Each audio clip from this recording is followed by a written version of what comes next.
Yep. I got stuff in the box. I'm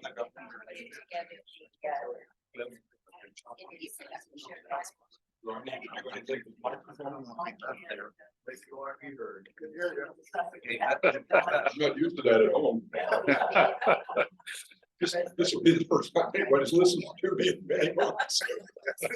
Is the microphone on? There's little No buttons. idea. No idea. This is technology, Marianne. All right, gotcha. Yeah. Someone smarter than me.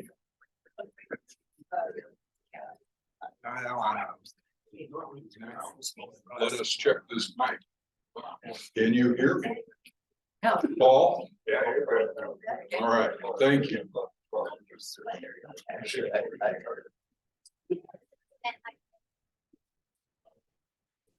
I don't think it's on. Testing. There. It's on. That's the trick. Yeah. I'll try to speak up. Good morning. And welcome to the John Neihardt Center. Thank you for joining us today as we celebrate writers and writing. This conference exists not just because of your presence today, but also because of the strong support the Neihardt Foundation has received from Humanities Nebraska, from the Nebraska Cultural Endowment, from Wayne State College, and also from our own foundation. To everyone who has helped to bring this conference to fruition, we say thank you. For at least a half century, Ron Hall was a valued friend of this organization. He interviewed Neihardt for public television. He served as an eloquent master of ceremonies for Neihardt Day. He attended literary conferences. First time I ever spoke to a literary conference, he was there with my good friend and a great teacher, Robert Noel. And perhaps more than anything else, Ron proclaimed the importance of the humanities in our lives. That's the one thing for which I give him most credit. He never stopped advocating the humanities. We dedicate this conference to Ron Hall, and we will again honor him during the 58th annual Neihardt Day coming up on Sunday, August 6th, and we hope you will all attend.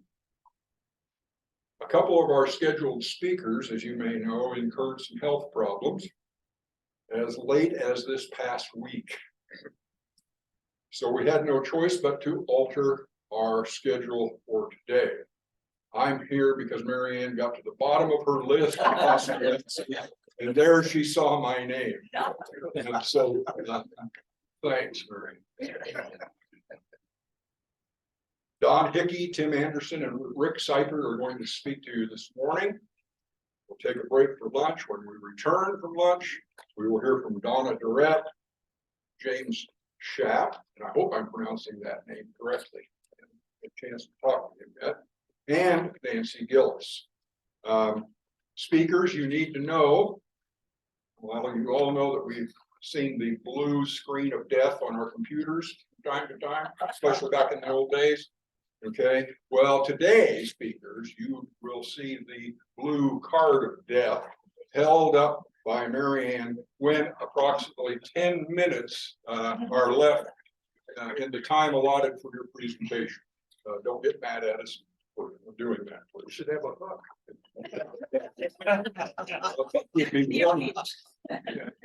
Think of that.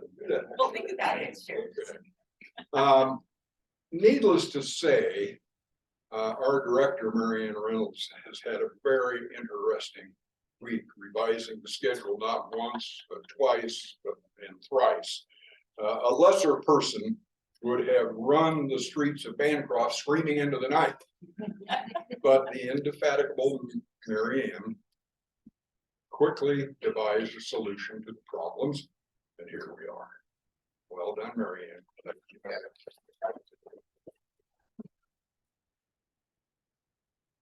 Well, it's a pleasure for me to introduce our speakers today. I'm not going to insult your intelligence by rereading the biographies that you have in front of you, however. No. Instead, I did a little research for each of our speakers, and I want to say just a couple things about each one. Don Hickey, our first speaker, is an expert on the War of 1812. And in 2013, he received the prestigious Samuel Eliot Morrison Award from the USS Constitution Museum. An award also presented to such luminaries as Walter Cronkite and David McCullough. Mr. Hickey's a good company there. His book, Nebraska Moments, Glimpses of Nebraska's Past, teaches readers about 39 important people and events ranging from Kansas-Nebraska Act to Standing Bear, to the influenza epidemic of 1918, to UNL football. Professor Hickey has given his presentation today an intriguing title, Hidden Nebraska. Mr. Hickey, floor is yours.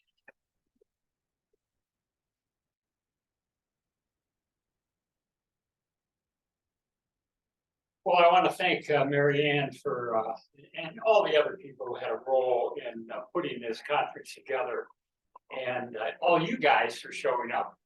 I thought I'd be here listening to the great Ron Hall about now, but that did not happen, as you well know.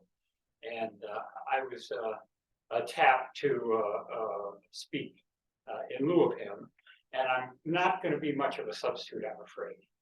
But I do hope that through my remarks, I can show why Nebraska had such a hold on Ron Hall, as it has on so many of us, whether we're transplants like him, as I am, or native-born Nebraskans.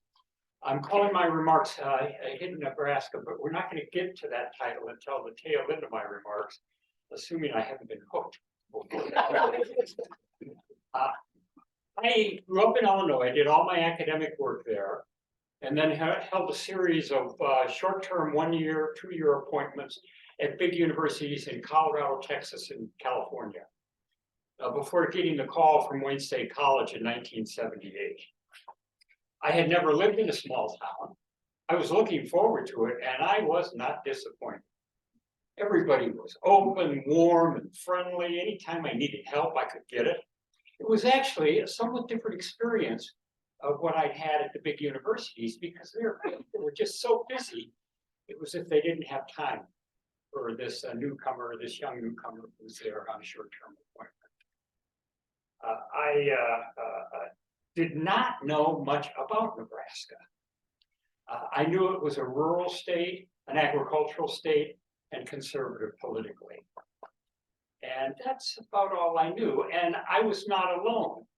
My friends in Illinois, I was then single. When I went back home, they always knew where I was coming from when I visited from Colorado, California, and Texas. But they couldn't quite keep my residence in Nebraska straight. I'd hear things like, well, Don, now you're living in Oklahoma or is it Kansas? Or on occasion, one of the Dakotas. So it was a state that didn't have that kind of high profile that the other states I had lived in had.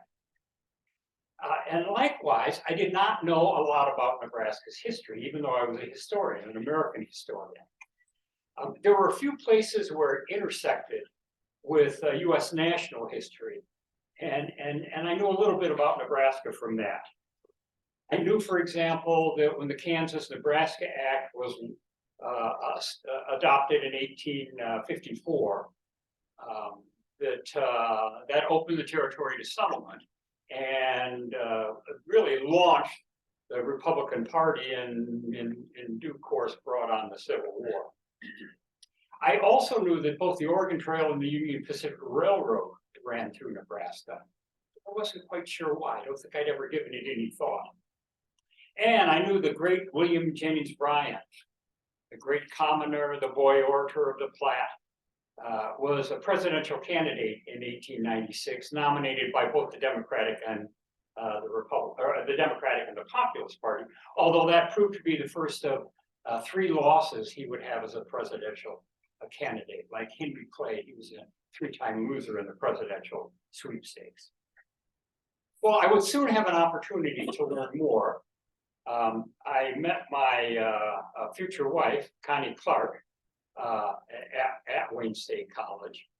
We got married in 1981, and the following year, she and her father, and by the way, both are here with us today, I'm happy to say. Usually my wife has the good sense to avoid my public lectures.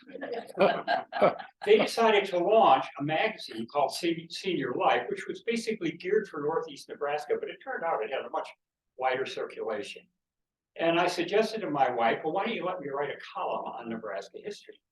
It'll give you content and it'll give me an opportunity to learn about and to write about Nebraska history. So this was my opportunity to learn about the state. And as time went on, I accumulated a number of these essays. And I thought, well, maybe this could be a book. And so I sought out the University of Nebraska Press table at a conference in the late 80s. And I said, well, here's what I got. Would you guys be interested in publishing this as a book? And the guy I talked to at the desk there, the table, I guess it was, said, well, yeah, I think we might be. And eventually I was contacted by others in the press and they said, sure. Just one little caveat, you're not writing a book of essays. Nobody buys books of essays. What you are writing is vignettes on Nebraska. Okay, that was for me. So I significantly expanded my collection, and I also expanded the ones I already had, so they were a little more substantial. And I submitted the manuscript to the press, so around 1990, 91.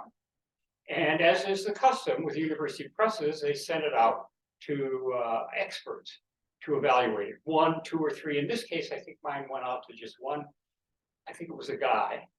And he reported back to the press, well, yes, this is, I approve of publishing it, but that last essay on Big Red Football, that's gotta go. Can't include that. Well, this was my favorite essay in the whole book. The story of Nebraska football was a terrific one. The university launched its football program in the early 90s.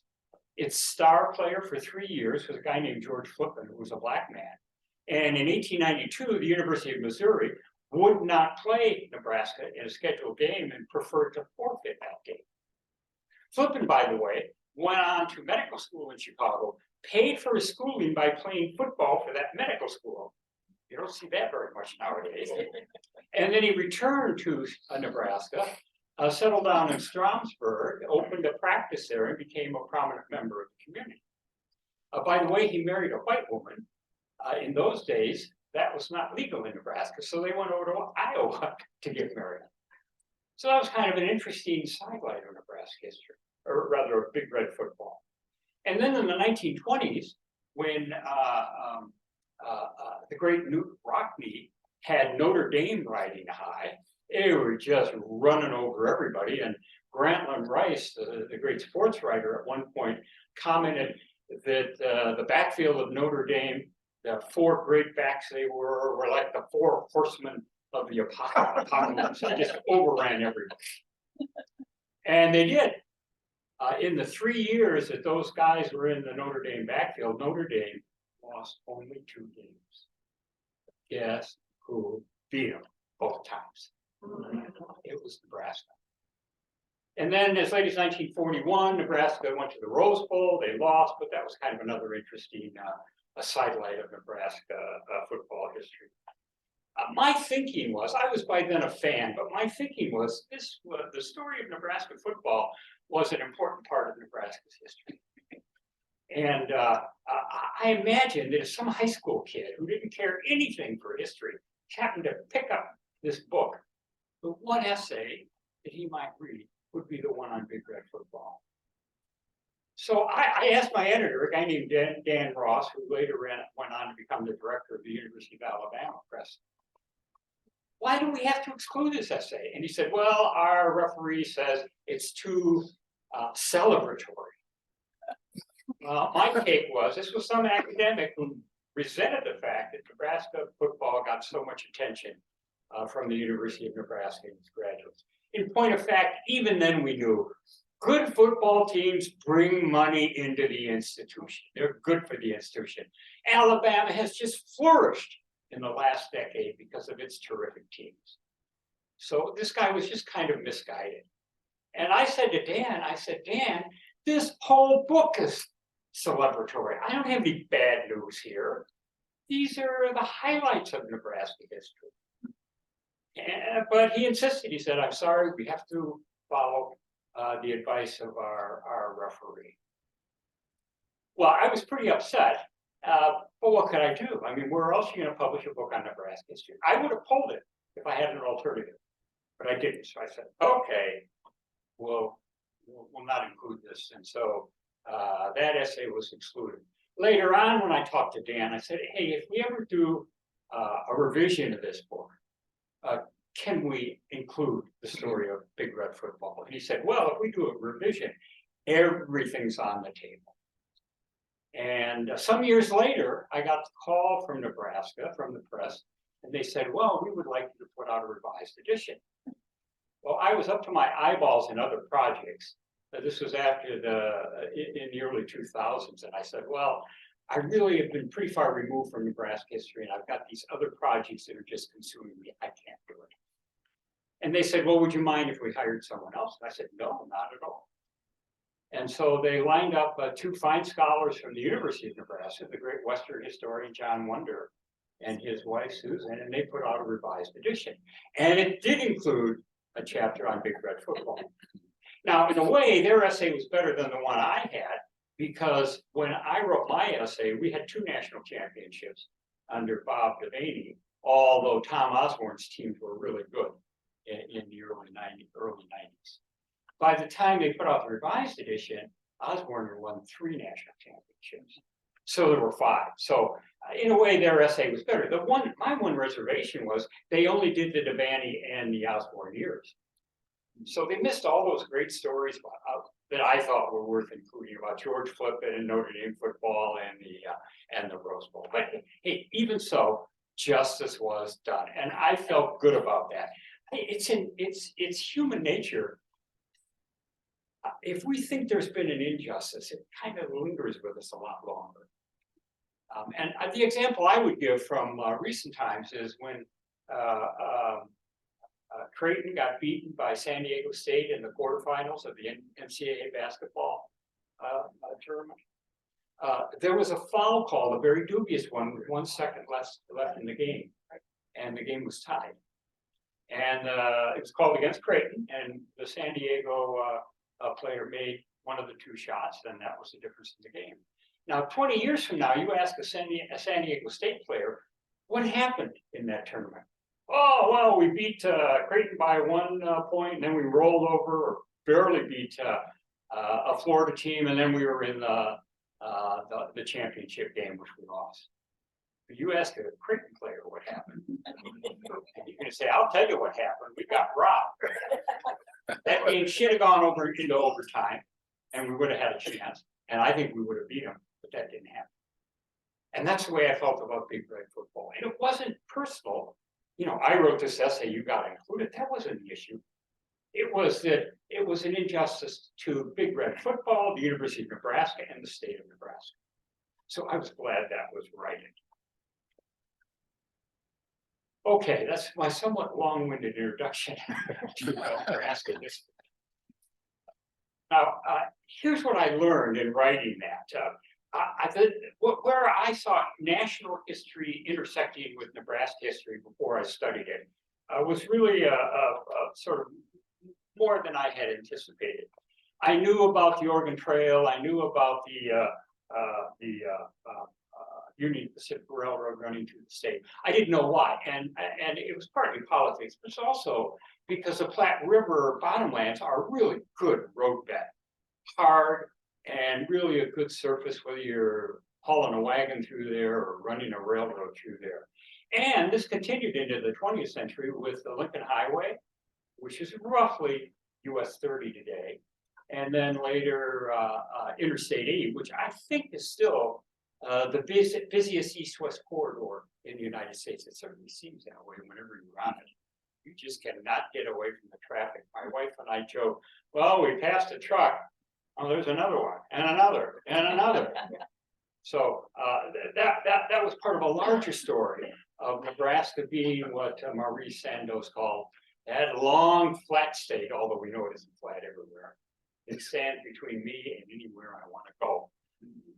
And likewise, the Kansas-Nebraska Act, there was another sort of dimension of this a little bit later in which Nebraska figures.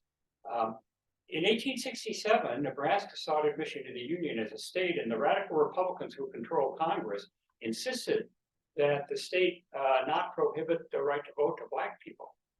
Well, that offended the president, Lincoln's successor, Andrew Johnson, a Southern segregationist, so he vetoed the bill.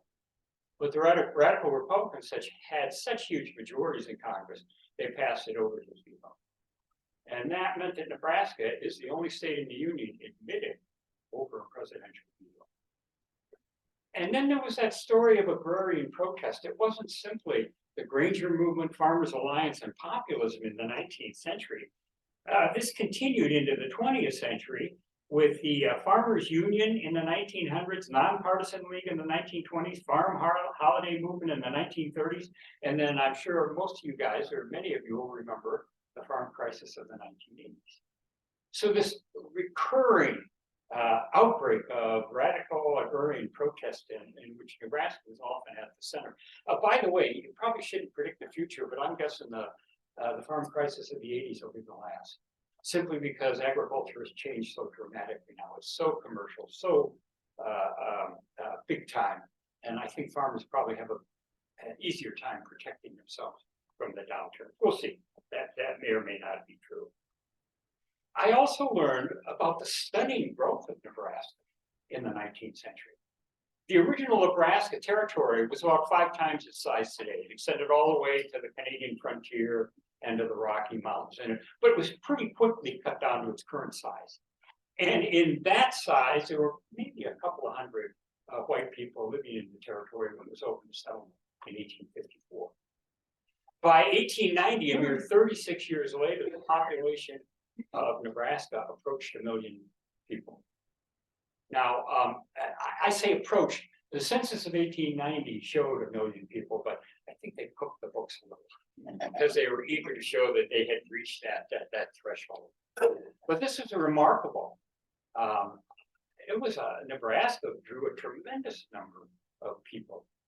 Most taking land buying from the railroads or under the Homestead Act, but this all came, by the way, to a screeching halt in the early 1890s because of a financial panic and a general depression that hit the United States.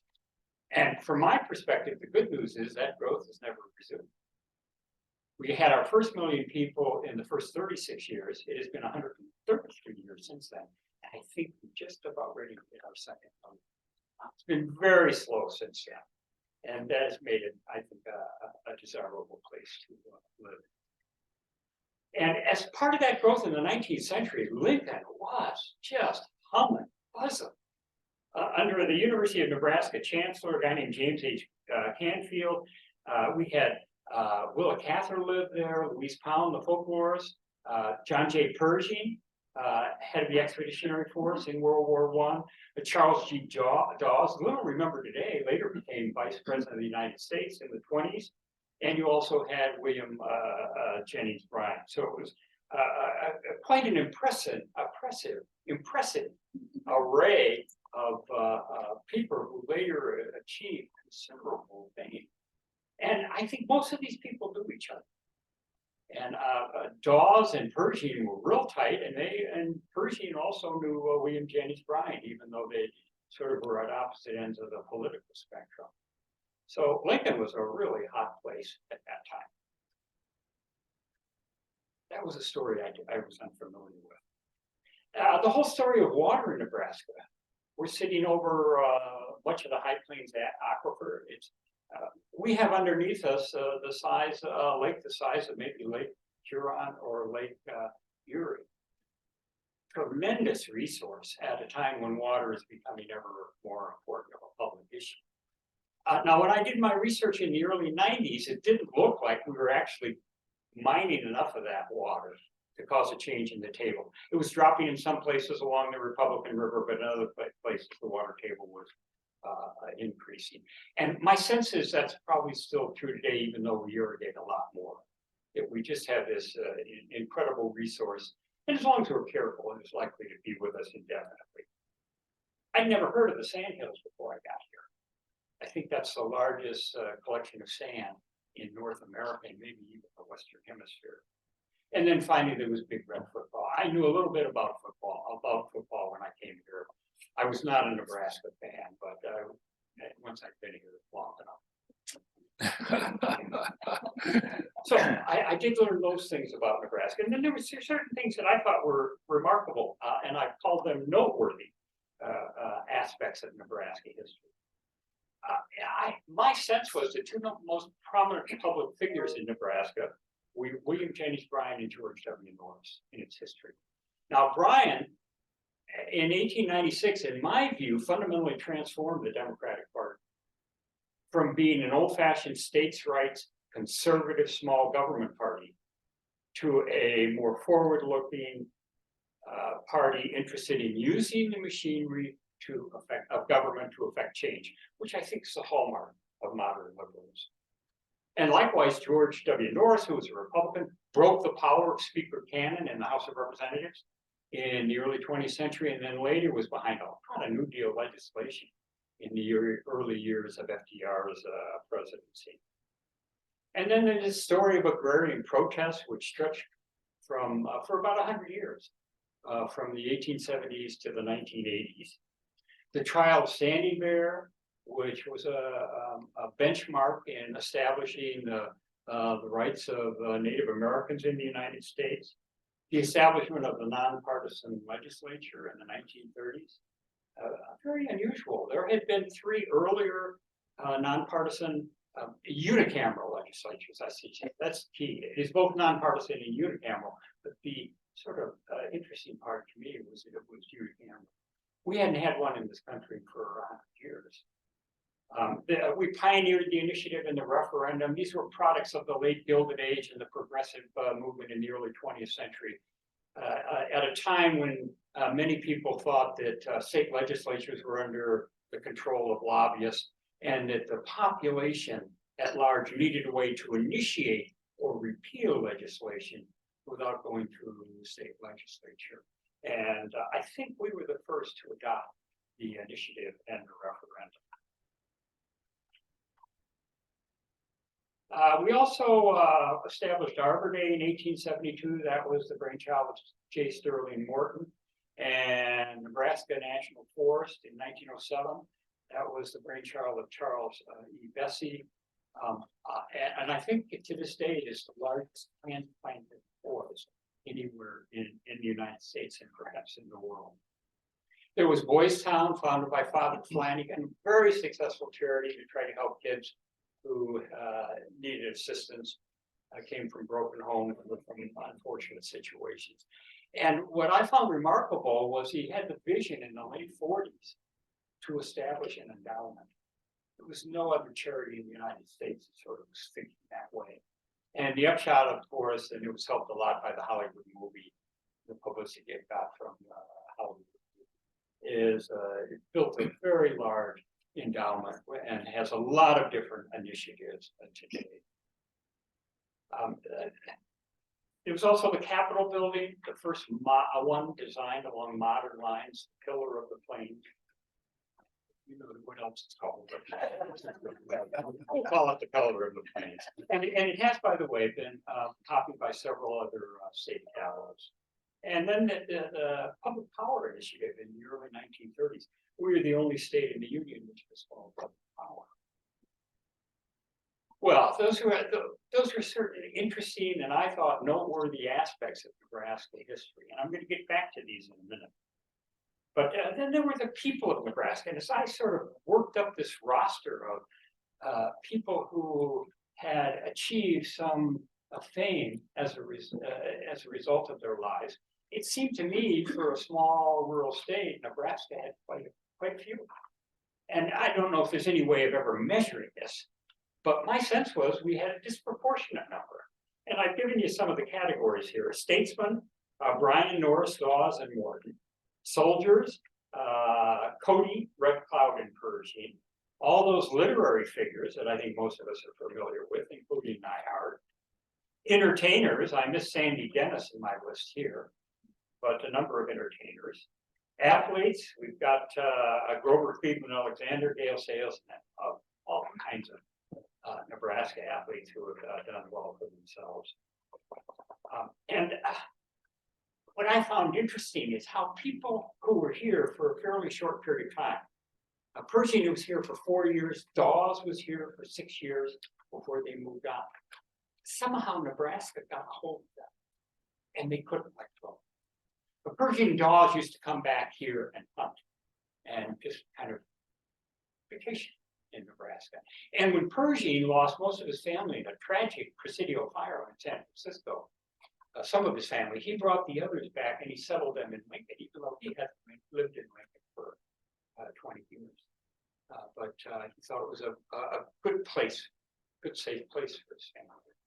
And by the way, those guys, when they were young, they used to hang out in Don Cameron's diner and eat cheap pancakes in Lincoln. Well, later Cameron fell on hard times, and Dawes and Pershing, who've done very well for themselves, they sent him money to make sure he would have a comfortable old age. I think Cather put it best. She moved on as a fairly young woman, but she called Nebraska the happiness and the curse of my life. I don't think she could get it out of her system. And I think that's true for a lot of us. I know when I came here, I thought of myself as a research scholar, even though I love teaching.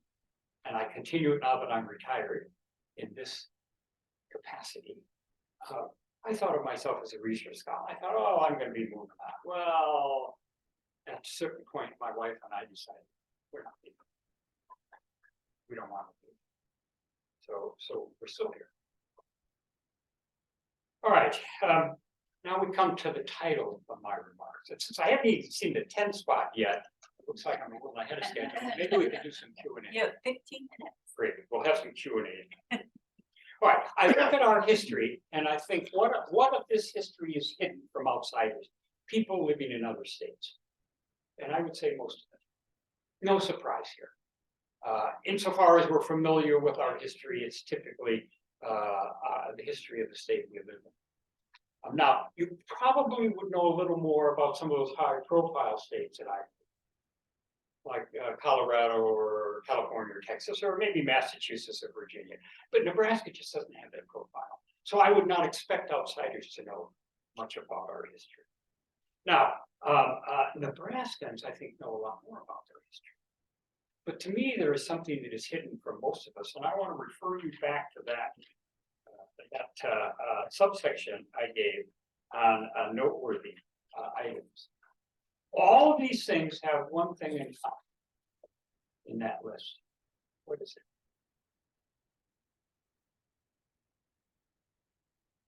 You got a guess, Paul? Well, I know you, so I know the answer is spelled properly. Well, thank you. They have two things in common. Every single one of these people or aspects of our history, cutting edge, pioneering, radical, revolutionary. And that's in conservative Nebraska. Take another look at the list. You've got Brian and Norris. These guys were radical reformers. Agrarian protest, part of our history for more than 100 years. It is the trial of Standing Beer, a benchmark legal decision. The nonpartisan unicameral legislature, who would be goofy enough to try something as radical as that? The initiative, the referendum, putting the vote in the hands of the people. Arbor Day and Nebraska National Forest. These were pioneering environmental initiatives. Boys Town, and just very forward thinking, especially about how to keep its finances sound. The Capitol building, the first modern state capitol. And then there's public power. My friends, that is socialism. We're the only state in the union with all public power. Well, that makes it, that's a socialist initiative. So the question arises, what is Nebraska, arguably the most conservative state in the union, or certainly one of them? What's it doing with all these radicals and radical initiatives? And my take is that it's a reflection of our pragmatism. Nebraskans, whether they're left, right, or center, give them a good idea and they're willing to give it a shot. And I think that's what has happened here. I also have a hunch that that may be the source, our pragmatism is the source of Nebraska nice. I think being nice, taking the high road is pragmatic. It makes you happier. I think it probably makes you more successful. So I wonder if the sort of that image that we have Nebraska is very nice. That also is a function of our pragmatism. All right, that's all I got for you today. I'll take questions, comments, or challenges. This is my opportunity to learn from you. If I said something you do not agree with, tell me about it. I have no vested interest in anything I've told you today. Yes. Well, this unfortunately has nothing to do with Nebraska, but you made reference to the Four Horsemen. Was Red Grange one of the Four Horsemen? No, he played for Illinois, and he was their top running back. And I think that's a little bit later. These four guys, I did not recognize their names. What I found interesting is I read a description of each. These guys weighed 150, 160 pounds. So it was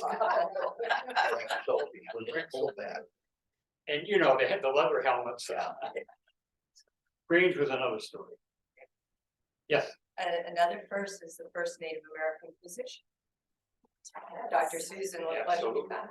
Well, you raise a good point. I made a list. I thought maybe one day I'd do a revision, and so I kept a running list. I ended up with about 45 additional topics that could be included, and that was one, because that's a great story. Yes, Paul. What would you change about Nebraska? Well, I'd have to include some of the bad news. I could include the Omaha race riots of 1919. And I would add some of these other things, the Treaty of 1851, probably the story of the LaFlèche family. What I actually said, I don't think I changed what I had, but I might expand them a little bit. The Nebraska football story would have to be. You have to take it up to the president. So what would you change about Nebraska? I don't know that I change anything. I don't know that my view of the basic history would change. There was a question back there. Yes.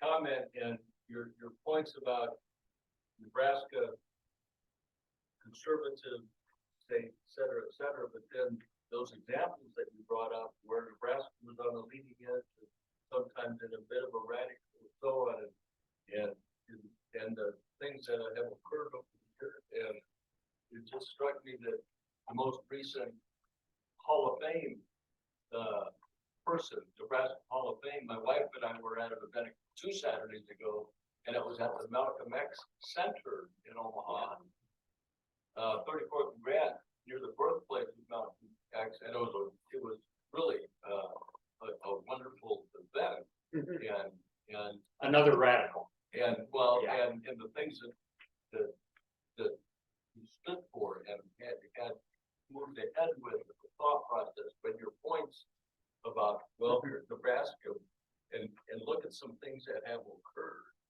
and the most recent Nebraska Hall of Fame. Yeah. That's a good point. Now, my definition of someone who went on to fame, always, they had to be influenced by Nebraska.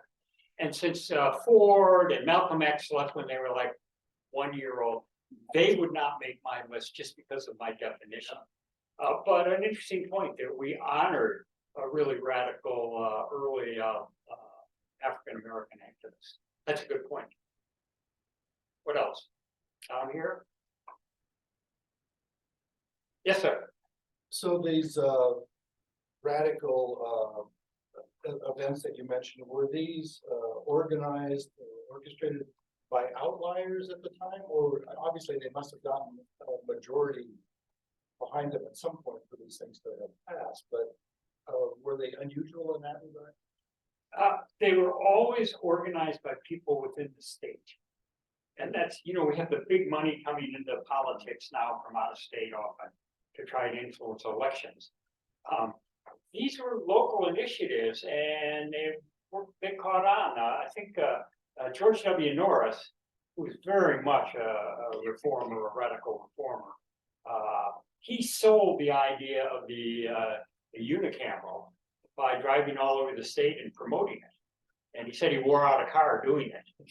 So I would say these were local initiatives that proved to be popular enough to secure approval. And they've worked well enough. I mean, I used to compare my electrical bill with my brothers in California, and we paid about half what per kilowatt hour what he did. So you don't have people in Nebraska saying today, we got to get rid of this socialism because it's worked. We have a fairly inexpensive electricity. And there may be criticisms of some of these institutions, but by and large, they've worked well enough that no one wants to reverse them. That it? Yes, I'll take one more. Okay, go ahead. First, I wanted to thank you for sharing your knowledge and expertise with us today. I'm a student at Wayne State, and I just got done with my honors project on Native American culture, history, and health through literature with Dr. E here. And one of the topics that we had touched on was land acknowledgement and stolen land. And I was wondering through your research on the Homestead Act and people moving here, moving westward, did you research that at all? Study that? I did not. I was aware of the treaties in which the Indians had surrendered territory and been moved elsewhere. But that was not a part of the story that I told. And I might have more on the Native American history. That might be something, Paul, that would be worth greater inclusion. It was a different era when I wrote in the 80s. So, but I might change some of those things. So maybe there is some I change. All right, thank you very much.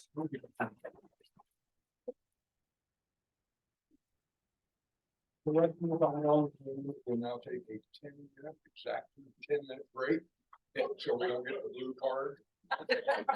All right, everybody. Then we'll reconvene. 10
We can meet in about a minute or so, please.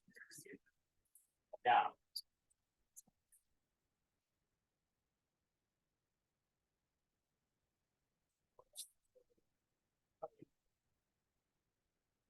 Please.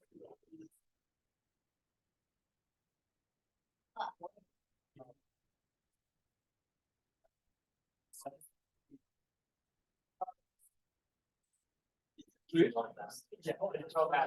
go around it.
Welcome back, everyone.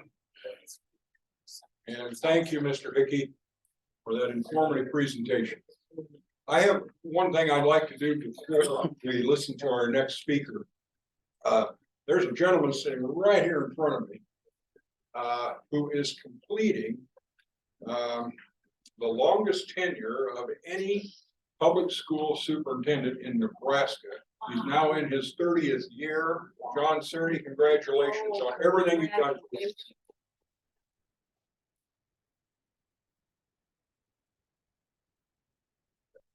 Unless you started when you were like 12. Tim Anderson surely faced a formidable challenge when he decided to write a biography of John Neihardt. For Neihardt was a man of infinite variety. He was a traveler of rivers, poet, historian, a book reviewer, an editor, a teacher, the list goes on. He was, in the main, someone with an insatiable appetite for knowledge and wisdom. How could anyone capture Neihart's multifaceted life in a single volume? Well, Tim Anderson succeeded admirably. His 2016 biography, Lonesome Dreamer, The Life of John G. Neihardt, is noteworthy for its wealth of detail, for its clarity, and for its insights into Neihart's life. It's a biography that supersedes all others that have been written about Neihardt, and is going to continue to serve as an excellent resource for anyone who writes about Neihardt in the future. Mr. Anderson.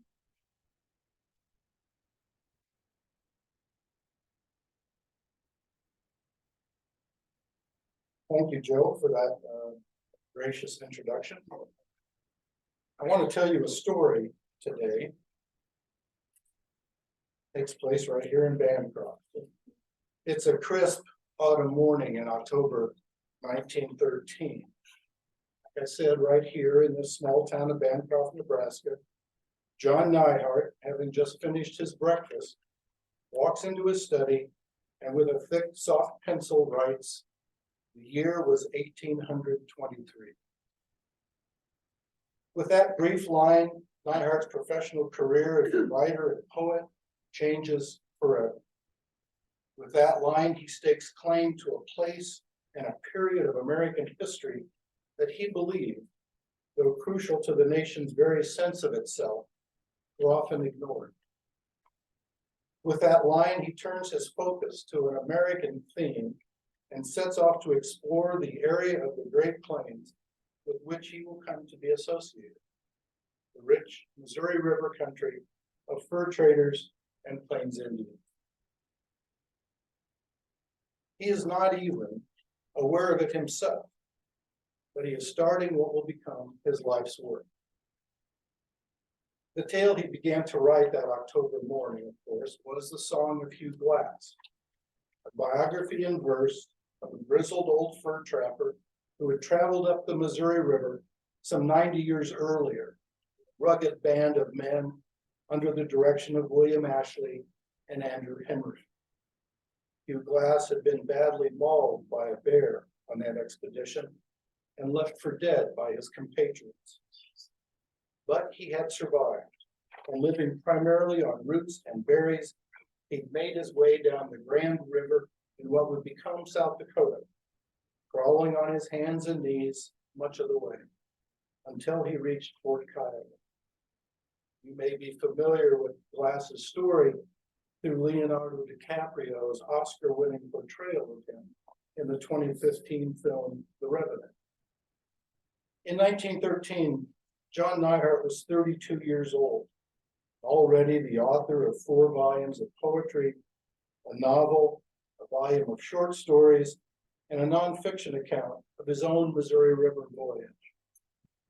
He had expected by this time to be working on a long dramatic poem about the French Revolution, an idea that had long attracted him.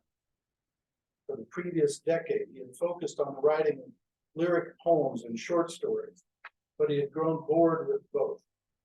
He wanted a large topic suitable for an extended drama, what he called a poem of ideas, and the French Revolution was to be it. But then sometime that fall, Neihardt told his wife, Mona, the story of Hugh Glass. It was one he knew well. Neihardt may first have heard of Glass as a boy growing up in Kansas City, when he and his father would walk along the city's docks, listening to the old men there spinning yarns, tales of fur trappers and their excursions to some faraway place called Fort Benton, Montana. But there is no doubt that Glass was one of the names Neihardt had come across during his research for his trip down the Missouri River, a voyage in 1908 that would result in a book he called The River and I. Neihardt was attracted to Glass's story because, in his words, it made it possible to comment on every phase of life. He was especially drawn to Glass's near-death journey to Fort Kiowa, in which Neihardt saw represented the difficult striving he believed each person faces in life, an idea that would recur throughout his writing. Neihardt clearly liked the story. It seized my imagination, he said, and he apparently told it to his wife with such relish that her response was quick and to the point. Save that old man for posterity, John. Forget the French Revolution and write about Hugh Glass instead. Neihardt would later remember her telling him, "This is right under your feet." John Neihardt couldn't have imagined the task he was undertaking that day. Almost as soon as he began writing Hugh Glass's story, Neihardt decided it would only be the first of several long narrative poems he would write that would, in the end, form an epic heroic cycle. Though the number of poems and their subjects would change slightly over the years, by the time Neihardt was finished, he would write 5 volumes. First, the Song of Hugh Glass, which showcased the undimitable courage and spirit of a man left for dead who must make his own way back to civilization. The centerpiece of the poem is a section Neihardt called The Crawl, and as if to underscore the idea that it's the journey, not the destination, that's important, the section takes up nearly half of the poem. It was published in 1915. The second book, The Song of Three Friends, recounted the essentially true tale of Mike Fink, Will Carpenter, and Frank Talbot, also members of the Ashley Henry expedition. Fink and Carpenter were known for a stunt in which they would shoot a tin cup of whiskey off each other's heads. They both fell in love with the same woman, though, and the next time they tried the stunt, Fink shot Carpenter instead of the cup, killing him instantly. In Neihardt's retelling, Talbot, seeking revenge, then sets off in pursuit of Fink, forcing him on a painful journey of self-discovery, at the end of which he's able to transcend his own humanity. Though Neihardt created this aspect of the story, in reality, Talbot had simply shot and killed Fink at one point. He always believed that it was not the facts of the story that mattered so much as the truth of it. Friends was published in 1919. With the third volume, The Song of the Indian Wars, Neihardt traded the fur trade for the key battles between the U.S. Army and the native resistance on the plains. He had visited battle sites, had read widely on the subject, and had interviewed survivors from both sides. Though Neihardt sought to treat both the soldiers and the Indians fairly in his telling of this history, and though it was clear that Neihardt truly admired the Indians as fighters and as orators, it was equally obvious that at this point, Neihardt still saw native culture as vanishing, that he related to them primarily as historical figures. Indian Wars was published in 1925. The fourth book, The Song of the Messiah, was originally intended to simply be a part of the Song of the Indian Wars. As part of his research, Neihardt traveled to the Pine Ridge Indian Reservation in hopes of finding someone who might have helped promote the ghost dance movement, a religious movement that swept through the Western tribes during the late 1880s and that promised an end to colonial expansion and an opportunity for Native Americans to be reunited with their deceased loved ones.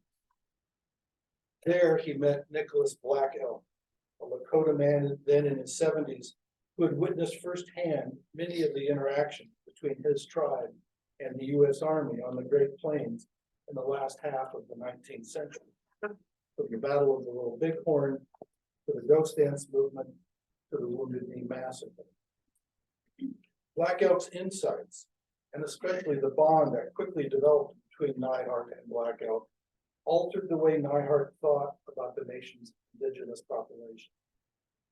This change was evident in the book that resulted from their meeting, Black Elk Speaks, as well as in the contributions that Black Elk made to the Song of the Messiah. Black Elk Speaks and other responsibilities. Neihardt was literary editor of the St. Louis Post-Dispatch at the time, delayed completion of Messiah, and it wasn't published until 1935. With the fifth and final book in the series, The Song of Jed Smith, Neihardt traveled the farthest from the Missouri River, reaching across the Rockies and the western deserts to the West Coast. Several times he had thought he was ready to begin writing the story of Jed Smith, another of the Ashley Henry men, one whose exploits Neihardt believed placed him above all other explorers of the American West. But Neihart's wife, Mona, who had encouraged him to write about Hugh Glass, had always cautioned him to wait on Smith, telling him she didn't think he was ready. Finally, in October 1937, 24 years after beginning the Song of Hugh Glass, Neihardt began creating a trio of characters who sit around a campfire and reminisce about Smith as a way of telling his story. Jed Smith was published in 1941. In a writing career that would span more than 7 decades, roughly half of his time would be spent on these 5 poems.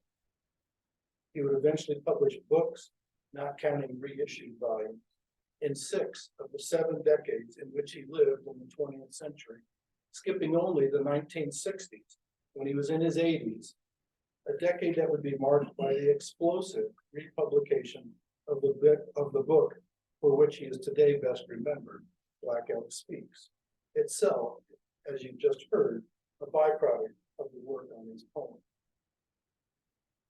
Neihardt believed that these 5 books would be his claim to fame, his work that would be most likely to endure, which seemed at times likely. Two of the poems earned him top national honors in the years they were published. The Song of Three Friends in 1919 and the Song of the Messiah in 1935. At least twice, once for the Song of the Indian Wars and again for the Song of the Messiah, various critics suggested, unsuccessfully, that Neihardt should win the Pulitzer Prize for poetry. In 1921, about midway between Three Friends and Indian Wars, Neihardt was named Nebraska's Poet Laureate, in large part because of his poem celebrating the Great Plains. In 2021, Neihardt fans and followers celebrated the centennial of this honor. And yet, from the first book through the last, readers and critics were torn. Neihardt never received anything but praise for the subjects he had chosen, for telling, and in some cases for preserving stories of those who had explored the West and those who had fought over its territory. But the praise he received for these poems told only half the story. For if Neihardt had been lauded for taking chances with the subject matter of his poems, reviewers generally responded quite differently when it came to the form he had chosen, rhyme pentameter. Although some critics found the form appropriate, or at least found that it didn't detract from the power of the tales being told, over the years, as the subsequent volumes were published, more and more critics had found Neihardt's chosen form shop-worn. Neihardt was writing at a time of great experimentation and change in American poetry, and he was ignoring it all, sticking to forms of a different time. Poetry magazine, for one, soundly criticized Neihardt for the form he chose for the poems. He has fitted the story to the measure instead of letting it choose its form, it said in reviewing the Sonic Glass. And somehow the nobility and high-sounding rotundity of the poem do not satisfy us. Such art smells of the old-time theater. Such negative reviews meant that, in the end, Neihardt did not get the response that he had hoped for. Yet he never expressed any regret in having written what he did the way he did. He always seemed satisfied that no matter how disappointed he was at the reception, he had done what he set out to do. So why did Neihardt strike out in such a new direction when it came to the content of his poetry, and yet remain so faithful to the approaches of long-dead poets? To understand why Neihardt wrote what he did the way he did, it is important to identify his influences, both in terms of his subjects and in his choice of form. Because to Neihardt, the two were inextricably linked. In Neihardt's mind, the subject virtually demanded the form. Neihardt subscribed to a theory of universal history that contained three divisions: the factual, the philosophical, and the epic.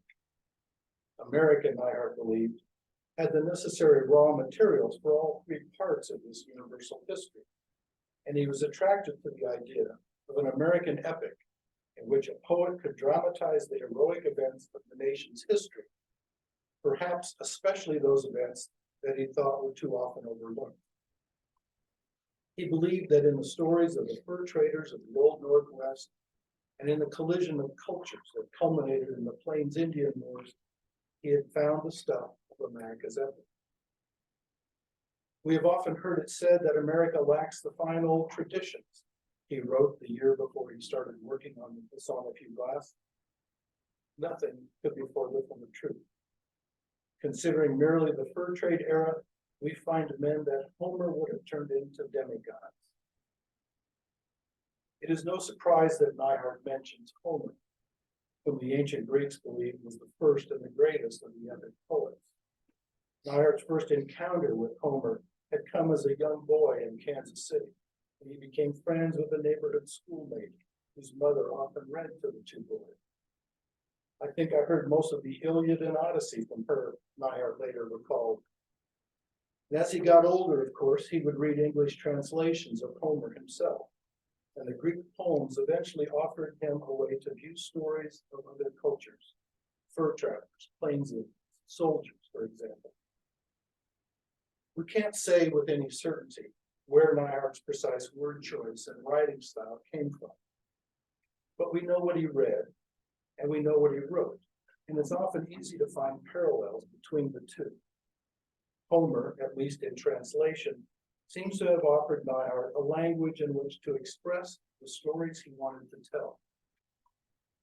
What he heard in his head as he thought of these brave fighters and adventurers were extended similes like those used by Homer and his 18th century translator Alexander Pope, concrete comparisons that often relied on basic elements of earth, air, water, and fire, elements that were equally prevalent on the Great Plains. No poet, however, had the impact on Neihardt that Alfred Lord Tennyson did. Neihart's relationship with Tennyson, perhaps the most representative Victorian poet, began at an early age. And though dozens of other poets came and went, Tennyson's place in Neihart's heart was always secure. Neihardt had first discovered Tennyson as a schoolboy while reading hungrily from a random assortment of books near his teacher's desk. I was fascinated, he later recalled, by the way common words could be put together and made to sing while they were working. The way Tennyson wrote, the way he moved fighting men across the page, especially caught Neihart's eye and ear. To Neihardt, Tennyson always remained the consummate artist, the Virgil of English poetry. Tennyson, by the time Neihardt was writing his own epic poetry, had gone out of fashion, and Neihardt accepted that. But, he believed, Tennyson will come back again because he voiced great lyric moods that are, as time has amply proven, inevitable in the constitution of human nature. The time would come when Neihardt would feel the same way about his own work and his own time. To Neihardt, the power of the stories he recounted could not be separated from the power of their platforms. When it came to form, just like when it came to the commemorating of heroes, Neihardt believed it best to follow the old masters. To him, these poets were part of a noble tradition, and to ignore them was a mistake.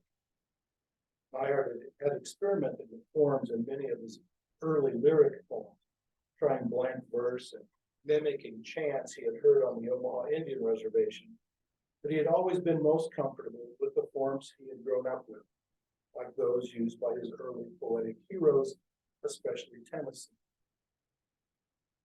Neihardt chose pentameter for his long poetry because, he said, for sustained narrative, it best suits the genius of the English language, as hexameter suited that of the Greek. And he had a reason for the rhyme as well. Rhyme makes for economy and speed, he said, gives a sort of come on to a tale. In April 1949, 8 years after the last poem in the series was completed, the 5 books were published as a single volume called The Cycle of the West. This unified publication allowed reviewers an opportunity to look back at the song. The earliest of which, The Song of Hugh Glass, had been published 35 years earlier, and to critique what was essentially a lifetime of work.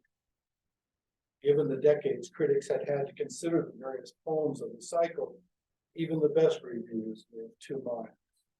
The stories were gripping, but the poetic technique seemed even more old-fashioned now than it had when the individual books had been published. In one representative critique, the New York Herald Tribune, though it called the stories memorable, found the verse occasionally a bit thinner than the deeds chronicled. Although some of the regional reviewers were kinder, most of the larger newspapers responded the way the New York Times Book Review did. Calling Neihardt a writer of immense vitality, the author of the review concluded that he is an unfinished and unpolished writer, and worst of all, falls into dreadful archaisms. Although Neihardt said little at the time to friends, most of whom were wholly supportive, he was deeply disappointed at the critical reception to A Cycle of the West. The general response represented what he called a time of crisis in his life, leaving him with a sense that he had died, in his words, without the comfort of a funeral.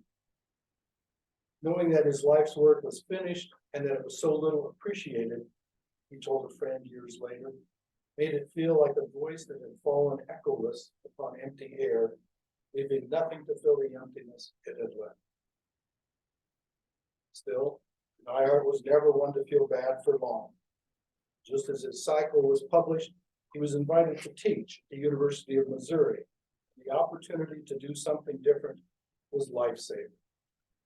The depth of his despair over the reception to the collected cycle indicated the extent to which he had constructed a wall of self-confidence in his art, necessary for the creation of it, but dangerous when it came to judging. As he wrote years later about this moment in his life, apparently there was only one of two things I could do: honestly acknowledge my virtual decease or begin a new life. What he had always wanted was for his work to endure, and for most of his career, he had thought his most lasting work would be his Cycle of the West. For nearly 4 decades, he had believed the cycle would endure long after he was gone, that readers eventually would flock to it, and he would be thought of in the same way that he thought of Tennyson. When it did not happen, at least not to the extent he had hoped for, he was understandably devastated. But then, quietly but quickly, he moved on. Whether he ever consciously thought of it this way, he was following his own philosophy, putting into practice the ideas that had attracted him to the story of Hugh Glass in the first place. He had spent more than 30 years on a project that meant the world to him. He had been honored at times for the work, praised by some and dismissed by others. But through it all, he had done it precisely the way he had wanted to. In the end, he had, no matter the response, glory in the creation of his work. Now, with that behind him, he simply began teaching his students at Missouri, making a textbook of his beloved Cycle of the West, and turning a new generation onto Jed Smith and Hugh Glass, onto Crazy Horse and Red Cloud. Thank you very much.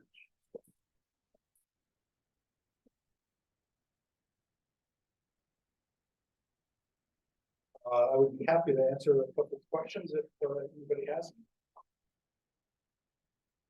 Yes. I know very little, so I'm wondering, how did he survive financially during these years of writing? Barely. Of course, it was entirely a cash society back then, and he would travel generally in 2 chunks. So he lived either in Nebraska or in Missouri. Most of the time he was writing, and he would arrange a series of lectures and poetry readings in the western half of the United States, and he'd be gone for a month or 6 weeks traveling, through Colorado and Arizona and New Mexico, California, up to the Northwest, come back with a wad of cash. He lived for a while. A few months later, he did the eastern half of the United States. Did that for years. He almost always was employed by a newspaper. He started out at the Minneapolis Journal as a literary editor, was briefly at the Kansas City Journal Post, and then went to the St. Louis Post-Dispatch, where he was most of the time.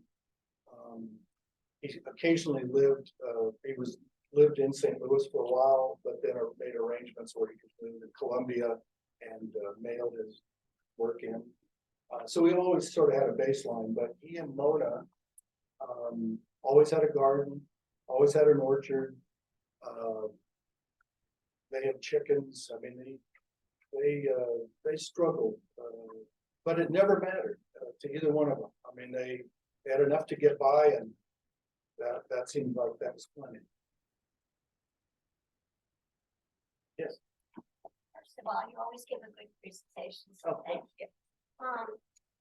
In my book club some years ago, we read the Song of the Glass, and what was interesting to me is something you get to that, was that individually we all came to the realization that you had to read it out loud. It didn't really make sense to just get it on the page, but you had to read it out loud. It helps a And lot. that made all the difference in the world. Yeah, it's absolutely true. I don't know if any of you do this like I do, but my wife and I watch a lot of British television shows. And the first 10 minutes, we can't understand a word they're saying. And then all of a sudden you get the rhythm and the diction and you go, oh, okay, I get it. You know, we often have the subtitles on too. But that's what I always feel whenever I go back and read any of these 5 book-length poems. The first couple of pages, it's just words strung together. I can't make any sense of it. And then all of a sudden, you kind of get the feel for the tale that's being told. And if you forget that it's poetry and just read it, it's much more enjoyable. But reading it out loud absolutely makes it much easier to comprehend. I find, you know, it is old fashioned, but I find Hugh Glass and my favorite is the Song of the Indian Wars. Just powerful stuff. And, you know, this theory that he had about the telling of history, being factually correct was not always high on that list. So with Hugh Glass, 3 Friends, and Jed Smith, he exaggerates, he creates scenes, he puts things in slightly different order. With the Song of the Indian Wars and the Song of the Messiah, it's almost like he found tales that you didn't have to do that to. Like, in and of themselves, they were dramatic enough, the people in it, the characters were strong enough, because there's virtually none of that in those 2 poems. Nancy?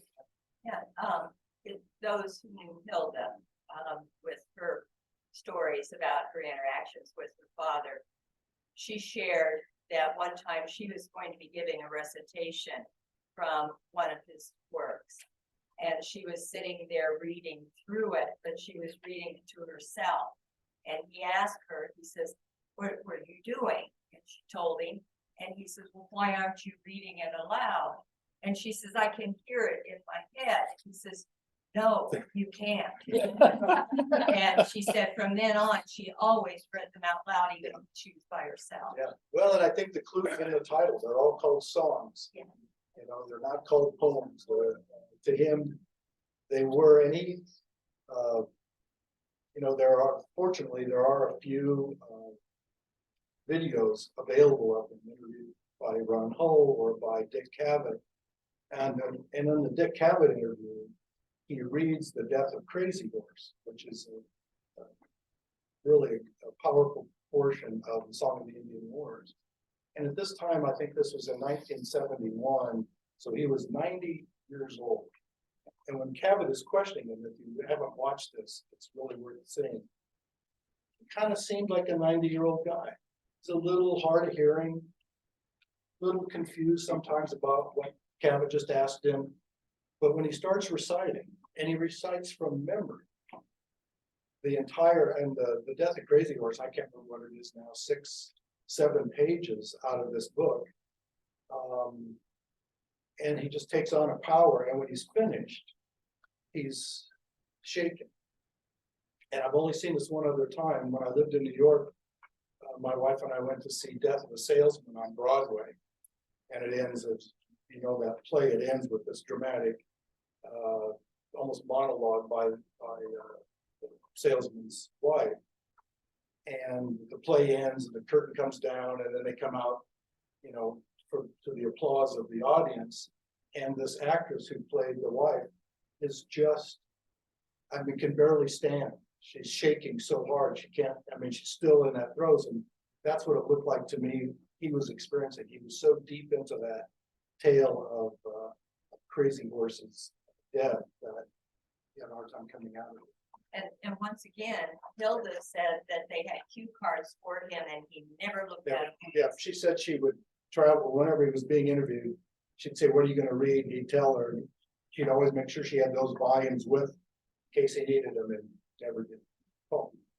The connection between Neihardt and Wayne State is lifelong. In 1923, the anniversary of the start of the 1823 Hugh Glass story, Neihardt did a dedication speech upon the shores of the Grand River, and they put a brass plaque. The Neihardt Club from Wayne State installed this brass commemorative plaque for the Song of Hugh Glass. Meanwhile, That's gone now because they built a dam and a reservoir, et cetera. Nobody's quite sure where the plaque went, but there've been several other places. Various tourist sites here and there. The Neihardt Scholars Program at Wayne State this summer, we going back for the rededication. I saw that, yeah.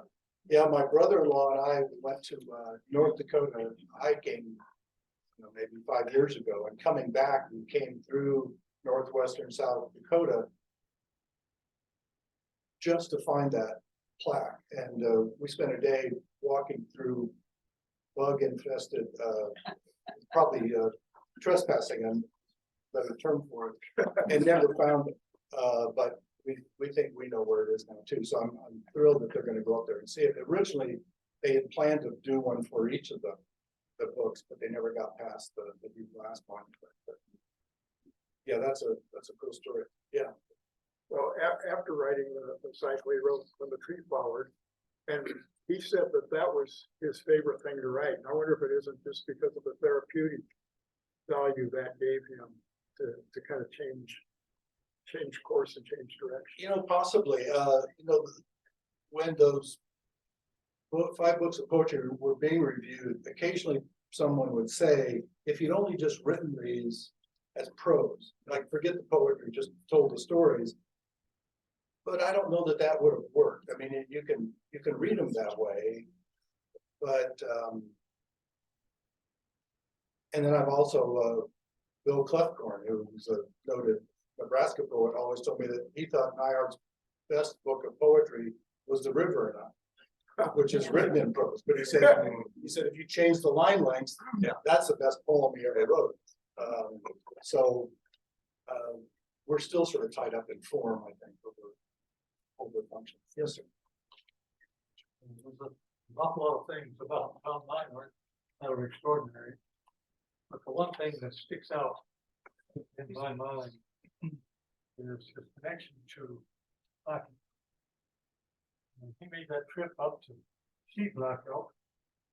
I believe his son was with him. And just to get acquainted with him, basically.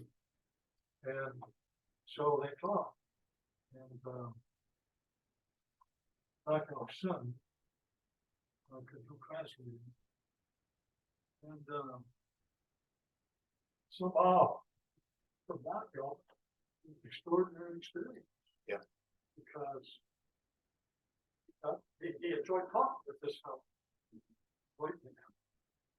And I don't know of another case in history. It turns out that it's the native man who picks the white man to tell the story. Yeah. So before Akio leaves, before the parent leaves, Akio says, "You come back here, and you're from them. I'll tell you my story." Yeah. It's just so unusual for any native person. Yeah. Don't ask a white man to convey their story because you don't trust them. They don't understand it. But in this case, this amazing guy. Well, and it's interesting. Guy, Black Elk. It is interesting because by that time, Black Elk had worked for Buffalo Bill, had been a part of Buffalo Bill Cody's Wild West show. So he knew white men who translated the native story to white audiences, which is primarily what the Wild West show was for. Because to pick John Neihardt, you can tell that Black Elk wasn't interested simply in telling his life story to other Lakota. By picking John Neihardt, he was saying this is a story that white readers should know about it. And I know that Ben, Nicholas Black Elk's son, who, as you say, did the translating, was often stunned because he had not ever heard these stories before. So he's sitting there listening to his dad tell this guy stories, and he's acting as the translator, and it's all new to him. Like he didn't know that these things had happened, that his father had experienced things that he had. So I remember when my book came out, talking somewhere out, further out in Nebraska about this. And the complicated way in which that interview is conducted.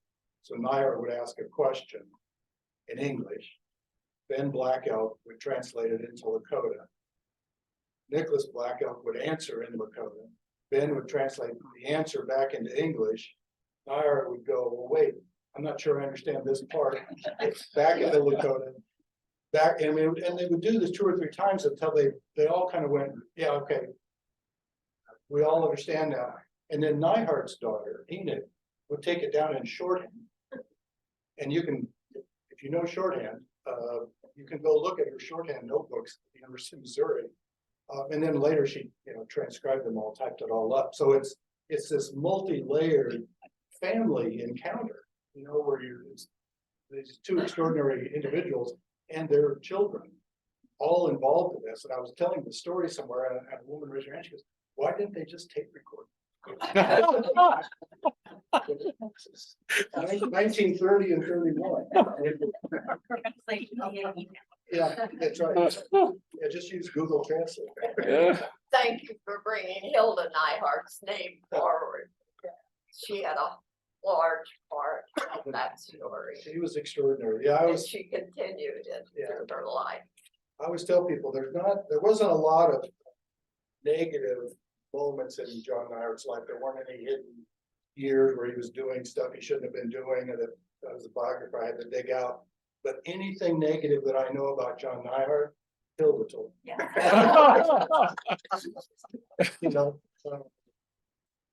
She was very proud of her father and really worked hard to promote and protect his legacy. But she felt like he needed to be considered as a man's man, a guy who hunted and fished and swore and all sorts of stuff. Well, now that Hilda has come into the discussion. An amazing thing was that when I went back, the time of Black Elk said to come. His father, the older one, was good. And so, Page Shorthand was there, but Hilda was there also. And I've forgotten exactly, she was probably 12 or 13 years old. And the ceremony at Black Elk demanded that be done before they could start to share the story. That was to get adopted into tribe. So this was a formal moment. So not only Black Elk, but also Hilda and Enid were adopted. Now Enid was busy taking short. Was Hilda spent a lot of time also with young boys on the reservation. She told me, and Neihardt said at the time that he took Enid to be his secretary, and he took Hilda just for the good that it would do her. And she spent a lot of time on horseback riding with teenage boys, and Hilda was she lived a full life. Well, a lot of us know Hilda. Yeah. And she was gifted in that sense, because she was also, a member of the Black Elk family. Right. And so she thought that way. And that made a difference. Yeah, it really did. Marianne.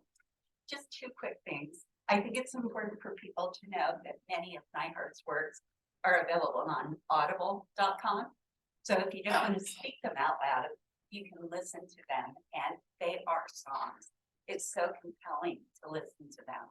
And Disciple of the West is not up yet. I know it will be soon, because Robin Neihardt, his grandson, records them. And it's lovely. I commute from Fremont to Bancroft for work. So most of my experience is listening to those folks as I drive. And it's just lovely. He's a good speaker. He is. And the second thing I wanted to say is I'm sitting here shaking because I read the Odyssey every year. I absolutely love that book. And you've given me a whole new way to think about it in terms of how it opened up Neihardt to adventure and to other cultures. So I want to thank you, but I also want to ask you to say a little bit more about the influence of that book on Neihardt's kind of worldview and writing. You know, I think, when you go back, I mean, one of the things about those early books, the Iliad and the Odyssey, is they present both sides of the conflict as sort of equally deserving parties. So it's not just pro one side or the other. And I think that had a real profound effect on it. When the Song of the Indian Wars first came out, some critics mentioned he should take a side here. Like he's not on the side of the cavalry, he's not on the side of the the natives. He's got to pick a side. And I didn't believe you had to pick a side, that there could be brave fighters on both sides, there could be mistakes made on both sides, there could be injury and death on both sides, and that it all mattered kind of the same amount. And that, we're more used to that kind of approach today. We're a more diverse culture. But when these books were coming out somewhere between 1925 and 1935, that was not really the case. And so he got some credit, even though it was in kind of a backhanded way for doing that. Well, thank you all very much. Appreciate it.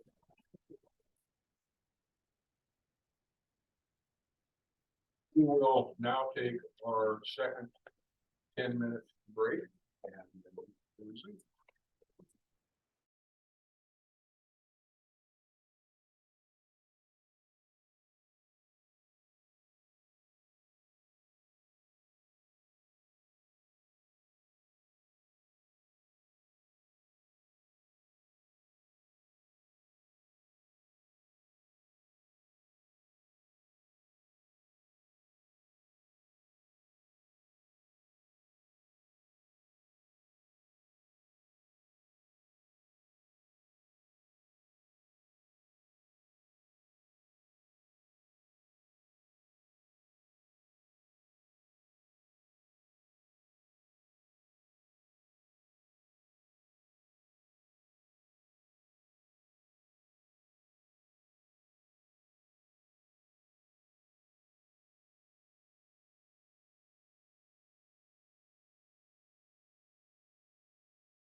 I hope so.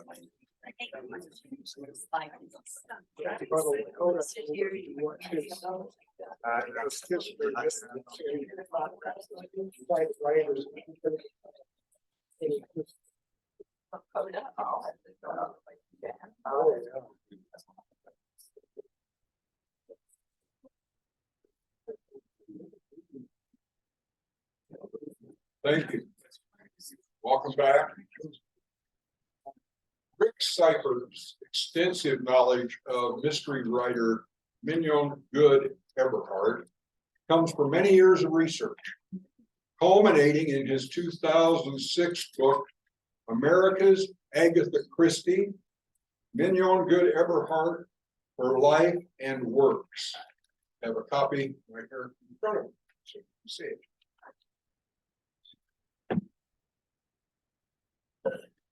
Mr. Seifert's address this morning is going to focus on just one of the 59 novels Eberhard wrote over her long career, The Mystery of Hunting's End. Love that title. As you might expect from a mystery writer, and by the way, the story is set in the Nebraska sandhills. There's a mystery for you. As you might expect from a mystery writer, this novel contains many of the elements of a typical mystery. And it also contains some of the brutality that you will find in books by other Nebraska writers. That was one of the first qualities I noticed. Eberhard herself, remarkable woman, and for her contributions to the genre of mystery writing, received the Grand Master Edgar Award from the Mystery Writers of America. Mr. Seifert is about to tell us more about her in this book. Thank you.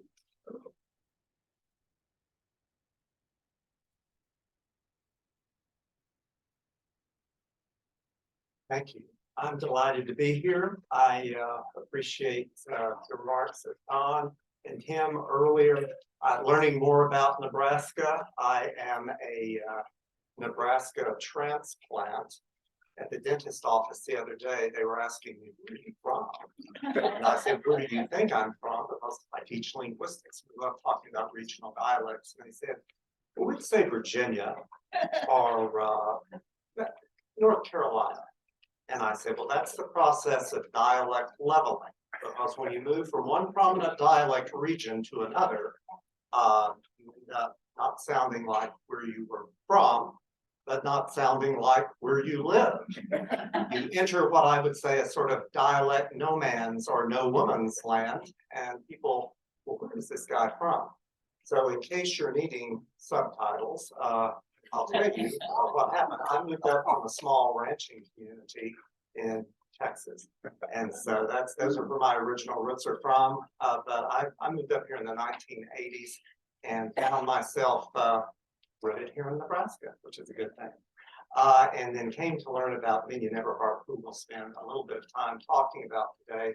But anytime that the Greeks and Homer and Tennyson and other wonderful Nebraskans from Don's talk get mentioned, I consider that a morning well spent. So this has been a lot of fun. So what should we say? One of the courses I teach is Greek drama, and I've taught a course in modern Greek culture. So let's say Ευχαριστούμε για τον Kyrios Neihardt. We give lots of thanks to Mr. Neihardt, whom we celebrate in this conference. So thanks also to our friends here at the Neihardt Historic Science Center. Okay, let me start off with a story. About 90 years ago, Professor Enid Miller at Nebraska Wesleyan University, where I teach, gathered a group of students together because she had asked Minion Good Everhart, who had attended Nebraska Wesleyan years before, if she might write a script and have the Nebraska Wesleyan students perform it of a novel that Mrs. Everhart had written, The Mystery of Hunting's Inn. Well, okay, I gotta make sure I work this correctly. As a matter of fact, Ms. Everhart said that would be great. So The Mystery of Hunting's End, as it turns out, debuted in 1933 at Nebraska Wesleyan University, which they made sure to capture in this page from the yearbook. And it was a big success. So much of a success, and it was quite an undertaking because Professor Miller boiled down a 341-page novel into a 36-page script. So kudos to Professor Miller too, no easy task.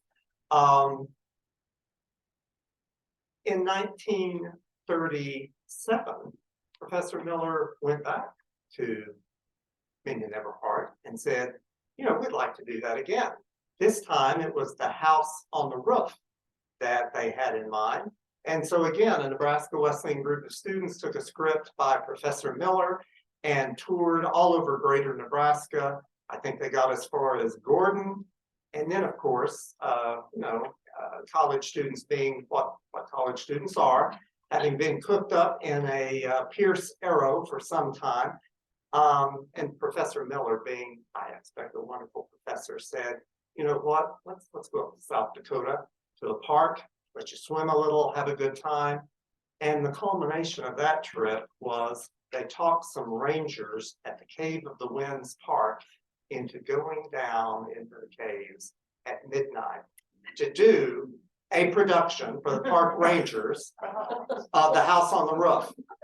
So, you know, and no one seemed to have lost their job over it. And I think it was a big success. So I don't know how many mystery plays have been performed underground, literally, but that one was. And so that's how I wanted to start off telling you about Minion Everhart today, was her generosity to her alma mater. But also you see a picture of Professor Miller, and you're probably wondering if this was one of the actors. Indeed it was.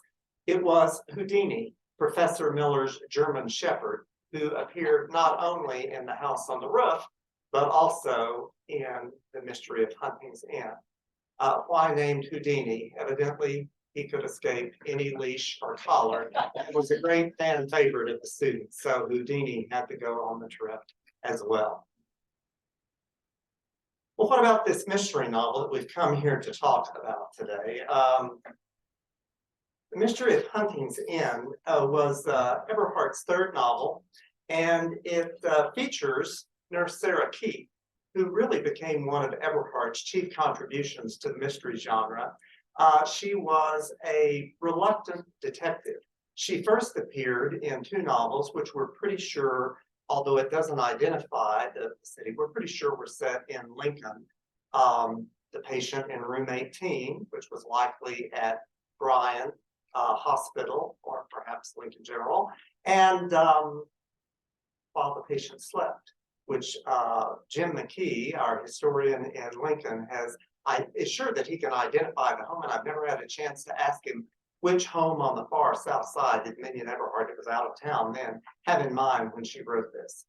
So Nurse Sarah Keith finds herself in these situations. You know how it is. You hire on to help out someone in convalescence, needing a nurse, and then people start dropping like flies. So what do? You call in a detective, Lance O'Leary, who you have nursed in the past, to help with the mystery.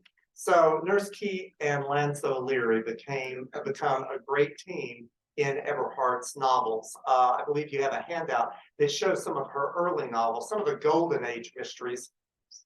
And Nurse Sarah Keith and Lance O'Leary appear in several of those.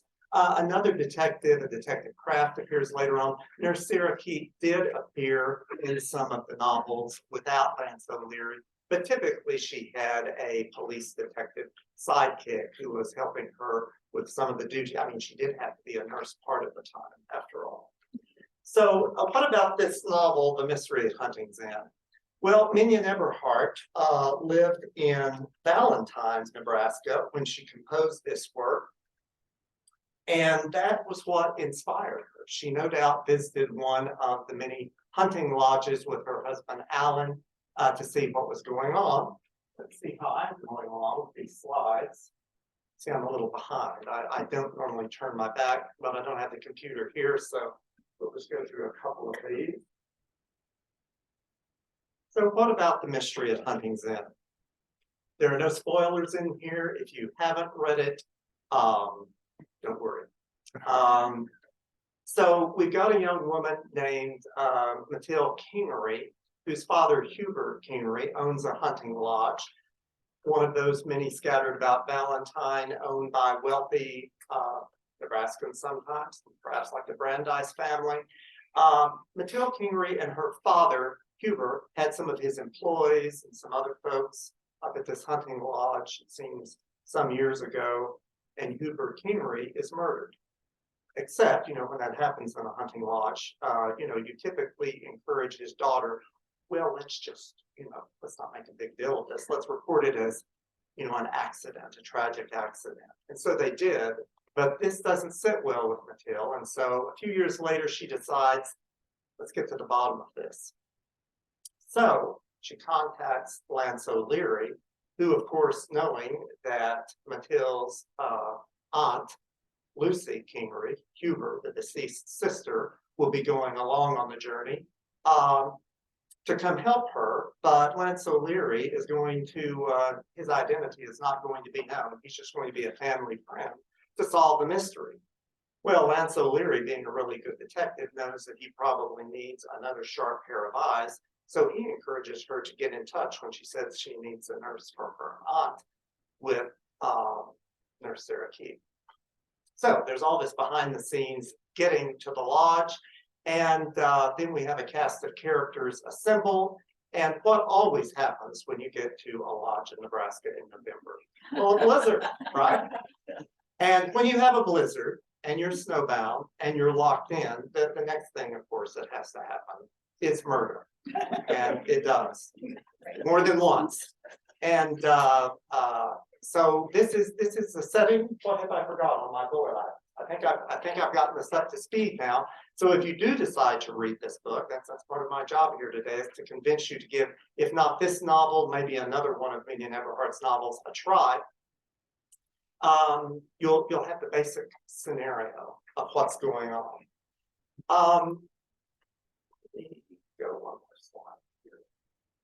Let's take a look at Minion Eberhardt's writing. You can read along. I really appreciated the comments about reading Neihardt along.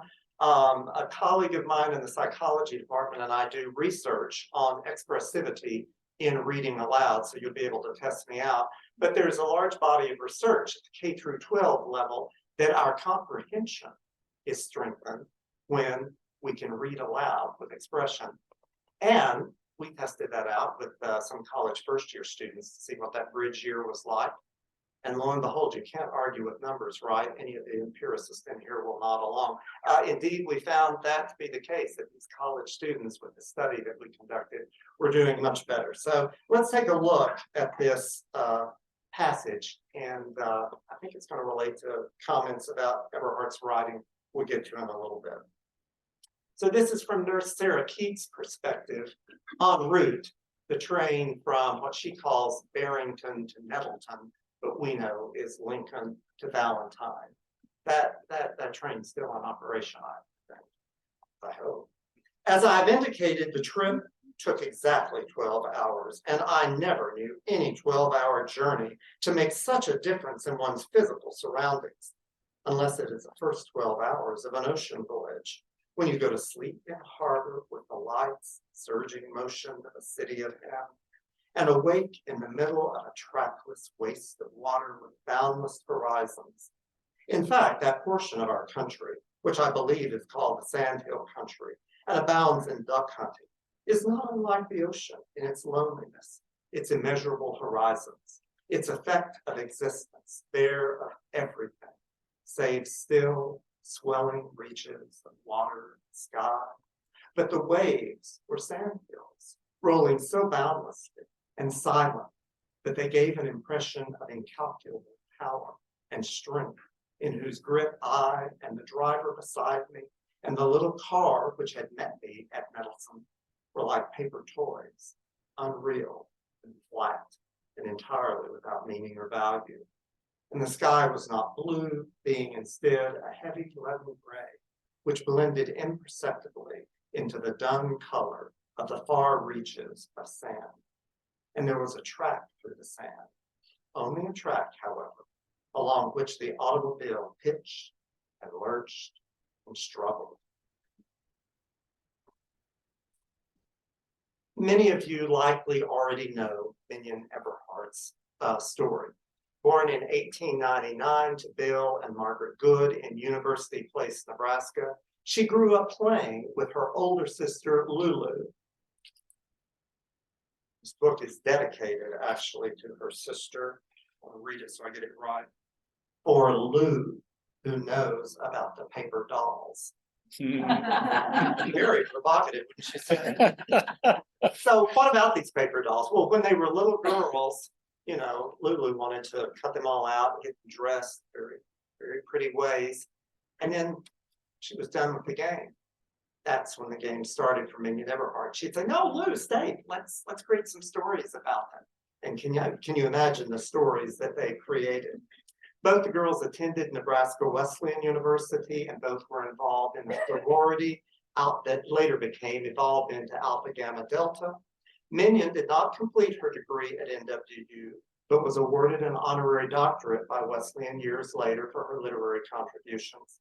She trained under Lulu Horn at the City Library in Lincoln, Nebraska, and recognized it as a positive influence for her future career. Beside the books that fed her love of reading, as Minion noted about library patrons, a new story walks up to the circulation desk on a regular basis. And those of us in education know the same is true about colleagues and students. She met and married her husband, Alan, an engineering student at UNL who hailed from York, Nebraska, and the two embarked on a whirlwind life that included homes in greater Nebraska, where Alan helped construct bridges. They were in Valentine, as I mentioned, McCook, many other places. Chicago, where he helped design the layout of the tracks for Union Station, which I would think about every time I take the train from Lincoln to Chicago. And later, New York, Connecticut, Florida, wartime Washington, D.C., and the Alpes Maritimes in France. If I get that pronunciation right, anyway. In each of these locations, Minion Everhart was inspired by the setting and the people she met to write 59 novels, many short stories, and even some plays, one appearing on Broadway. It was kind of a short run. Her works were broadcast on radio, and some feature-length films were made as well. They were mostly Warner Brother B-grade movies, and on the back of one of your handouts is a link from Turner Classic Movies where you can watch free of charge not only the trailer, but the movie, The Mystery of Hunting's Inn. It's 59 minutes. It's a Warner Brothers movie from the 1930s. It's action-packed. It strays from the novel. It's fun. Read the novel first, but anyway. So, and there were a couple of others of her novels made into films. So, when asked about Minion Everhart's significance, I didn't mention about her novels being translated into 16 languages.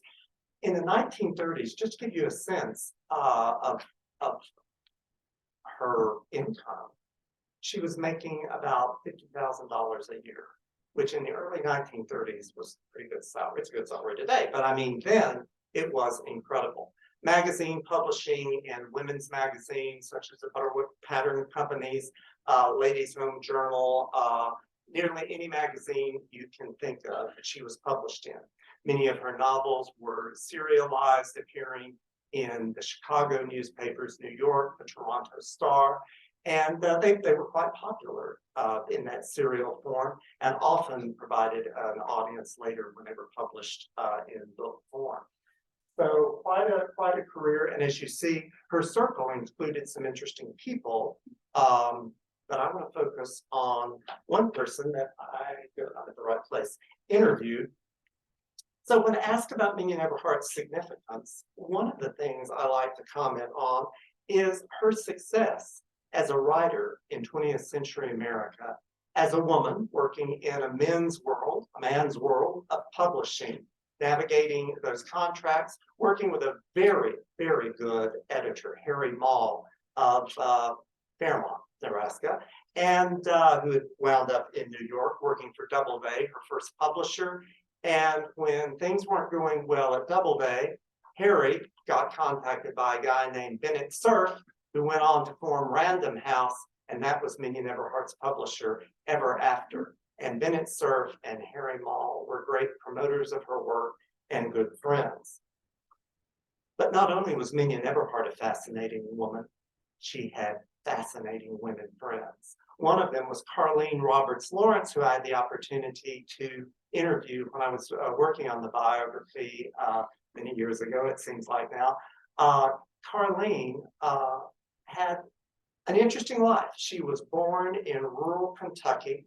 Her father was tragically killed from a lightning strike, and her mother, with needing means of support, moved to Oklahoma, became a domestic, ensured that Carlene was educated at the University of Oklahoma.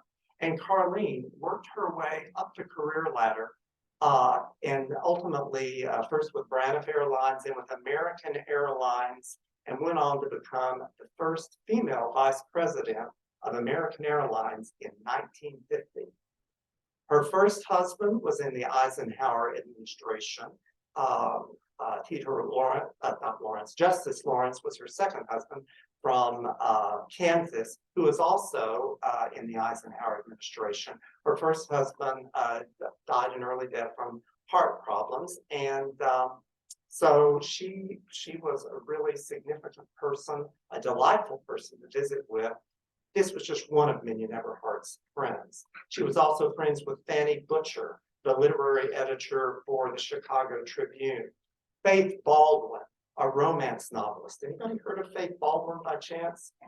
Okay, she's somebody worth looking up to. Faith Baldwin, a romance novelist whose literary output equaled Minion Eberhardt's.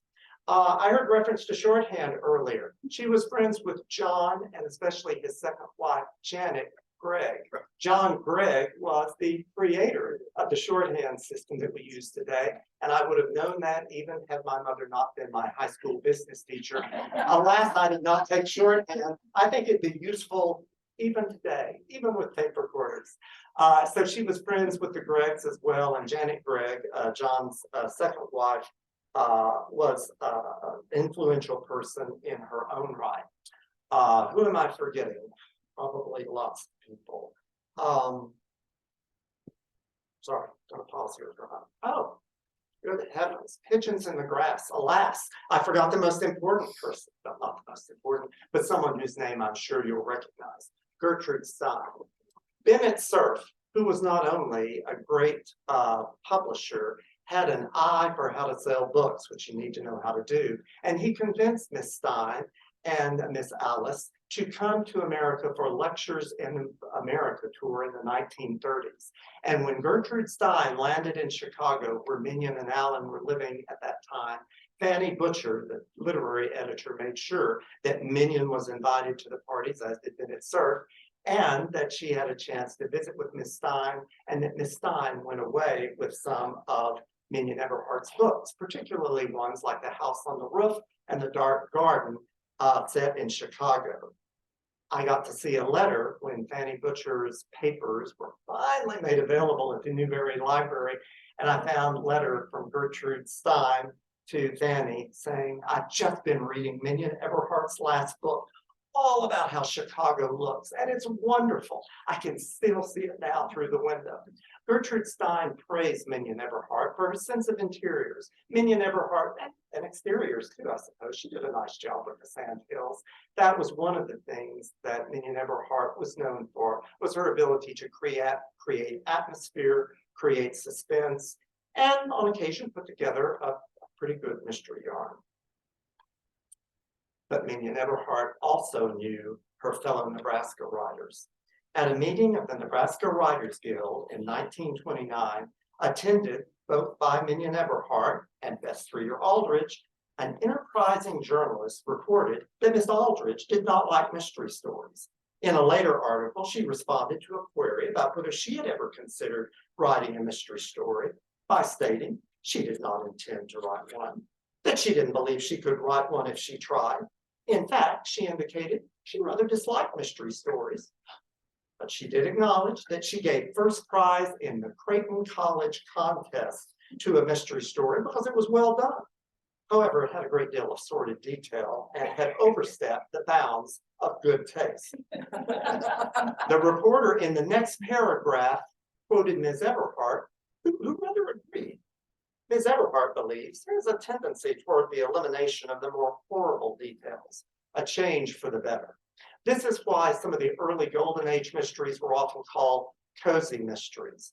So yeah, there is violence, to be sure, as Joe reported in Minion Eberhart's novels, but nothing that's going to make you incredibly uncomfortable. But the imagination of Minion Eberhart to come up with these ideas when she herself claimed she would faint at the sight of blood, it's pretty intriguing. Minion Eberhart also knew Maury Sandoz.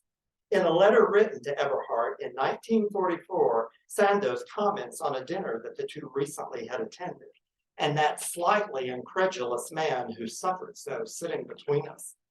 Based on the context of the letter and what follows, the man might well have been a German sympathizer, or at the very least dismissive of Germany's threat to the United States. Sandoz then quotes a letter that she wrote to Time magazine after reading an article in the periodical about Nazi education at the University of Berlin. This is from August 1941. In her letter to Time, published in 1944, Sandoz recalls when Dr. Friedrich Schoenemann was an exchange professor at the University of Nebraska 4 or 5 years ago. In fact, for 8 months beginning in the fall of 1936, Schoenemann was a visiting professor at UNL, followed by a lecture swing he made through the southern states. While at UNL, he met and married his second wife, Marie Lau, an American of German descent who had a teaching fellowship in the German department. According to Sandoz, quote, at the time, he made no particular attempt to hide his Nazi aspirations or activities, and with his colleagues had looked at us Midwesterners very carefully, observed the incipient fascism of the region, and generously decided to give us some of the doctor's valuable time, unquote. I'm quoting Mara Sandoz when I say that. Okay? Sandoz, who acknowledges that she was writing a novel, or rather expect Capital City, quote, that purported to be a microcosmic study of the world-going fascist, quote, was willing to engage in conversation with Herr Doctor to learn the Nazi technique of cultural penetration, unquote. Schoenemann would ultimately face denazification hearings, the first in 1947, which lost him his university position, and again in 1948, which thanks to letters of reference from students and a generous appraisal of his writings, resulted in an acquittal, if not a university position. That said, Schoenemann was, as his obituary stated, one of a, quote, handful of intellectual pioneers who worked in Germany in the 1920s and 30s for a fuller knowledge of the United States, unquote. Like Sandoz, Eberhart was intensely patriotic, as is evidenced in many of her novels, which glorify the military, cast a suspicious or patronizing eye toward foreigners, rhapsodize about the glories of the past, and naturally celebrate the good life of the aristocracy and a capitalist state. Many of her characters, some good, some not so good, are to the manner born. Some example Eberhart novels in this vein include Wolf in Man's Clothing, one that I've recommended, concerning Nazis in the Berkshires of Massachusetts, and The Man Next Door, another good one, involving wartime intrigue in Washington, D.C. I'm glancing up, seems like that pink sign, blue sign's gonna appear at any moment. It is in 1 minute. In 1 minute, oh gosh, well, I better speed it up here. Although Minion Eberhardt did not remain in Nebraska or set more than a couple of her novels within its borders, she certainly was influenced by her birth state as revealed in her common sense, her political conservatism, fiscal rather than social, her ambition and her success. As such, Nebraska can lay claim to her and her work for an influence that extends far beyond our prairie home. So I've already mentioned the handouts to you. I have a little excerpt from her where she talks about writing. I might read one line, maybe I get to that in a minute. Writing has greatly enriched my own life in so many ways that even on those days which come to every writer, when I have to drive myself to the typewriter, when every word comes with something of the joy with which a tooth is extracted, even on those days, I am in my heart deeply and everlastingly thankful for writing. As with all professional writers, writing has been a bread and butter, sometimes cake, job with me, so I'm thankful for the income with writing. But it has also brought me a million benefits, which have nothing directly to do with income. Mainly, writing is an eye-opener. The writer becomes interested in almost everything in the world.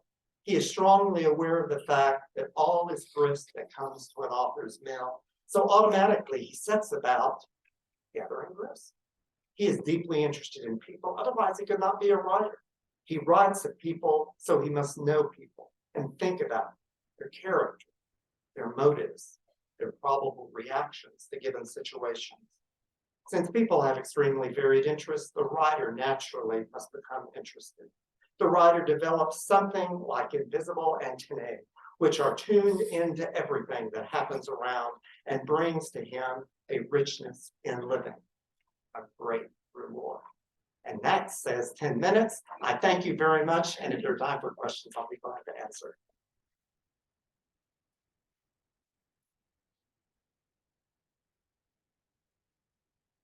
Yes. What if her books still being? That is something that I keep a kind of close watch on. So the University of Nebraska Press, which issued this handsome set, one of which I think is available on sale in the book room. They released these some years back, and it was really sort of the brainchild and through the efforts in part of Jay Holtz, who loved her works and wrote some splendid introductions to them. They still have some on hand that you can buy, but as I understand, they don't have access to continue publishing them at this point. There is Otto Penzler at the Mysterious Bookshop in New York has access and is publishing some of them both in e-format, and I think you can get them in paperback copies.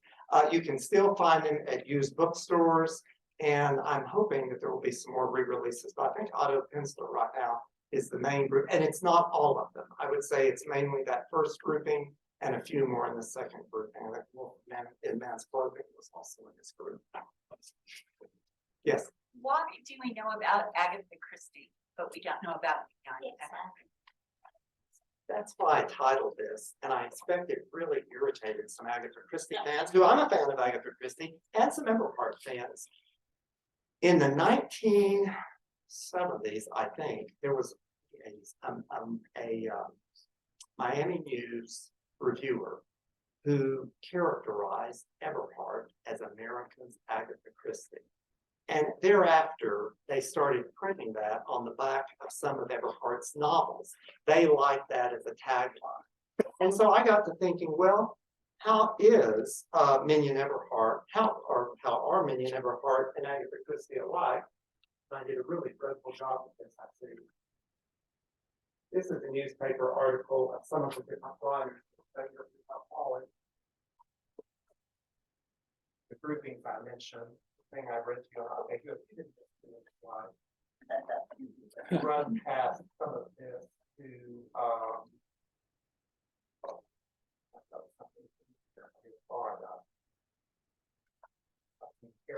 characterization. These are some characterizations of who Eberhardt was. I think I've got a slide in here about, yeah, here we go. So I think both of them were very private individuals. They like to keep their personal life private. And we know about the famous disappearance of Agatha Christie in the 1920s. In the biography, what I became interested in, though Minion Everhart, I think, loved Alan throughout her life. They divorced twice.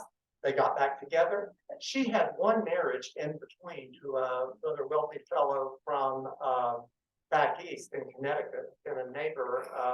And she writes in one of her letters to Fanny Butcher, she was writing surreptitiously to Fanny, trying to spirit these letters out to walk down to the village post office to mail them. And in one of her letters, she describes herself in a bit of a Rebecca situation. I know for many of you that would make sense. So she was eager to get out of that marriage. It was a short-lived marriage. So there's some mystery, I think, about Minion Everhart's personal life, as well as there was about Agatha Christie. They didn't do a lot of interviews with the media. They both had a lifelong commitment to theater and the opera, I might add. Worldwide sales of books. Minion Everhart really was very, very well known in the 20th century. All of the country, presidents, including Truman, wrote to her, appreciative of her books. She met Herbert Hoover. So there is a difference, though, right? Name recognition. People know a lot more about Agatha Christie. I would expect, having read most of the novels of Agatha Christie and all of Everhart's, Christie was probably she was a more skilled writer in many ways, but she also wasn't taking the same approach that Everhart did. Christie had some memorable protagonists, although as much as I like Hercule Poirot, I know I said that wrong, I also like Nurse Sarah Key. She's got that Nebraska pragmatism that was discussed earlier. Other questions? Well, I don't know about you, but I'm thinking about and looking forward to the lunch we had. Thank you so much for sharing Minion Everhart. We now have 1 hour. Boss says 1 hour for lunch, right? Yeah. And then we will reconvene. Will you tell them where they're going for lunch if they have a lunch ticket? Yes, and I just want to say that we do have a number of the people we talked about or heard from today. Their books are on sale in the little room to the left of the hallway. And if you get them today, you get a 10% discount, but you can also ask the speaker or the author to sign the books for you. So lunch is at the church that's just one house over from the parking lot. So if you turn right down the long driveway and right down the sidewalk, you'll get to the end of the street and the church is right there. So, and they're waiting for you. You don't have to show tickets, just go in and they'll feed you a wonderful lasagna. We do have a vegetarian lasagna available too for vegetarians. So, We'll come back at 1:15. thank you. Yes, you can leave your coats or anything.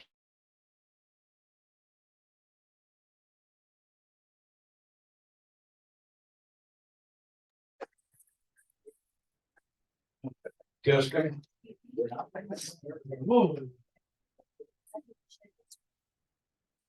Reconvene, please.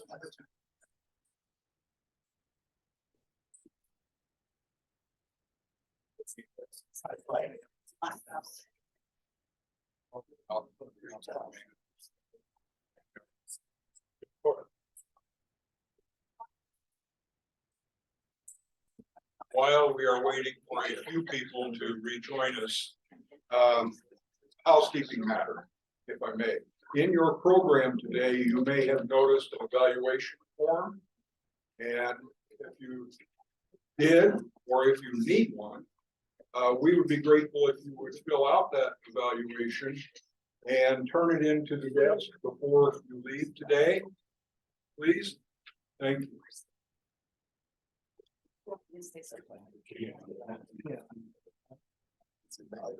Well, I just wanted to give a quick thank you to Nellie and Roberta Kai, who did lunch for us.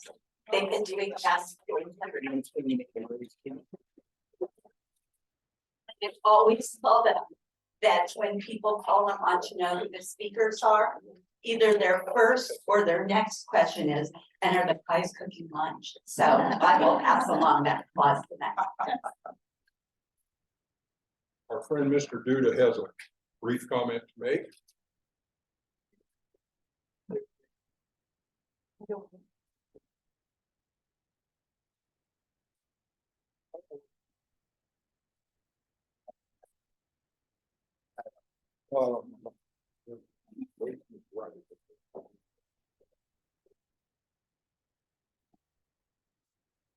If you came in, you got a save the date card for our Laureates Feast. Laureates Feast is the fundraising arm of the Neihardt Foundation.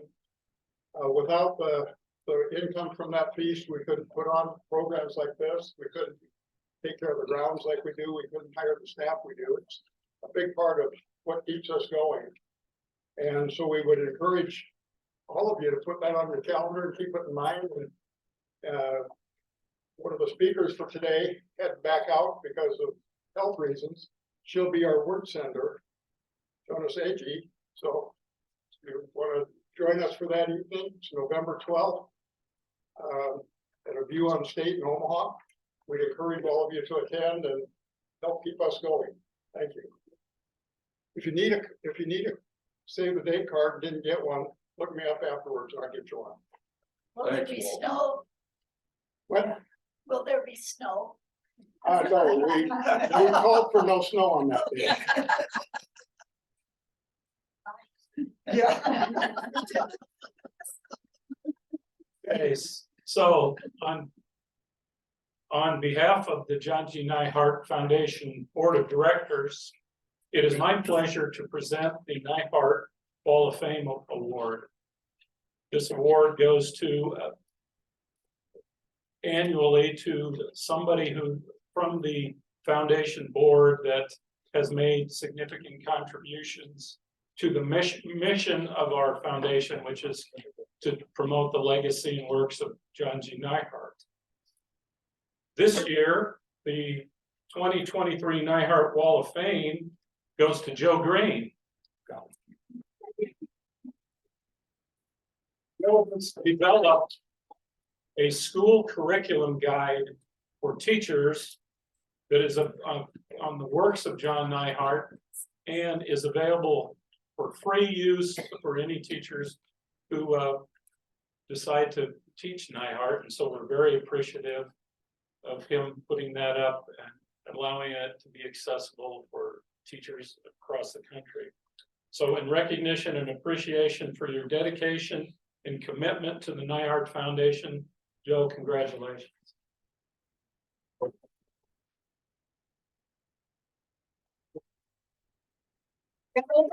Yes, we gotta get a picture. All right. We get a couple more. Step right Thank here. you. You'll get my separate. Oh, perfect. There we Thank go. Just step right here, you can my foot.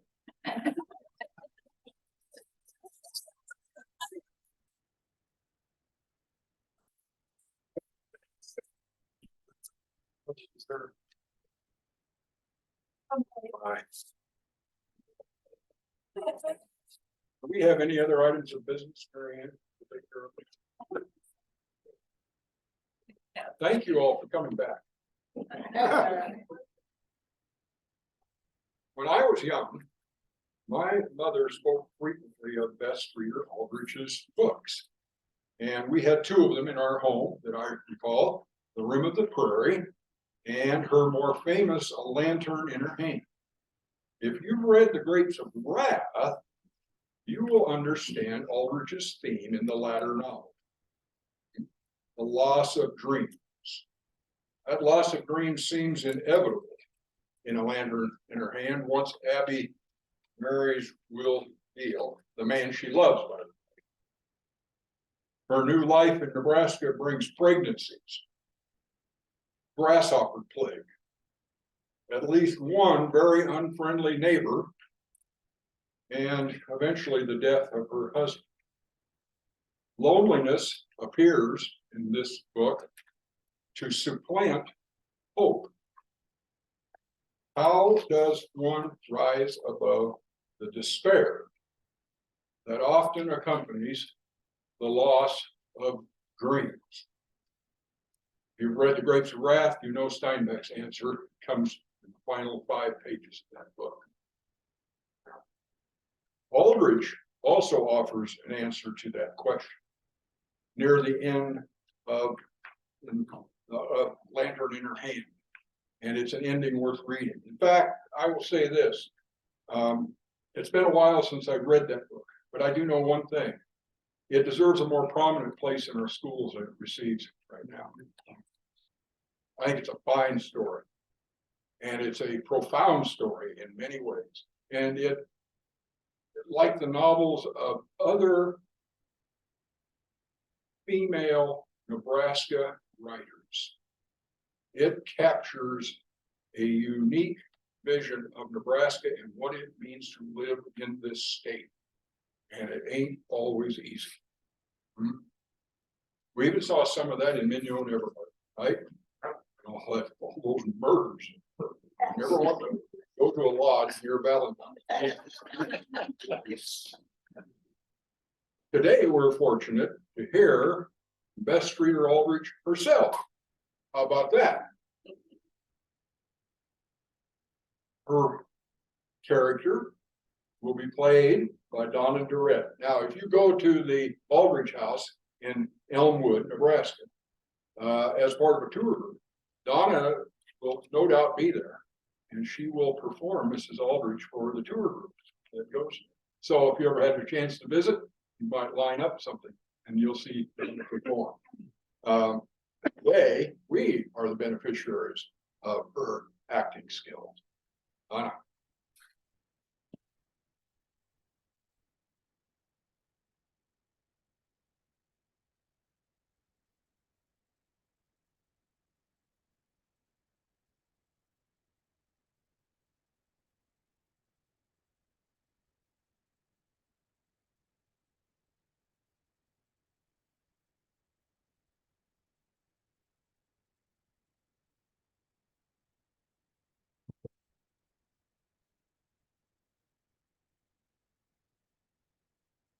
I am going to depart from what I usually do. I am Donna now. The trick is when I wear my hat, I not only perform, I am Mrs. Aldrich. And so if I speak of the death of my husband, occasionally I get a lump in my throat. And I have been known to have to stop and breathe a little bit. But right now, I want to tell you a little bit about why I resonate with this woman so much. And my own grandmother. My great-grandparents were married in Pennsylvania in the 1800s. The date is somewhere in the back of my brain. And they married, and 9 months later in Indiana, in a covered wagon, they had their first child. Now, women, think about what that meant. The roads were not very smooth. Prairies have bumps in them along the way, as do the families that she runs up. And 13 months later, my great-grandmother had their second child in Wisconsin. Now, she had this little one that I'm sure she had to nurse. Nobody ever said that, but I didn't have a grocery store to buy formula. And she had this little one hanging onto her skirt someplace and one in her arms. And not very, the appropriate amount of time, but not very many extra months later, she had her third child, my grandmother, 25 miles away. 25 miles. You needed a couple of days in a covered wagon for that. So there they were with 3 children. And I'm thinking, as I read the dates and what was going on in Wisconsin at the time, likely they were looking for work in the logging mills, the saw mills. About 4 children later, they came through Nebraska. The reason I'm mentioning it is that they came through it. They didn't stay. Sorry, Nebraska, because well, I'll talk more about Nebraska with Mrs. Aldrich in a minute. They came through Nebraska with 7 children. in a covered wagon. Water, while we have lots of streams that go down, between streams is a ways. Lots of water underneath us, but you don't dig down when you're traveling in a covered wagon. I cannot imagine how she did that. They ended up in the northern part of Kansas, which I'll claim as being really close to Nebraska. My grandmother grew up, she was a school teacher and married a school teacher. And they had 2 children, my father, my aunt. And they homesteaded in 1915 in eastern Colorado. How many of you have gone from here to Denver, going through Burlington? You know Lyman? Yep. You know Lyman? You don't forget Lyman, do you? And you stop there, right? Whether you have to or not. And you tell your children, if they say, we can't, we don't have to, you say, pretend. And do it anyway, because there's no stopping between here and Denver. Well, it was in that kind of country that my grandmother and grandfather homesteaded. Now, what you have to remember is that women in my grandmother's day, well, even in my day, way back at the time, did not teach after they were married, much less after they had kids. And so my grandmother was home. They homesteaded in eastern Colorado, where the water was running down the creek, as we said it there, if they were lucky enough to have it. And they dug a deep, deep, deep well. I need to ask sometime. You know how tall the windmills are in eastern Colorado? How tall the windmills are indicates how deep the well is. They're not very tall in the sandhills, are they? Now, the trick of this story is that my grandmother was home. They had wild longhorn Texas. Who's from Texas? You know those cattle? Oh, yes. That's what they had on the open range. And I imagine they had chickens, everybody, chickens. And she had 2 kids. Grandfather taught 25 miles away in town. He went there on Sunday afternoon and stayed until Saturday, got home Saturday afternoon.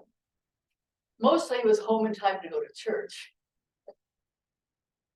My grandmother homesteaded that place, took care of the cattle, had 2 more babies, raised those 4 children, figured out how to get coal or cow pies, they call them out there, for the stove, coal stove.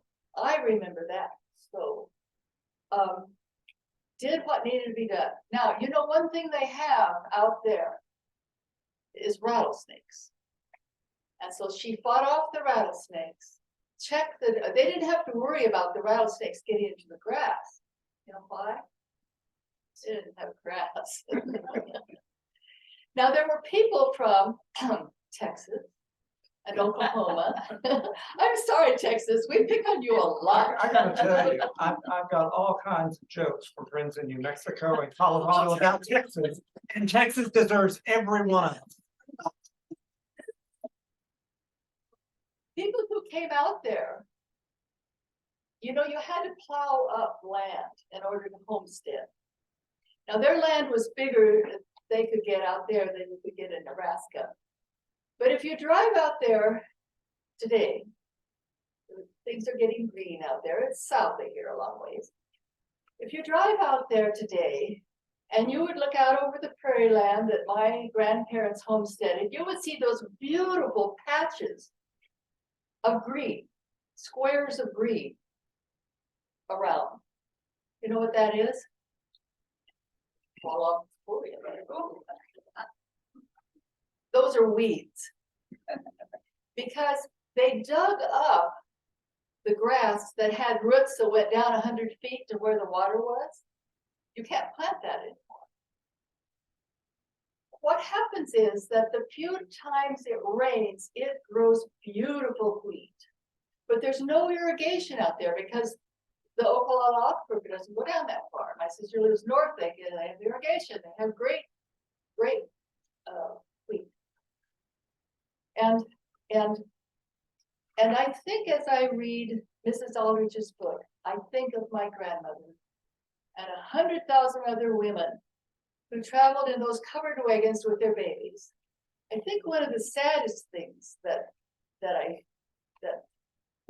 come to mind occasionally is when they went where the grass was really tall, you know, that was not eastern Colorado, that was Nebraska, where the grass was really tall, that occasionally a toddler would wander off.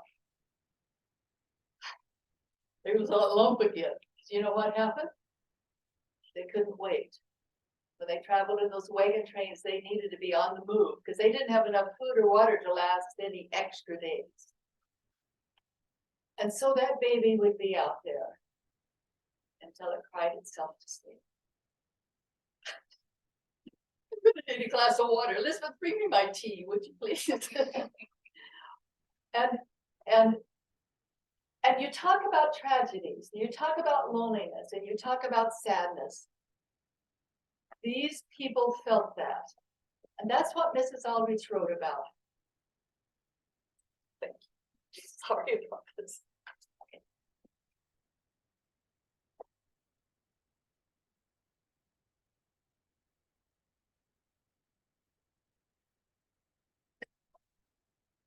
Not bad. And now it's so good to be with you. Thank you so much for inviting me. When I first received the invitation, I thought there are going to be all these academics here. Now, I did go to college in Cedar Falls, and I taught in that college. I taught regular school at first for about 4 years, and I supervised student teachers in Cedar Falls, and in a couple of other places, and loved being a teacher. And I grew up there in Cedar Falls. My parents have the kind of background that I think makes for a writer. I was the youngest I had 8 older brothers and sisters, a lot older than I was. So it was like having 8 aunts and uncles. And the nice thing about that was because one could tell me something to do, but the other one might tell me something different, and I really didn't have to do either one of them. I learned that I could grab a book. I could volunteer to make the beds upstairs. There were lots of beds upstairs. I could volunteer to do that, and then I could disappear into the closet and into that book. And so I grew up reading all kinds of things. And at a mealtime, and you think about this and tell me if this was your experience. At Thanksgiving, almost any meal at my house because we had all these people, but at Easter, Thanksgiving, and Christmas, did your families gather around the table and tell stories? I was lucky enough to be one of those in Cedar Falls with my parents. My mother was a streeter, and my father, of course, was an alder. And they would tell stories. And one of the stories I loved was a story of my mother's family, the Andersons, in Ireland. And the son of an aristocratic family was riding his horse and got thirsty, and he stopped where a young woman was bringing water up from the well for her house, a peasant woman, and they fell in love, and they married, much to the aristocratic young man's mother's disgust. She tried her best to make a lady out of her, and the girl grew up and married and could manage this well enough to live there until her husband took a trip to America, and on the way, the word came back that the ship had sunk and that he was dead. He had co-signed a note for a friend of his, and of course, the people wanted their money immediately because this guy was dead, and they wanted their money that he had co-signed for this friend.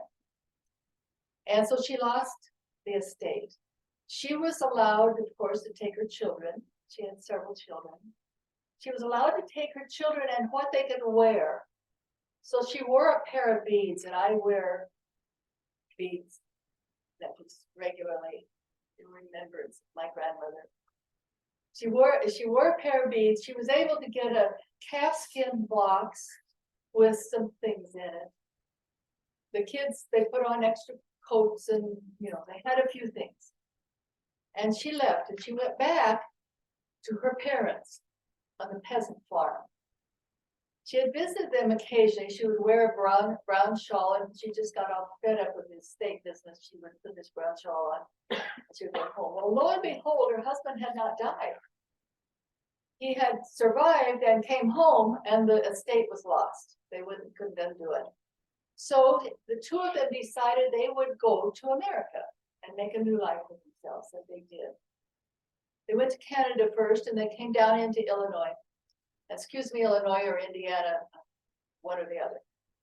And had a farm, kind of a homestead life was before. She knew what to do with cows and chickens. He was raised that a gentleman does not work. Sorry, men. Maybe none of you are gentlemen, perhaps. He didn't know how. He had never worked. And he did not live very long. And my grandmother did. She lived a long time and she did well. And she decided when my mother was 17 that she would move to Iowa. She heard there was new land, free land there. She could go and you could do these things and get the land. So she loaded up the kids, my mother and brothers and sisters, her brothers and sisters. My mother, being 17, drove one of the covered wagons. My grandmother drove the other one. The two women and these children drove to Iowa. On one of the little creeks, the covered wagon overturned. Now, in that covered wagon was precious flour, 8 sacks of it, wrapped, contained in cloth bags. You know, who of you is old enough? Who of you, well, I will confess to being old enough to remember the print bags on sacks of things. Yeah, they made pretty Easter dresses. Well, these bags, all 8 of them, slid out of the covered wagon into the water. Now the feather pillows just bounced around. Little kids had a lot of fun chasing them down, like a bunch of ducks down the creek. But this was their food for the winter, the flour that was in these cloth bags. So they scrambled around to get them up out of the water, and they put them on the bank, and they let them drip dry for a little while, and then they got everything back up on the bank, the wagon tipped up and everything. Put them in the wagon and went on to Cedar Falls, dried out the bags, and found out you could crack that flour, and you know, it just made a thin skin under the cloth, and the middle part was fine, and they cracked up and ground up the hard parts, and they lived through the winter. They did very well, and when my 17-year-old mother at that time, she married, and they lived there, and did very well. Then they had these 8 kids, and then a little bunch of time later had me. And I learned to love to read. I learned to love those stories. Can you imagine the other stories? If one of the stories was that the wagon tipped over, there were lots of stories. And I grew up with those stories around the table. And I sent my first story to the Chicago Tribune when I was 14. And I won a camera. I really, for doing something I love to do. And then I sent other stories along the time because it was fun to do. I remember sometime later, in fact, it was about the time that my husband and I'll talk about my husband in a minute, but my husband and I had moved to Nebraska and my mother came along and I sent a story to somewhere, some magazine. The magazines all printed stories, serialized stories meant to them. They all did that. And I had sent a story in and I got a check for $175. And my mother said, now Bessie, it's probably missing the decimal point. It's probably $1.75. One time, I was talking with my mother about the hardships that they had gone through when she was little and the traveling that she had done and riding a couple of weeks. I never rode a couple of weeks. I never lived on a farm. And I was saying, I'm so sorry this was so hard for you. Bessie, that was not hard. It was the best time in my life. That's what kept them going. That's what kept them going. Noticing the small things along the way, enjoying each other, making fun with the kinds of things that they had. Oh, and by the way, I still don't like mystery stories. Sorry. But that story was well written. There is a difference.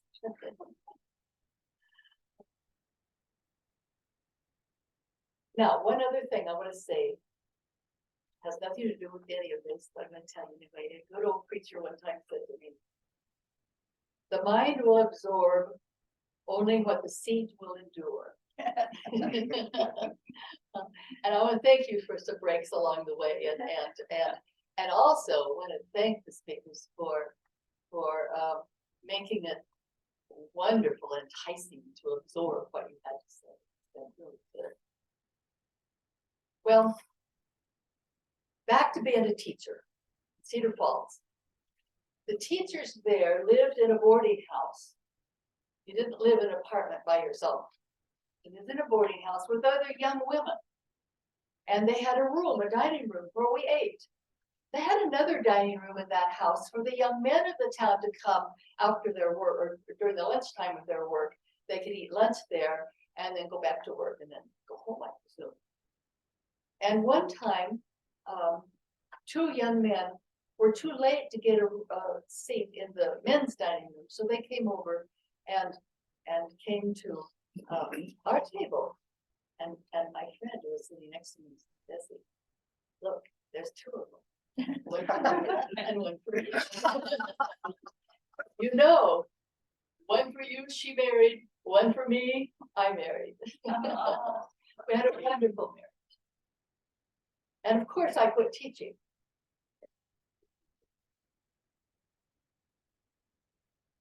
My husband had always wanted to buy a bank. I'm not sure. Do we have any bankers here?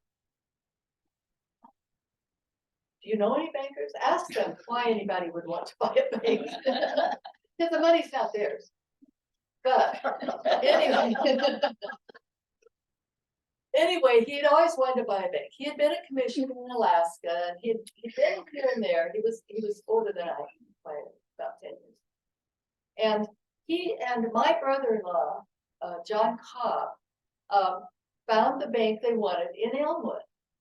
And so they came. Now I was pregnant at the time, and pregnant women didn't travel.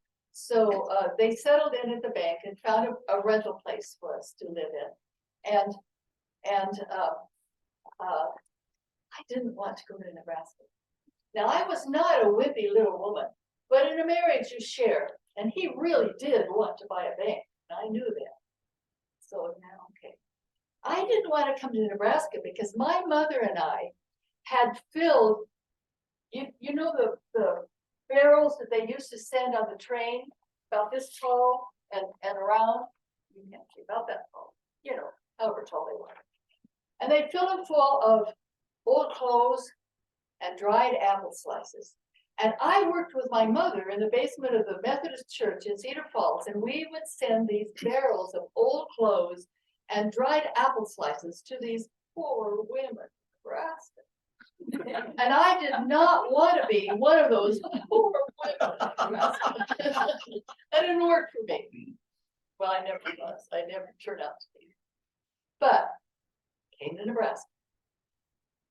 And we took the train Train had gone through there in about 1870, something like that, and this was by then, baby Mary had been born. She was 2 months old, and it was 1909.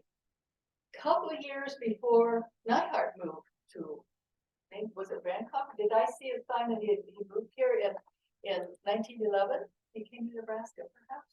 Somebody figured that out. And Cy Meyer met us with a buggy and a team of horses.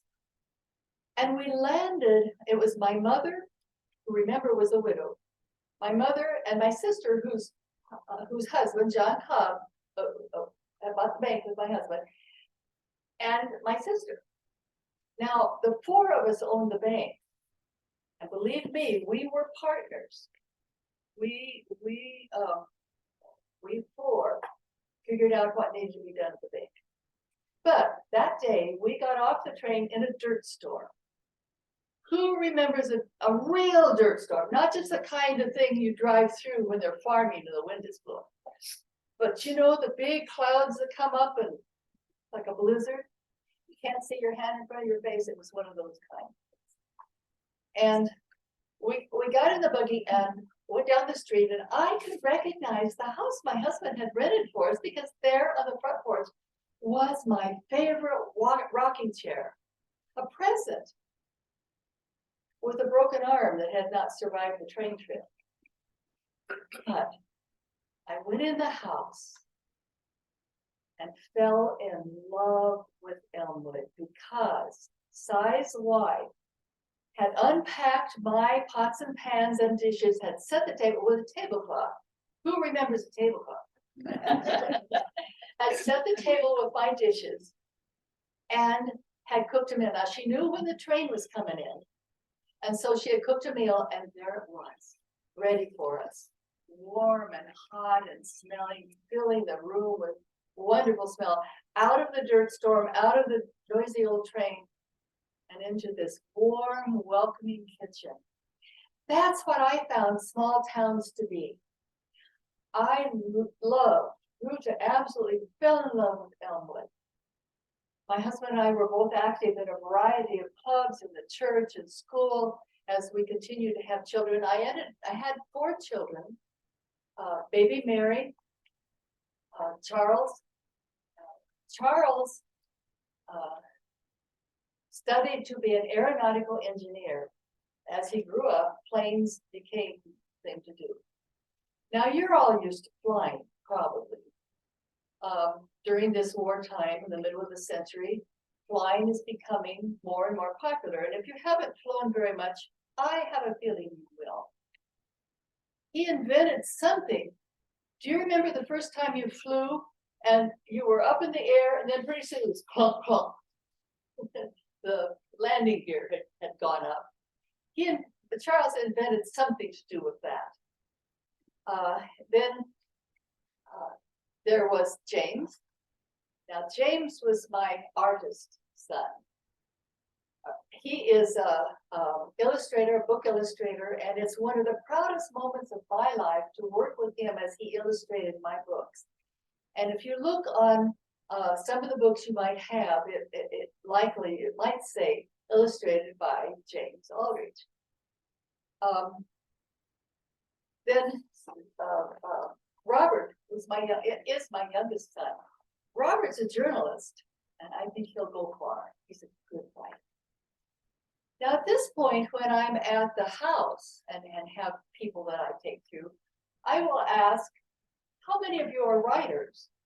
Now, somehow that doesn't fit here, but maybe not all of you are. Maybe some of you are just here because you like to be around writers. You like to hear what's being said. Who's a writer in here? Yeah, some of you are. Some of you are not good. And some of you are not. And then we go through the kinds of things that people write. Now, I imagine that most of you know the boys in the army in Europe and in Africa, various places in the middle of this century. You probably write real letters to them. How about typing? Do you type a letter to them, or do you handwrite them? The handwritten ones are treasures, aren't they? Now, the next thing I ask with that after letters is, who writes, the next thing I can ever think of is a grocery list. And I try to find something that everybody can write. Because we all have a story inside of us. All of us do. We all come from somewhere. We all have things that go on in our lives. We all have a story. And I hope that those of you who are writers, I don't know if you're writing your stories. I have a feeling in what you write is a bit of you, because you do leave a piece of yourself in your writing, I think. But I hope that you're writing something about your stories, because remember, when the year 2000 comes around, what's going on in 1947 is going to look 50 years old, you know? And your kids will say, Mom, what'd you do this for? Why didn't you do something differently than what you're doing? Well, we settled into Elmwood, and I found that a small town, the people are hospitable, they're kind. I've heard from my friends that small town people are gossipy. You know what I have found? You know, wherever you work, there's a water cooler. You know, there's something like that. And Joe is gone from his job. All of a sudden, he's been very faithful, and this day he's gone. And you tap your neighbor at the water cooler and you say, where's John? Is he sick? What's going on with John? That's not gossip. That's caring about John, right? And that's what you do in a small town.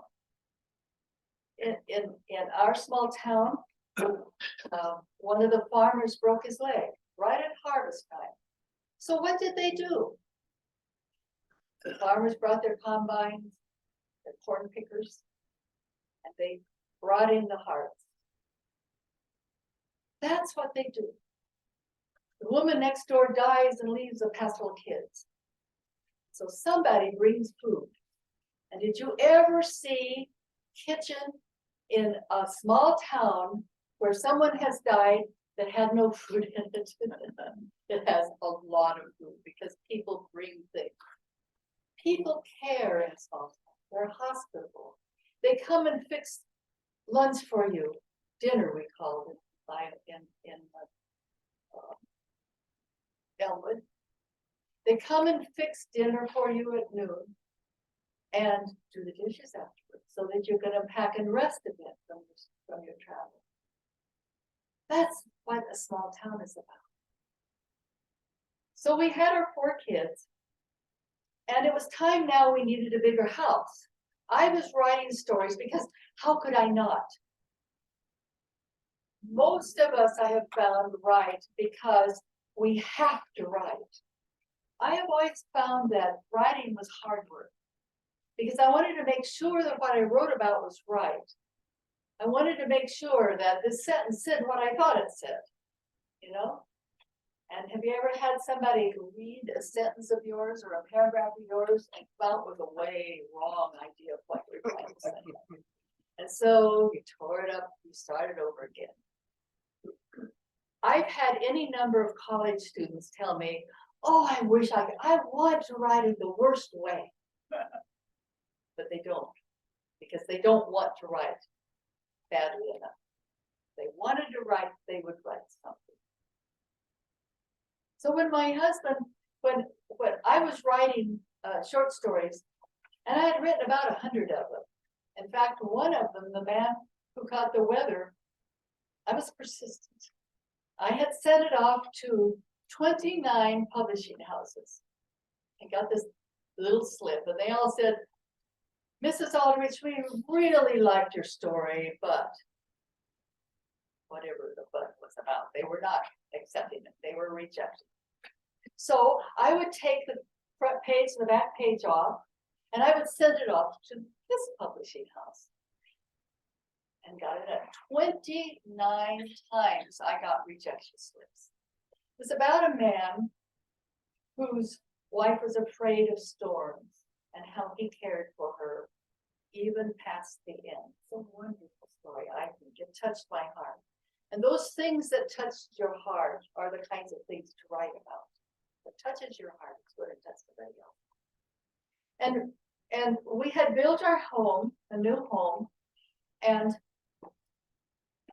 we moved in, had these 4 kids. Robert was 4, Mary was 16, and we were really happy. I loved my husband with my whole heart. And 1925, I got a call from the church. And Chuck had lost his calf. Was insistent that he go find it. He hadn't come back yet, so I was waiting at home for him. And my husband had taken the 3 children to church, and he taught Sunday school as he always did. And I got a call from the church saying that my husband was ill and I needed to come. They would send a car for me. So I was watching for the car, and I knew something was dreadfully wrong when the pastor was in the car, because he should have been preaching. And I got into the car to find that my husband had died of a cerebral hemorrhage. Somebody say that, Coach. Hemorrhage. Not a hemorrhage.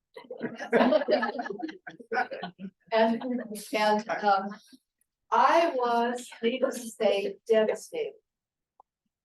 But you know what I found out? When I wrote The Man Who Caught the Weather and His Wife Died, people die in homes. And I've included those stories. What I found out that day for myself was that when somebody dies and the morning comes, you've got 4 kids that are hungry, you get up, put on some clothes, and you put one foot ahead of the other one, and you fix breakfast. And that's what the people in my book do, because that's the kind of people I knew. Now, somebody may have known those wimpy women that ended up in the insane asylum, but I never knew one. They were busy women.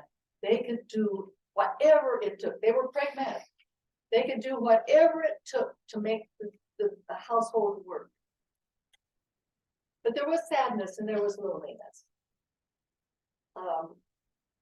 The book about Miss Bishop I wrote, and I chose a headline. I don't know how you choose what to write about, but I read about a newspaper article that said, old building to be raised, goodbye to Old Central. Now this really happened. The town in Cedar Falls, the building was old and they took it down. But I thought about, what about the teachers that were there? What about the classmates that had gone to school there and had maybe married out of there? What about the people that didn't finish and that were doing whatever they could do? What thoughts did they have? And I thought, okay, there needs to be somebody connected with this. So I thought of Miss Bishop, the name I made up, but I kind of fashioned her after teachers I knew.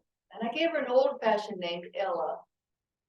And Ella had a chance to marry.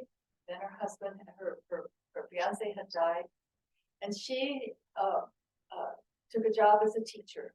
And she was a teacher, and she was a faithful teacher, and thousands of children throughout her years had gone to school with her. And she touched so many lives. And I thought, there's a story, because everybody's had something like this happen in their lives. There's a story, touched my heart, and I knew it would others too. And now Ella has retired, but under a little pressure. She's old, and the principal was new, and he really didn't want her around anymore. So he suggested that she retire, and she did. But in those days, there was not a teacher's retirement. She had nothing. And she didn't have children, so she couldn't go live with her children. She had no family, no money. And she was really sad and lonely. She just felt terrible. And there was a knock on the door. She was going to go back one more time and go through the building, because that school building, like the one I saw, was going to be torn down. And she went into the building and walked through the rooms and wrote a poem on the board. She usually had done while she was teaching. And then suddenly she heard some noise. And a young man came, Miss Bishop, I'm Joey. I'm Billy's son. You remember? Oh yeah, I remember Billy. Billy was a little one that sat right back there. But he was a sweetheart. We got him through, graduate. So I went, he said, Miss Bishop, come with me. And he took me into the gym. And as soon as I went near the door, I heard Miss Bishop, Miss Bishop. There were the alumni, hundreds of them, all former students of mine who had gathered and who had not only had a party for me, caved and okay, but they had taken up a fund because they knew that teachers didn't have money after they retired. Our salaries were big enough to save. I mean, who's going to save a piece of a chicken, you know? And they had taken up this collection and told me how important I was in their lives, that Miss Bishop thought I was thinking. And as I worked with that story, and as I experienced that in other teachers' lives, I put the amount of money that I received from that, and then later they made a movie from that and petitioned the powers that be to start a retirement fund for teachers because they had nothing. They had given their lives, their hopes and their dreams, and they had given that to teach these children. They paid the price. And too often they had nothing for it. They were not rewarded for it. Miss Bishop was. Now, I wrote that story and they wanted to make a movie of it in Hollywood. Now, I knew Hollywood did not know about small towns. And so I insisted that I be there. So I went to Hollywood and spent 6 months. Robert went along with me. And we made sure that what was in the movie was small towns, except at the end. My sister Clara got sick and I had to go home just before the movie was finished. So I didn't have any control over the end of it. And later I received all kinds of stories from the good women in Nebraska. I received letters from them. Because you see, Hollywood did not know you did not put wine glasses on a banquet table in Nebraska. There they were. I wasn't there to say you can't do that. You know, when you find something that touches your heart, when you find something that whether it's a research paper or something you're excited about, or whether it's a story that brings a sob to your throat, there's a story. And as you know, it needs to be fleshed out. It takes hard work. You find out if they're going to cross the prairie, what kind of flowers are the prairie? Oh. You find out what kind of animals are around. You don't put bears on the plains. Find out in the mountains. You don't put the wrong animals in the wrong place. It takes a lot of work. I gave a speech on the radio one time. And that was when the radio was new, and Dr. Lindner had the only radio in town in Eagle, and I made sure my kids were there so they could hear me. I'm their mother, I wanted to hear. And so I went and I gave the speech, what it was like to travel in a covered wagon. And then I had an inspiration. Careful of your inspiration. I said to the people that were listening to me, if your family has stories of covered wagons and settling and homesteading in Nebraska, I could use a few ideas. Why don't you send me them? I can't pay you for them. I'll wrap them into my stories. And so I won't acknowledge you. I want to make sure they understood that. And I thought, if I could get a couple of dozen, wouldn't that be wonderful? I got hundreds, hundreds.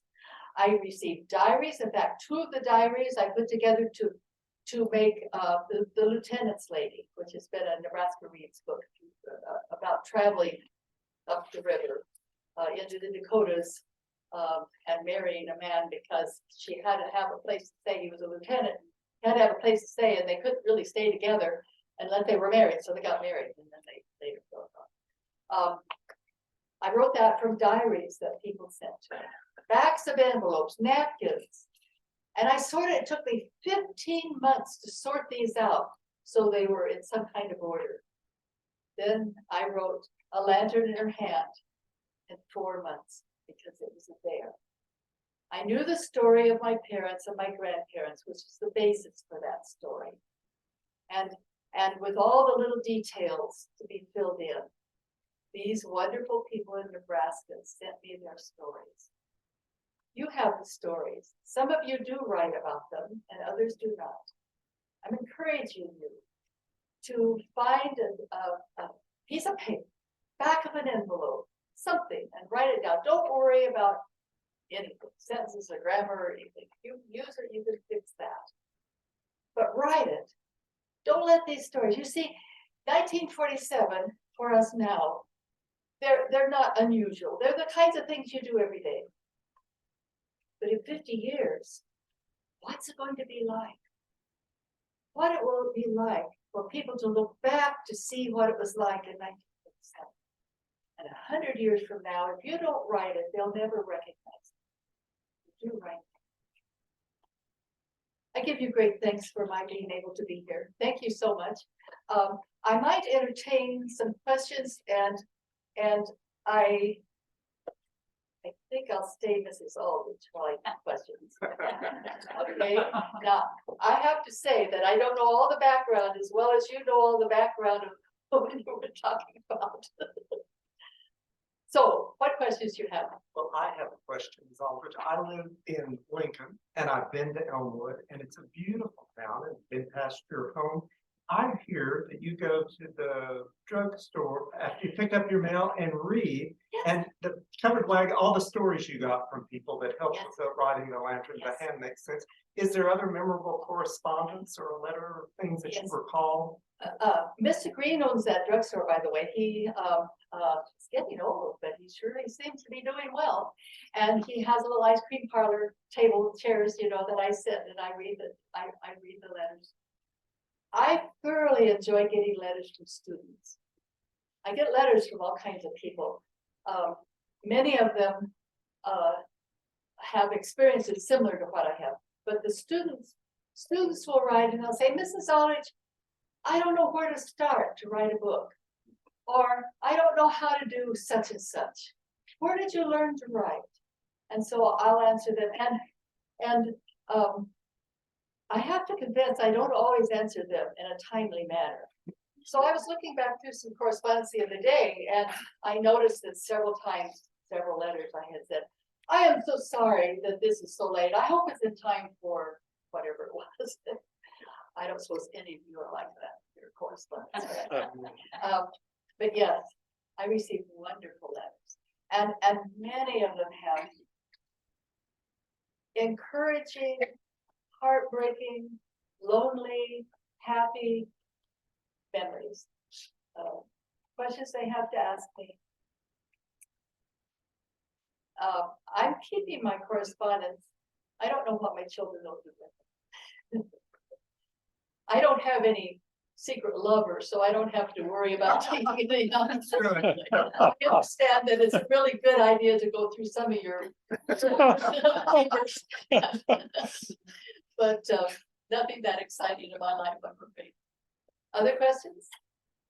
Yes, Ms. Aldrich, trying to frame the, I guess I'm right, speaking from appreciation, your appreciation of writing, and encouragement. But I grew up in a small town, and so a few years ago, Nebraska had 150 birthday. So it got me thinking about my hometown. So I had some business history. Well, then what would be helpful, the local paper. I need to hear you a little Oh, better. okay, what was very helpful was the local newspaper that had days gone by. So they would have 10, 15, 20, 100 years past news. So every week I would take my town's Farwell, so I would knit all the Farwell news, put it into a log. So basically, I've got some of the history from 1850 to 2023, plus including days ahead. But an interesting note is that what I find is there's no correspondence to the county. So two things that happen. Number one, there's no news that's being put in the paper to keep it current. And also that, future news. So, back to your comments when you wrote, there's news there, as long as someone's writing it. But with your encouragement, it seems like the hardest thing is to start. Second thing is to do it again, but once you get second down, you need to continue. So, thank you for the encouraging your community to write. And Billy said, I want to have a paper. Elmwood does, yes. Don't know how long it's going to last, but Elmwood does have two papers, in fact. There are people that are saving those things. I understand, I've heard little glimpses of that in the future. There may be some kind of way that you can get a hold of some of that. But I think that's pretty far in the future.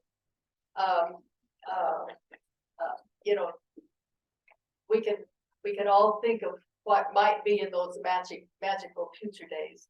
But there are people who do clip those things and keep them. And newspapers do keep their own files, and libraries keep those files. And so that's a very, very important source. Not only a source of what kinds of things go on in the world, but of who poured at the tea at Mrs. Smith's house. Any other questions? I understand that this bank in Elmwood survived the Depression, and that you might have had something to do with that.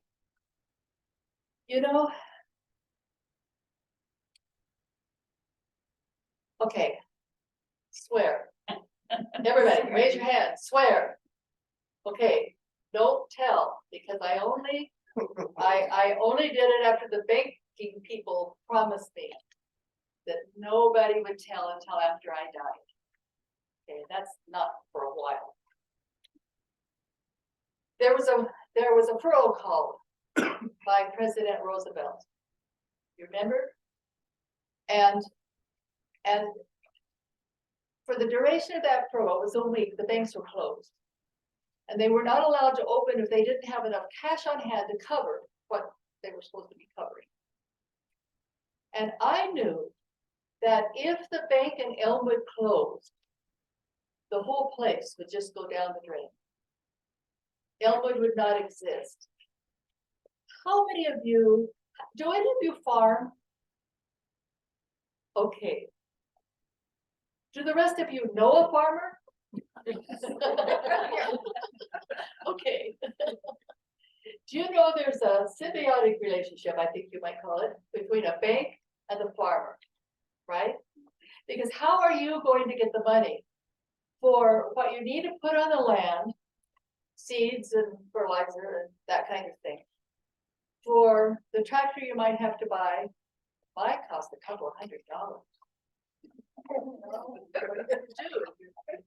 Now I do know that most of you farmers, most of the farmers probably can fix their own. The day might come when that's not possible. You cannot farm without a bank.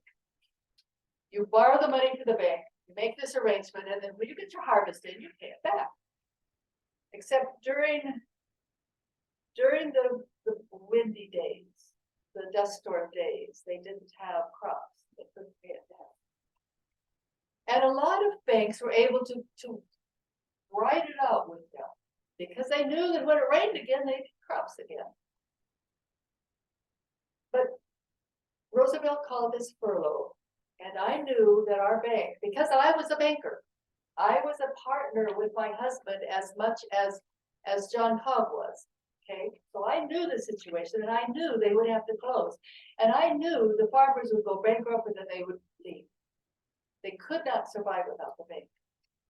So I sold some jewelry. We were not poor. I sold some jewelry. My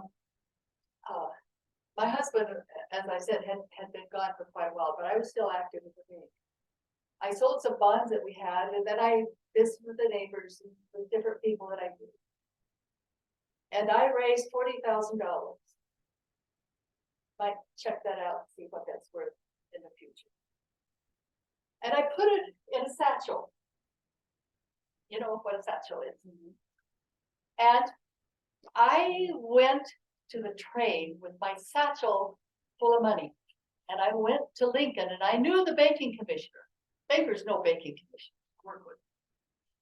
And I walked up to the receptionist and I said, may I see Mr. Banking Commissioner, please? And she said, do you have an appointment?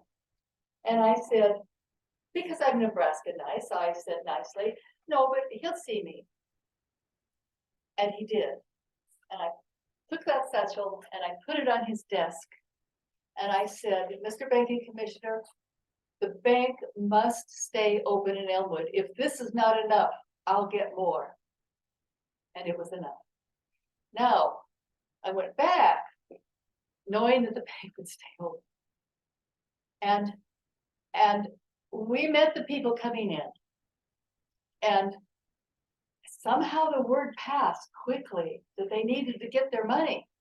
And people were only getting a quarter, a nickel, a dime for the dollar they had posted in the bank. And so they lined up. And I met them at the door. And I said, hello, Mrs. Smith. So good to see you. Yes, go in. You'll get your money. And she went in. She got all her money. She came out in tears. Joe Blow went in afterwards and did the same thing. And pretty soon, one after another, they were able to get their money. And there were still all week, there were farmers that didn't believe it or that had not gotten the word that our bank, the banks all around us closed. We were the only bank that were still open. And so they came all week, not as heavy as the first day, but they came all week and they got their money. And our bank has never closed. It went from my family, the Aldrich family and Cobb family, to the Clements. Guy Clements was a young teller when we bought the bank. He later was president, and the presidency has passed down through that family since. And they still since the early part of the 1900s to this day. I have no idea how long that will last, but there are children coming up in those families, so I imagine it'll stay. The bank stayed open. Now, when I found out, Dwight Clements, this guy's son, and you need to know, Dwight Clements was 100 years old a year ago. He just died. A year ago, he died. And he told me, Donna, not Mrs. Holmes, he told me that the bank had a pot. Now, I vision a witch's cauldron. I have no idea what it was. It might have been a bookkeeping device, you know, a book. They would write things in. But he said we had a pot and we put the money that the farmers brought because Mrs. Aldrich purchased the loans that were considered whatever you call it in a bank, that they shouldn't loan them the money after that for a long time, so that they could get their money to plant their wheat, corn, whatever. And then they would bring in a quarter, a dollar, a nickel, $1.50, $3 one time. And Dwight said, we put it in this pot. And no farmer ever missed paying his total amount of the loans that Mrs. Aldrich had purchased for him. She got back every cent of money that she had given. That's the kind of people Nebraskans are. That's who they are. They needed the money, but they also paid back. That's why Mrs. Aldrich's mother said, it was not hard. It was not hard. We had the best time.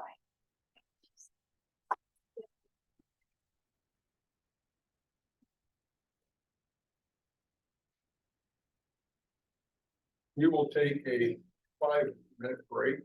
Thank you, Donna, very much. You are very welcome. Let's make it 5, please. Really?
Paper there.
Okay, we'd like to begin, please.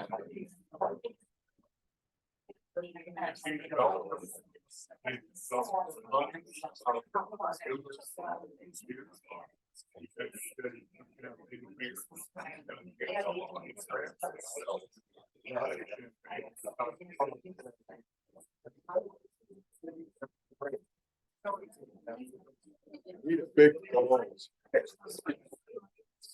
Big Chinese.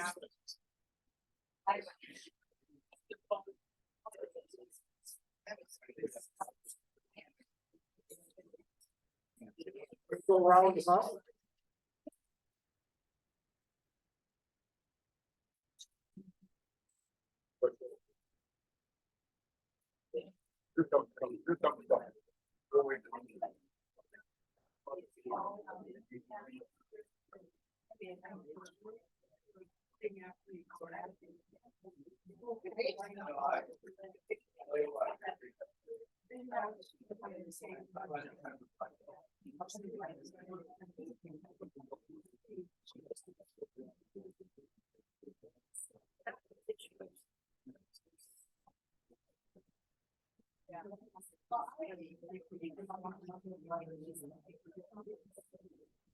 Before I introduce our next speaker, I would like to remind you again of Neihardt Day coming up on Sunday, August 6th.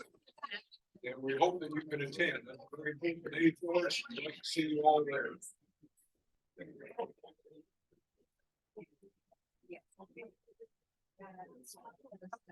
Later in the afternoon, it gets where you need a bullhorn, Jeff. You know, I could do a dance, but it wouldn't look very pretty. Whistle, Joe. I could move. I'll just sing a little bit. No. I sang all the cattle in the county would jump the fence. 2 days ago.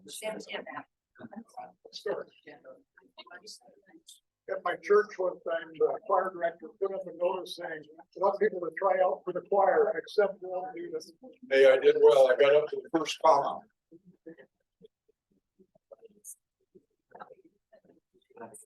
Two days ago.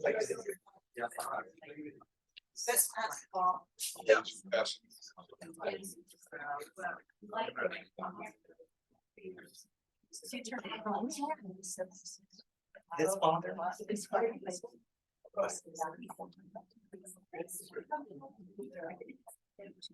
All right, let's give it a final try. 2 days ago, I listened to James Scott, our next speaker, present 2 historical vignettes on Siouxland public media. This is the first time I'd ever heard him speak.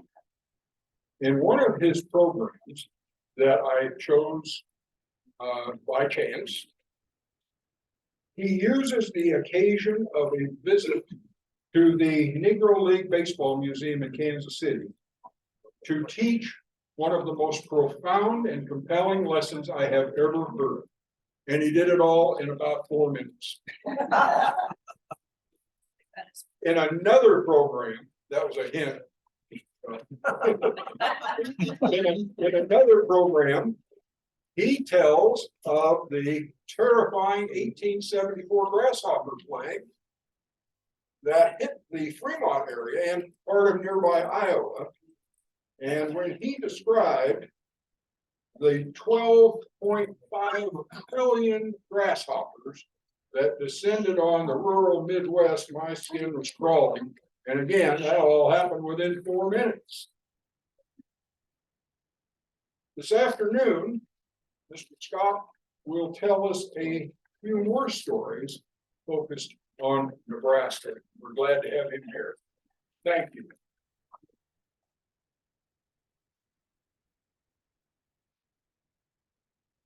Well, thank you. It's a privilege to be here, as I mentioned to some of you. It's a privilege to be around so many people who appear to know John Neihardt almost personally. I'm from Northwest Iowa, and there's a relationship between Neihardt and one of my old friends who's gone, who wrote the Lord Grizzly story, Frederick Manfred. So I can get together with a whole bunch of my Dutch friends and we can talk Frederick Manfred in that same sort of intimate way, to the joy. So it was a privilege to be here this morning and to hear you talking about that, and it's been fun to be here. I am a late entry into this horse race. Nancy, I think you wrote Monday, right? Yeah, it said something to the effect, well, someone may write you that stage would you be interested in coming to. And lo and behold, that happened. I wrote her back and said, well, thanks for raising my anxiety level beyond the top of the world. Actually, the fact of the matter is that I have been at the Center for Western Studies in Augustana for the last little while, and that was planned. So Center for Western Studies presents a whole bunch of folks just like yourselves, except they're all South Dakota. I'm an Iowan. Here I am with Nebraska. You have to think of me as a carpetbagger in a way, because I do come down here and read your stories once in a while. We were talking about voice this morning. I don't know if you can recognize my voice, but I can flatten the diphthongs right out and say, I was born around Lake Michigan. I'm a Wisconsin boy originally, so I can talk Packer stuff, but I've lived in Northwest Iowa for the last, 45, 50, a long time. And there's an oddity about Northwest Iowa that you all should sort of understand before you ride me out of town on a rail. The fact of the matter is that the topography of the land is very similar there that it is in many ways to eastern Nebraska and eastern South Dakota. And I don't know if people in Nebraska feel this. A lot of people in Northwest Iowa feel that basically the entire demographic is out there by Des Moines and Cedar Rapids and Cedar Falls and Waterloo and Iowa City. And that's where all the important people are. And then there's the riffraff up in Northwest Iowa. Because we suffer from this, I suppose, geographical guilt or whatever.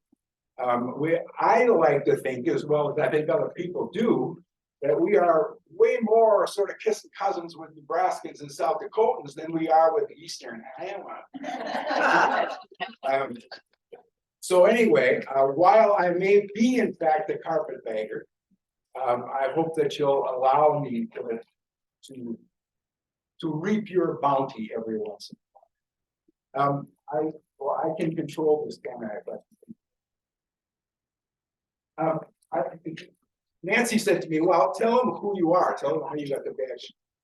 I applied for an art fellowship at the Homestead National Historical Park, which I would imagine just about everybody was here. And an arts fellowship allows you just simply to live there for 2 weeks and then to sit in the museum and it look like you're doing something if people come through. It would be much more interesting if you're a visual artist or a musician, but a writer, you just sort of sit there and I had to have a project in mind. So I don't know where, probably because I've written a lot of meditations and devotions. I'm not a preacher, by the way, but I have in my life. And as a result of that, you get used to a sort of standard form. You said 4 minutes. I'll tell you, the people at KWIT would be thrilled if I'd come in at 4 minutes instead of 5.5. But this sort of shorter form of things sort of fit me. So what I applied with was the idea of doing a bunch of stories about prairie people and prairie life that would be quite short. Walked into the library there, over there, at that place, and the library had a book titled, I wrote it down, Nebraska Pioneer Reminiscence. I don't know if you ever saw it or not, but it's a wonderful, absolutely wonderful book. It's exactly what I was looking for, because it's all these pioneers retelling their stories. And in it, I got a whole bunch of them. So I'm going to start there. That's where this all started from. Then what I did was I did about a dozen when I was there. I knew people at KWIT, that's 90.3 on your dial. I knew people there. They had interviewed me before about other books I'd written. And I said, look, I've been doing all these sort of historical vignettes that I find in these old books, and traveling around. And, you know, I don't know, you look at them, see if you're interested. And they said, yeah, we're in good fit. And that's about 5 years ago. I've been doing it ever since. So I think by this time I must have in the area, I don't know, 100, 150, something like that I count. There is a book. Nancy, you don't have that book. No, Yeah. but There's a book back there. There's 2 books of mine back there, and you can look at them. That's enough. So let's just read a couple of these stories. Like I said, there's probably 150 in all. I chose this one because it's related to the Homestead Monument, but it's also typical, and I like it. I'm proud of this one. Not that I'm not proud of it. But this one I found in the belly of the beast, actually in the archives at Homestead.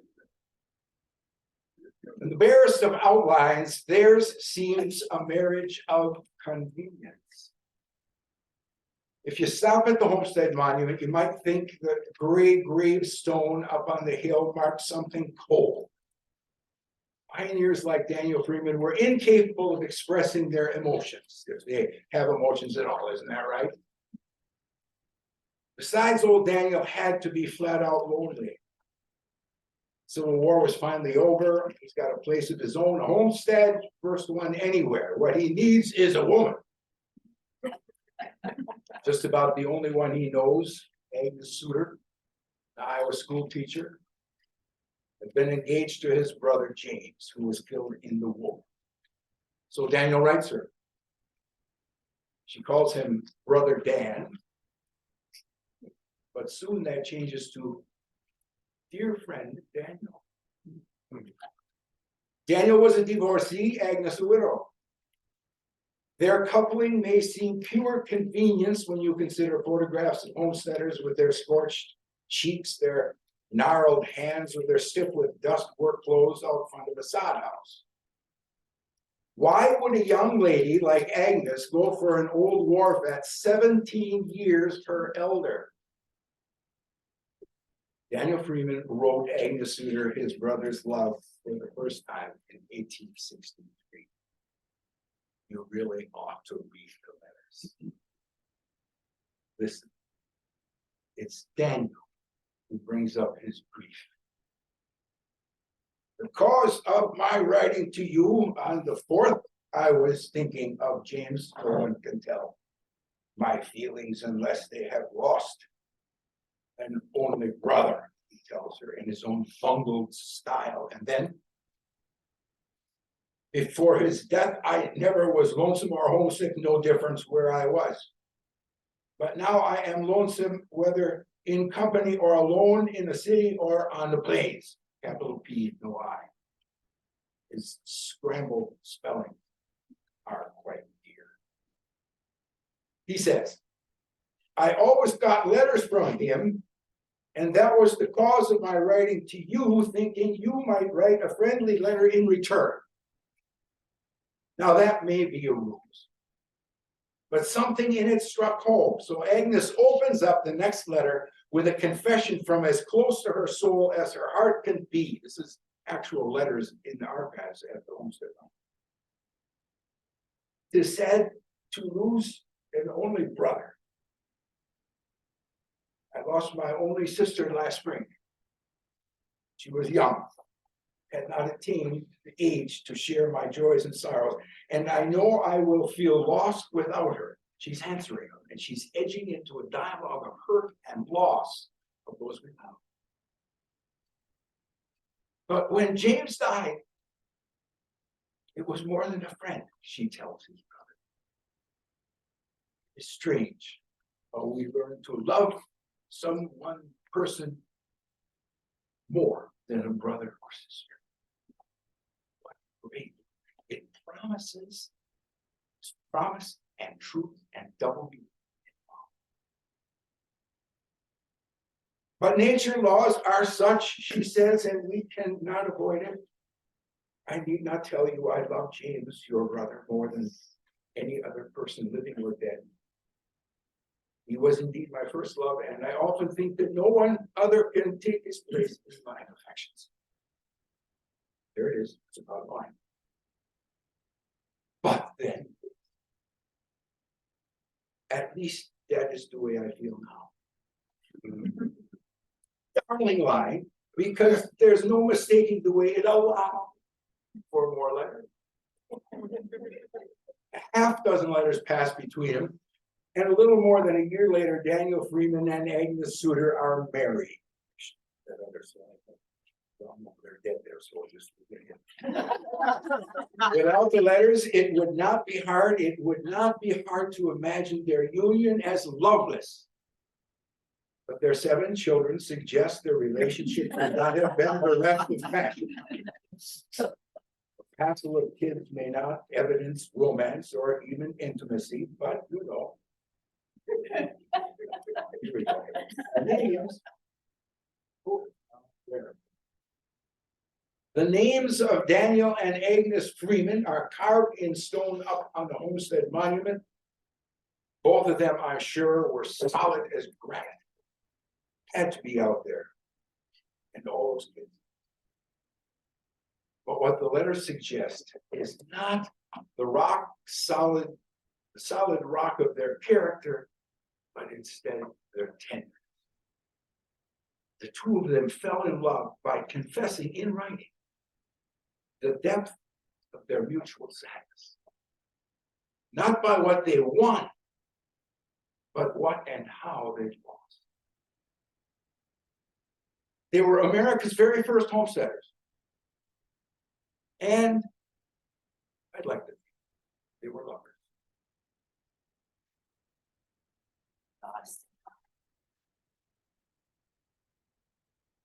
But give you a terrifying one right away, but I'm Dutch and I'm from Orange City area, so you're all welcome to the Tulip Festival in a couple weeks. And I was asked by a magazine to look into the Dutch in Nebraska. I found some stories that were really, this little town called Holland, Nebraska, the other side of Lincoln. Anyway, this is a bad one, so hold on to your shirt. Sunday, October 15, we went to church. The wind was then blowing wildly, but this became worse further along in the day. When we got out of church, we saw the smoke in the distance because the prairie was on fire. It's November 1871. And Harmon Jan Tassell, a homesteader from Lancaster County, Nebraska, is riding home to the old country from a sod house amid the grasslands. He and his family back home could never, ever have imagined an immense roiling sea of grass. And all that grass, he tells him, is still unoccupied. He might well have said untamed. He's among those trying to tame the frontier, which is part of the reason Tassell's letter home begins with a record of their harvest. It is this year quite good, he says, and then recites particulars. Corn is very good. Of this, we should, I believe, have 800 or 900 bushels. Things go well. Not until the end does he tell his family about the prairie fire. When the grass is high and dry, he says, it can stir up a big blaze. The old country relatives have no idea. It can burn for miles away. Nebraska Nebraska they know is unimaginably huge. He's probably sitting in a sod house, a lamp beside him, as he tries to determine how to relate the horror of the story he must tell. So I wanted to say, he says, almost as if he's lost it. He hasn't. It's just very, very hard. So what I wanted to say, that when we got out of church, we saw the fire. Story must be told. Another man from church saw the fire. He was not far from his side. He had been in church with his wife and 2 children, but 3 were home. A girl, 11 or 12, one of 8, and the other 5 or 6. That man ran as quickly as he could, but his house was already in ashes. And nothing could have prepared Herman to sell for what happened to a neighbor that Sabbath morning. The prairie fire he and the rest of the immigrant homesteaders discovered to be a Holocaust. High standing grain and 4 pigs were all burned, but not the worst. Right, still hedging. Trying to determine how to tell his loved ones in the old country what they'd all witnessed after church in the burned grasslands. His neighbor saw something white on the ground, thought it was a cat. But when he came closer, he saw it was his oldest girl, lying burned on the ground. And upon investigation, the other 2 were in the house, entirely burned. Thus, Giselle says, a tragic situation for that man. And then this. Beloved, paper is too small to write on. Besides, here or anywhere, what more could be said? Now, it's difficult to imagine Herman Giselle didn't sit there for a moment and read through the letter he'd just written, this time picturing his mother, brothers, and wives and children sitting and standing all around in a house he knew so thoroughly he could have painted it in the old country, even the pictures on the wall. And that last time he went through that letter, in his imagination, he watched every one of them read that story he just told and saw their eyes glaze and listened for their silence. And then I'm guessing he put that letter down. He took a breath or 2, prayers with it. And he went out to the lean-to to milk and to do chores. Still shaken and humbled in that vast sea of grass, the scorched fields all around him. He returned to what he knew had to be done, as somehow all of us do. Beloved, he said, you can read the letter for yourself. Beloved, the paper is too small to write.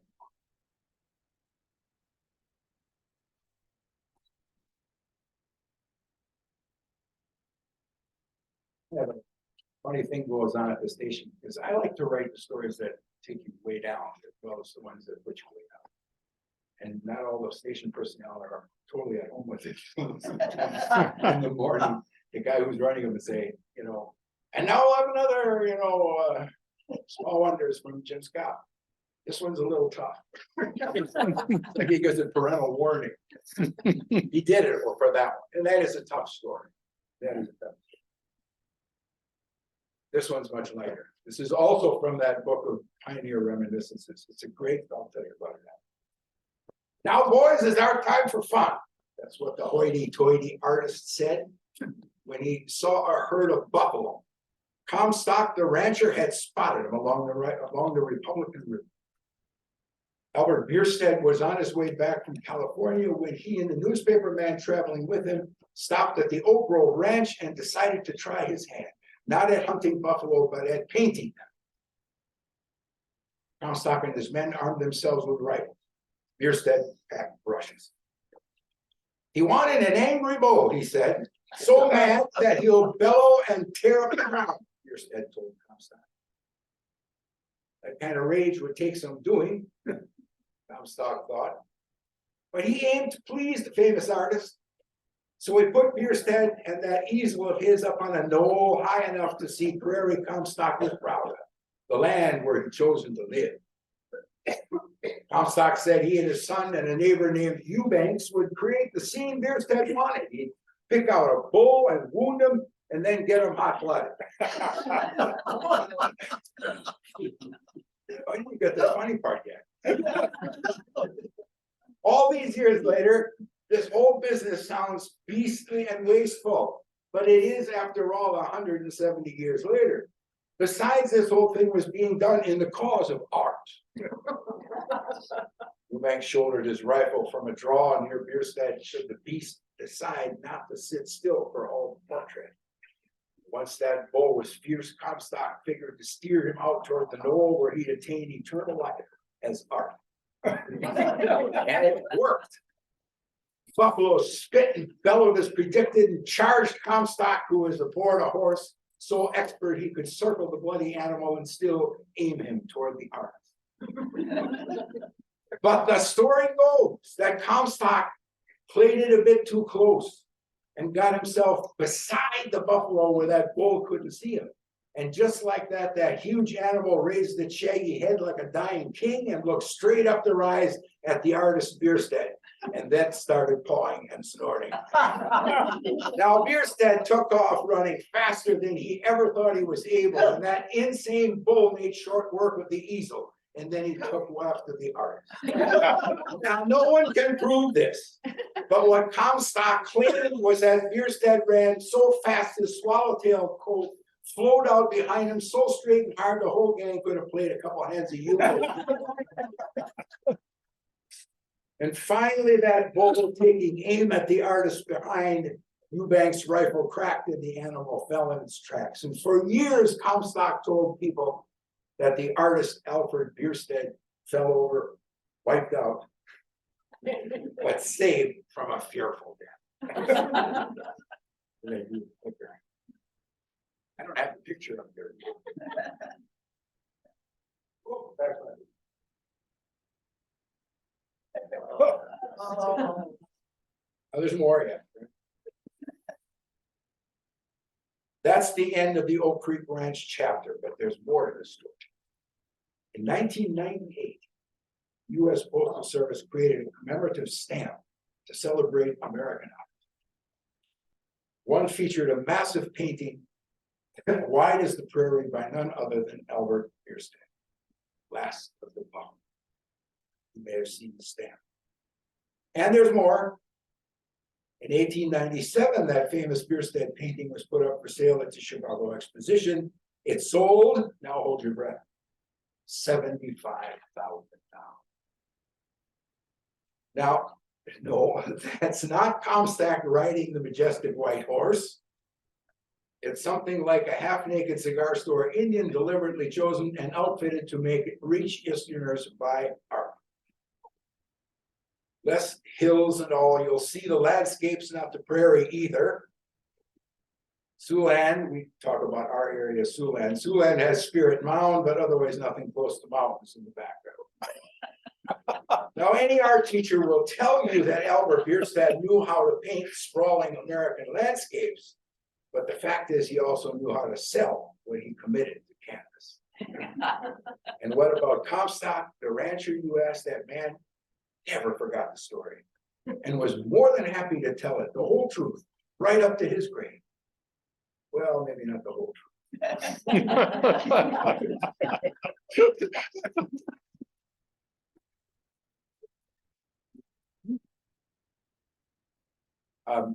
I did a number of stories about the Standing Bear story for the station, 4 of them.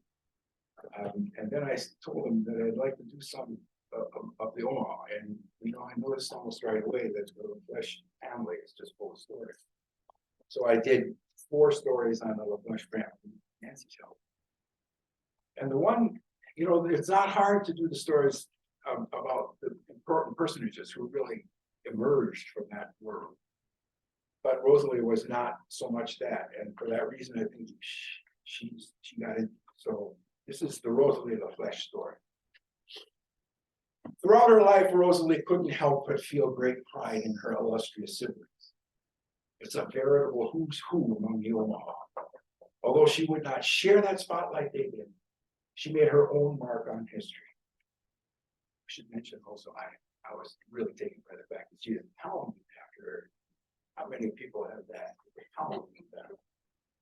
Those prominent siblings included elder sister Suzette, who went east for school and returned with a college education her father, Chief Iron Eye, wanted for all his children. She attained celebrity, traveling with the Ponca chief, standing there as an advocate for native rights all over the East. Bright eyes, people call her. Rosalie's little sister, Susan LaFleche, became the very first Native American to graduate from medical school, then returned to practice medicine across the country, even building a hospital serving both Native and white.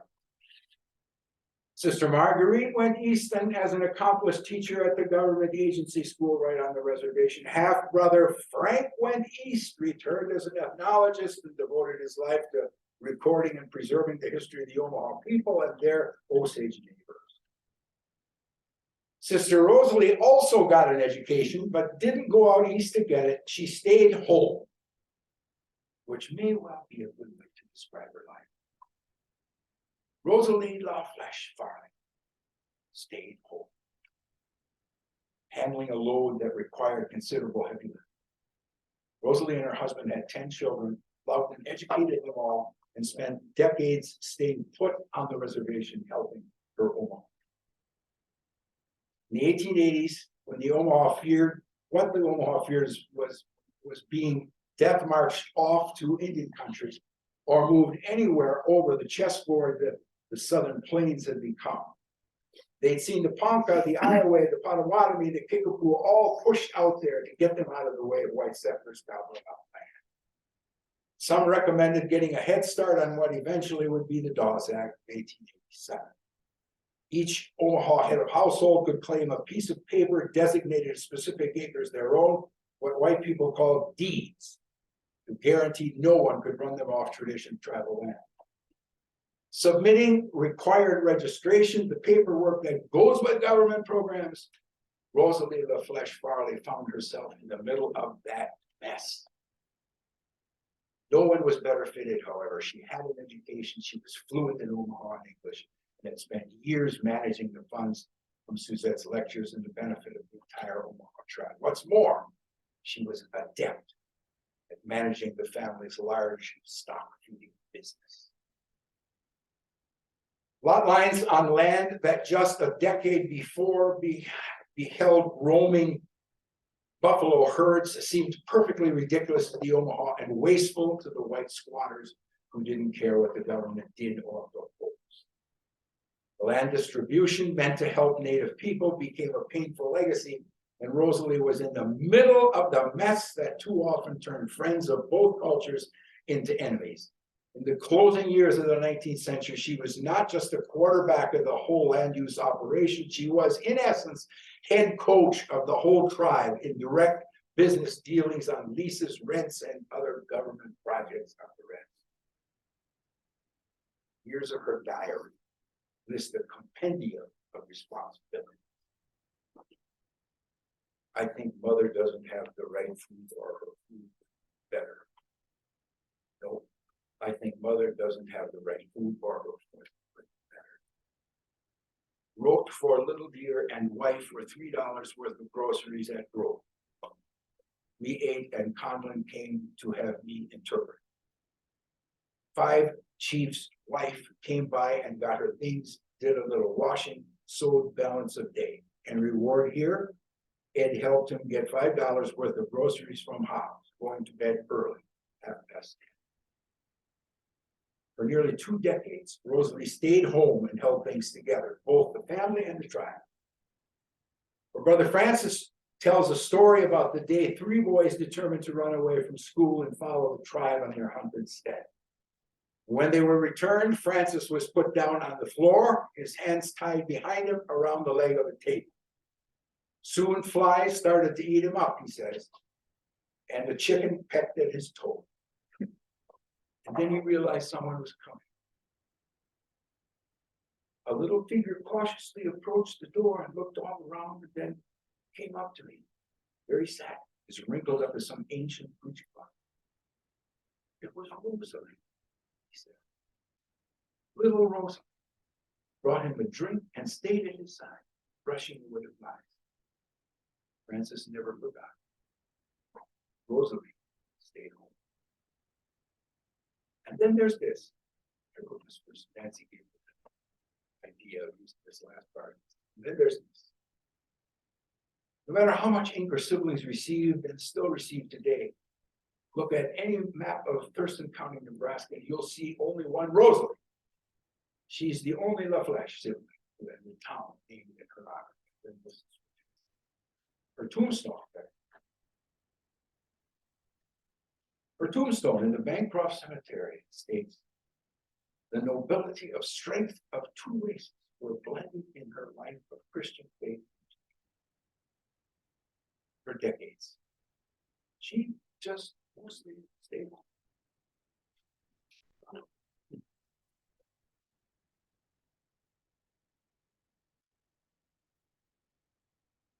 I told you that I did several. Where's the blue thing? We done? No, you got 10 minutes. I got 10 minutes. Your 10 minutes. I didn't know the blue was a 10-minute mark.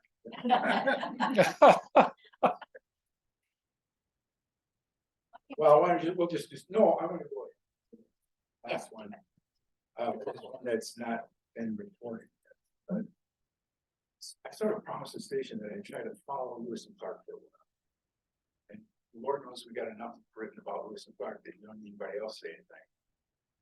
But I thought, I can find interesting ways to talk about Lewis and Clark as they move up from, let's say, Kansas City, or Missouri and Kansas River come together, and maybe all the way to Fort Pierre. Speak up, Jim. Oh, I'm sorry. So this is, John, to make sure the podium doesn't come off the. oh, You're good. Just get close, yeah. it was close. You know how to build suspense. Yeah. So I call this one Fort Forgiveness. And in a way, it's a fitting way for me to end this little interlude. Sweet place here. Just plan on an hour and a half. This is written with a kind of Sioux City in mind. So just plan on an hour and a half. You can take I-29, but if you've got the time, just cross over to Nebraska and go south on Highway 75. More scenery, less hustle. Do your soul a favor. Either way, you have to get to Blair to cross the river. When you do, hold on to that GPS, because while finding the first council monument doesn't require what it must have for Lewis and Clark to get there, Fort Atkinson ain't wall drunk. One way or another, get to 75, and in the middle of town, follow it to Fort Calhoun, even though you're looking for Fort Atkinson. Trust me, they're close. Turn left on Madison Street and watch the sign. Soon enough, you're there. The real Council Bluffs.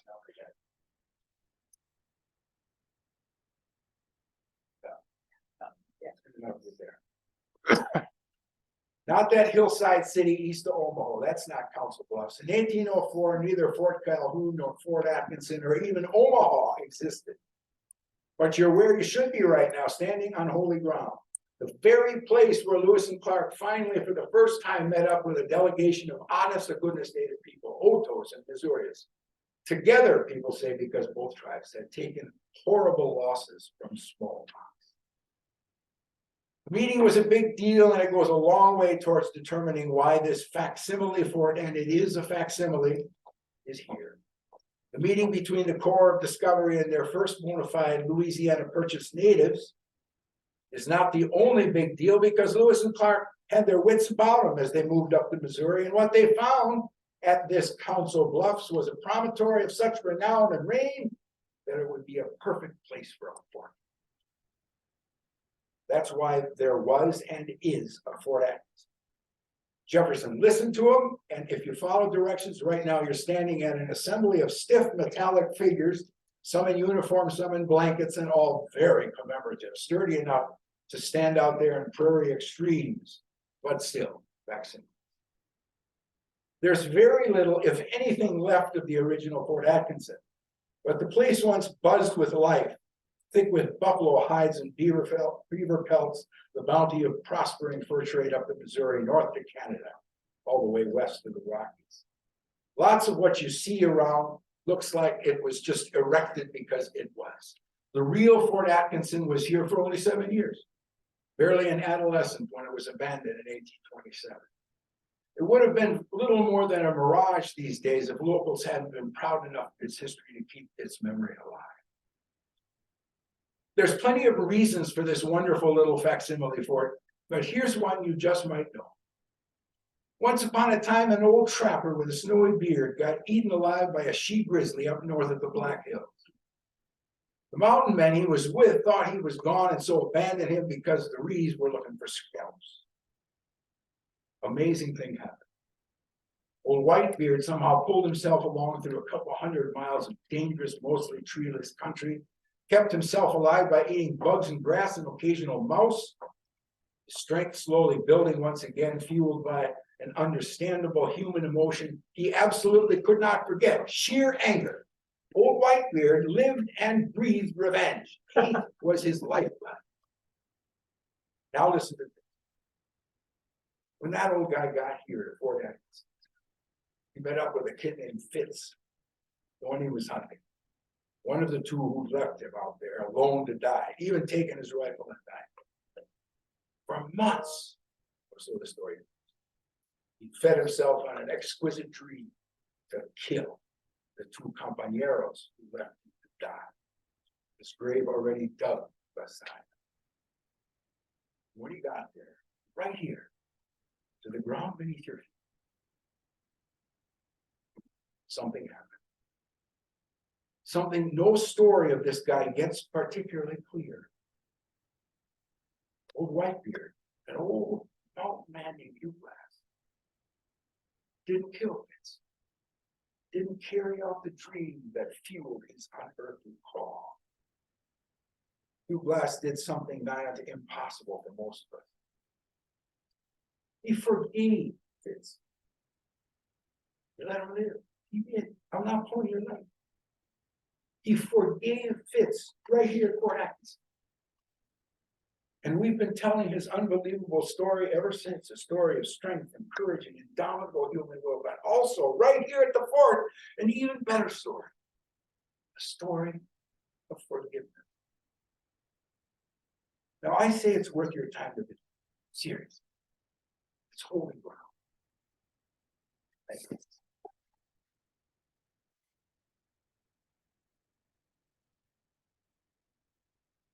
Where?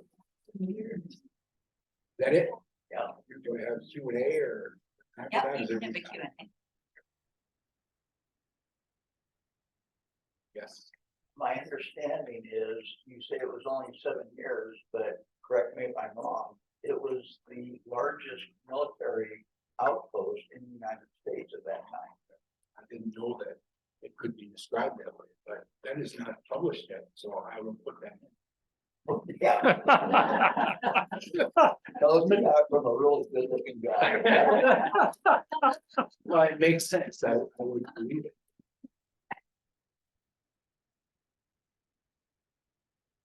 Which is your favorite story?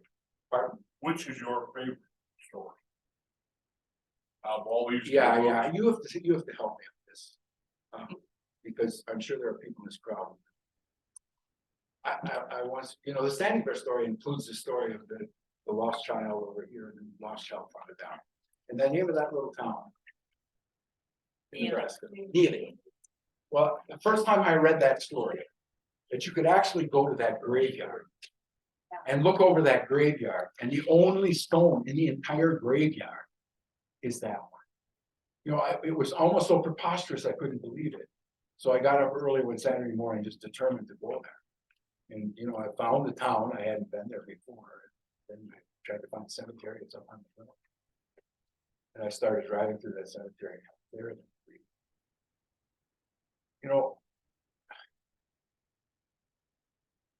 I don't have to tell anybody in this room that reconciliation is a very, very difficult thing. So when it does happen, you got to sing those praises to the mountaintop, even in a place like the Great Plains where there aren't mountaintops. And that story is just incredibly beautiful. You all know the story, right? Yeah. I think that one, actually going there was. I tend to be someone who believes, you know, I have to go to Fort Atkinson, I have to sort of be there and. But I sort of have to be there, and that early Saturday morning, on a cloudy day, when that was just full of flowers. Was just so incredible.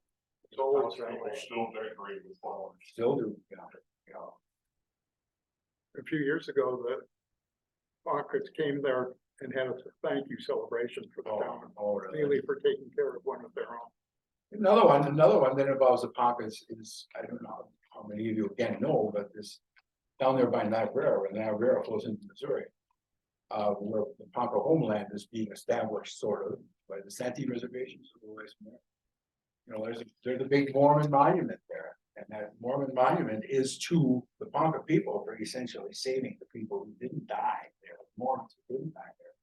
In the Northwest. It's another wonderful moment of reconciliation. When you make reference of the rancher Comstock, Yeah. is that the town Comstock, is that named after? I don't know that, but from that book where I got that narrative from, Yeah, Pioneer Reminiscences, his name comes up more often. So he must have been a well-known rancher out there. Well, there probably weren't a lot of them, but he must have been well-known. So that he would have a town named after him. But that's where that story comes from. Oh, I didn't tell you the end. There's another part of that story that's hilarious. So the Buffalo Bill Museum is in Cody, Wyoming. Yes? yeah. Somewhere out there, yeah. 2 years ago, they were gonna do a whole shtick on Bierstedt painting. So, you know, the scholars came to talk about the Bierstedt painting and all that sort of thing. And I got a call. And this guy found it online, this story online. He said, where on earth did you hear that? That's where Bierstedt wrote. So I gave him the page number of that book. He never called again, so. Anything else?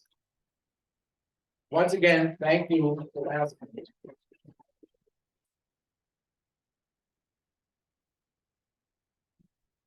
Mr. Scott, you are a master. Welcome to. Let's take a very short break. 5 minutes, sufficient? That's fair. Okay.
to speak about Neihardt.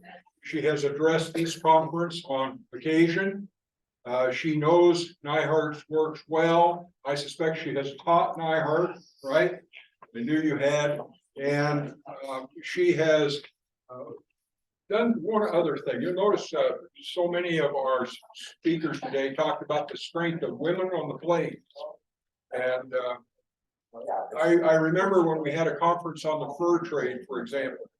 That conference ended with Nancy Gillis giving a speech about the importance of women in the fur trade. And by the time she finished that speech, I was convinced, number one, that she had just addressed an important topic, but also learned something that I did not know. And I've been studying the fur trade for a long time.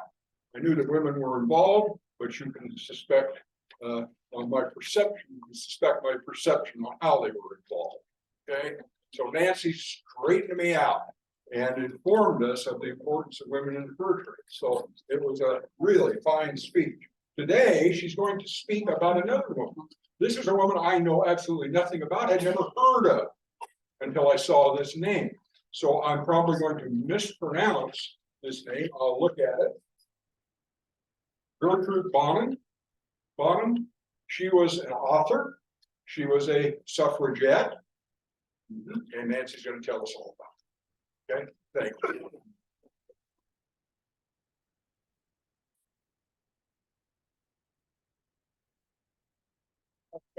Somebody mentioned, why do you always end up as the last speaker? That's all right. Well, today it was serendipitous. I'd given Mary Ann the option that if she didn't want to shorten the conference day, that I had a piece that I'd never given here before that seemed to suit the topic. And so if you'll bear with me. And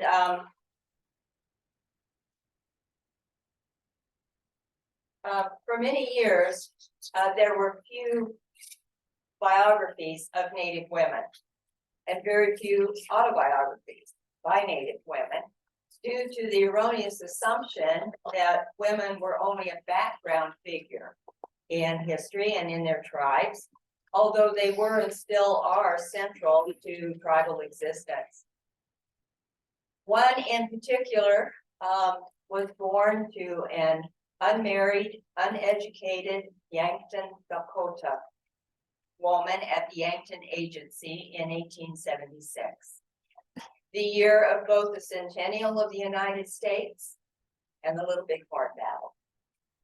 Who could have imagined that she would become a highly educated author, teacher, musician, suffragette, Native rights activist, living into the later years of Franklin Roosevelt's New Deal policies, and would make an indelible mark on history, only to be largely ignored.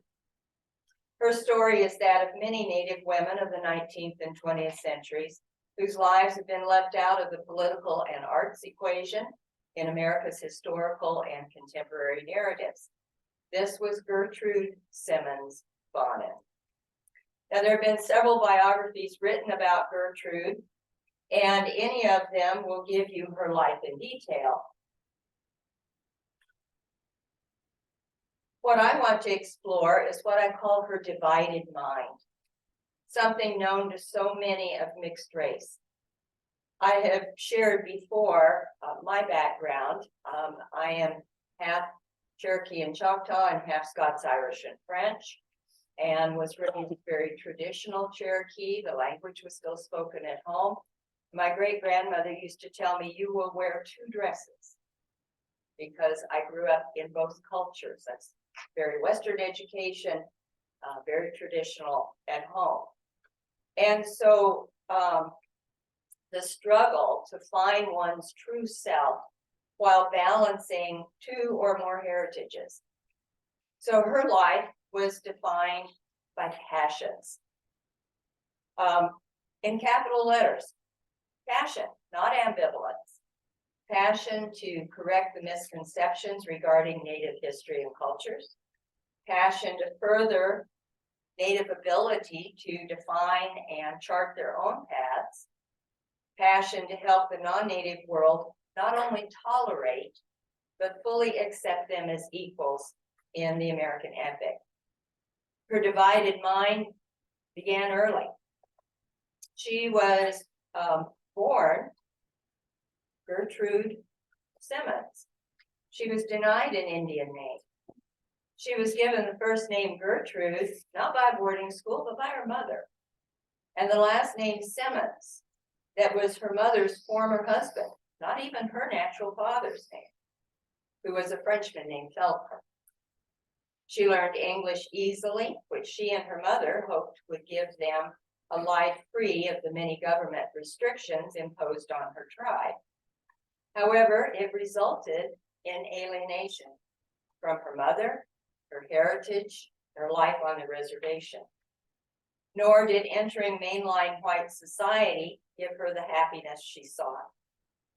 At age 8, her mother sent her to White's Manual Labor Institute, a Quaker school in Wabash, Indiana. People usually think of boarding schools as on the plains and further west, Phoenix, Indian School, those places. Indiana had 9 Indian schools. She stated her mother stated the education was the least the government could do.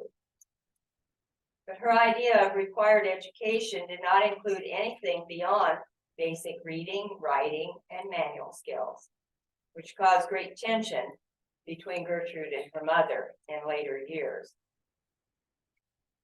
Because Gertrude's divided mind began immediately. She would pad her regular curriculum with music and books of all genres, and finding less and less comfort in brief visits home. Now, she took to music so naturally that she learned violin and piano with equal expertise. Within 3 years, she was teaching music at White's. After graduating in 1895 as valedictorian,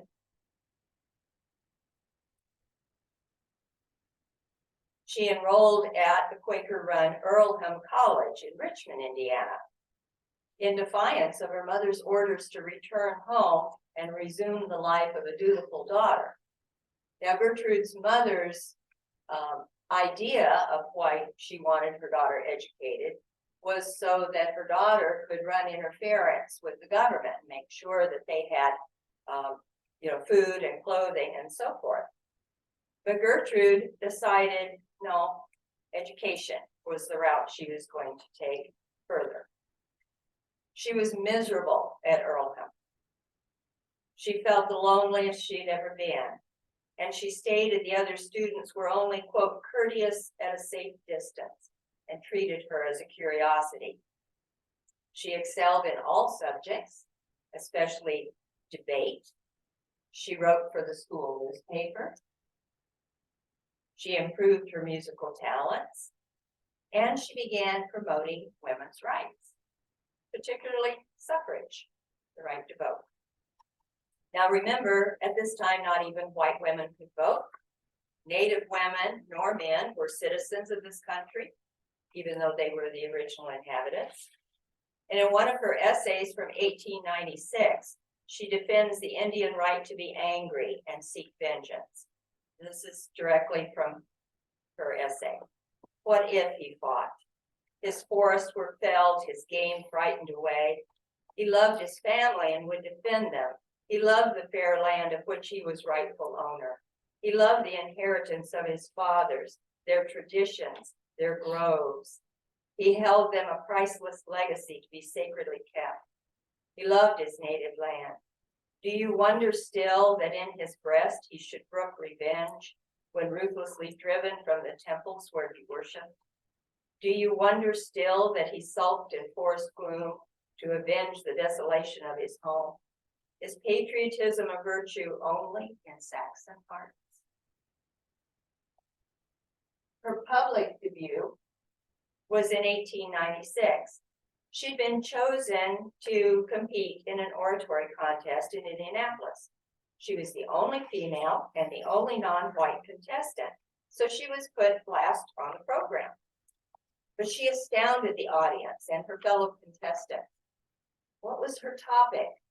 The need for justice for Native people, for their loss of lands and dignity, to defend Native character and intelligence, and proposed the white world could learn much from Natives and not just the other way around.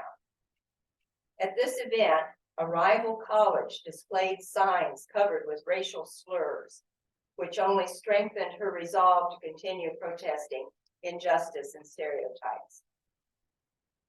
Now, by the way, she was one of 2 winners, but it created such conflict at the school that her mind again was divided. Would her success in the white world inspire other Natives to pursue higher education? Or would it further alienate them from her? Would she lose what friends she had? The stress made her physically ill, and it took her weeks to recover. Then she made another decision, which separated her further from her roots. She accepted a teaching position at the newly opened Carlisle Indian Industrial School in Pennsylvania. She quickly locked horns with the school's founder and headmaster, Captain Henry Pratt, the author of the "Kill the Indian, Save the Man" philosophy. She told her Native students, I can just imagine her standing in her classroom with, Captain Pratt's philosophy, but telling them that their history and cultures were being misrepresented at the school by the white teachers.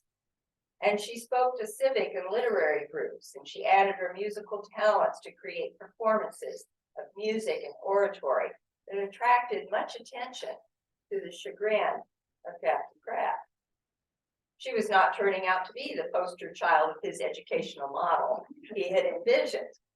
In fact, he wrote to a colleague in March of 1900 stating he believed, quote, in capturing her and keeping her on our side would be the only way he could deal with her. In her rebellion, it grew further divided loyalties.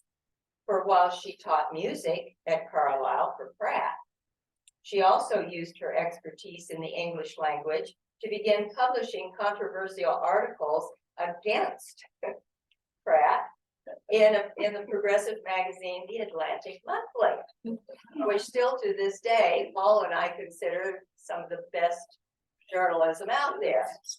So she's writing, here's this Native woman, young girl, writing these essays for Atlantic Monthly about the treatment of the students, about current events on the reservations, as well as adding half-forgotten ancient stories. She wanted to perpetuate a respect for Native culture. These revelations angered Pratt. He called her ungrateful and injurious to her own race, to the extent he takes her out of the classroom and out of public sight, and he sends her to the Western tribes to recruit students. She completed the task, but with great ambivalence. Because while she believed the only hope for the survival of Native people was through education, she sorrowfully anticipated what might lay ahead for the incoming students. She asked whether these schools provided, quote, real life or long-lasting death beneath the semblance of civilization imposed on the students. Now, she still traveled with the Carlisle band. They even went to Europe, but used the exposure to further her own agenda. She accepted a contract relationship with Atlantic Monthly, the only Native to ever do that. And she performed pieces such as Hiawatha to white audiences, including a command performance to President William McKinley in the White House. She was outspoken about why she wrote mainly about bad experiences at the school and the conditions faced on the reservations, which then alienated her former teachers and her white friends, particularly in the Quaker community. They vilified her for not acknowledging their care of her, their many kindnesses, their financial support. They reminded her of the very literary ability and culture she used in making presentations was the result of them nurturing her, taking her into their homes and providing such a high level of education. She was now, early in the 1900s, was fully championing the saving of Native culture, something they, Pratt and the Indian Office, was trying so hard to erase. She decided, no, it's worth saving, and I'm going to take what I know how to do and save it. She lost many supporters. She lost many former close friends because they saw her as having divided loyalties. Lonely, isolated, conflicted, where could she send her pain? She left Carlisle. She poured her heart into music at the New England Conservatory of Music. Her continued absence from home caused great resentment with her mother and other relatives. They began writing her and telling her she should not use the name Simmons because they no longer knew her. Deeply hurt, she changed her own name, and again, revealing a divided mind, because she chose a Lakota name. She was Dakota. She chose a Lakota name, Chitkalaja. Chitkalaja is Redbird. This became her byline for Atlantic Monthly. The first one under Redbird was, quote, an Indian teacher among Indians, about the poverty of the Yankton caused by the influx of white settlers, of thefts, of abuse, of corruption, the introduction of alcoholism to the reservation, lack of employment, the near starvation conditions, lack of protection by the government. She also castigated her audiences, relating how she had watched her own students enduring what she had faced in the classroom. This is a quote from that work. Many civilized people visited the Indian school. These Christian palefaces were astounded at seeing the children of savage warriors so docile and industrious. Gazing upon the Indian girls and boys bending over their books, the white visitors walked out of the schoolhouse well satisfied. They were educating the children of the red man, and afterward to boast of their charity. Now, Pratt didn't appreciate such public criticism of the school, and so she was eventually fired and told to cut all connections to Carlisle. Now, both jobless and outside the circle of extended family, her personal life became even more divided.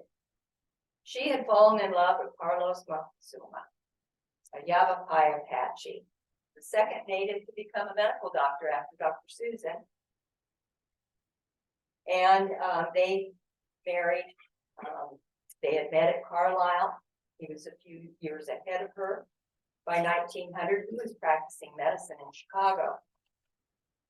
In 1901, their plans to marry tragically collapsed because her desire to reconcile with her family and write about her Yankton heritage and about Native issues.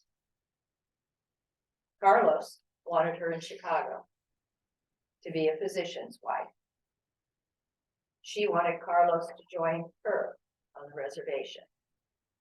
But practicing on the reservation was not for him. In fact, Carlos Montezuma never practiced on the reservation. She could have entered white society using her musical and writing skills, but she wouldn't consider what she saw as subjugation to white society further. It comes as no surprise. Their letters became increasingly argumentative, And when she accepted a position as a teacher at Standing Rock Agency, the engagement was broken.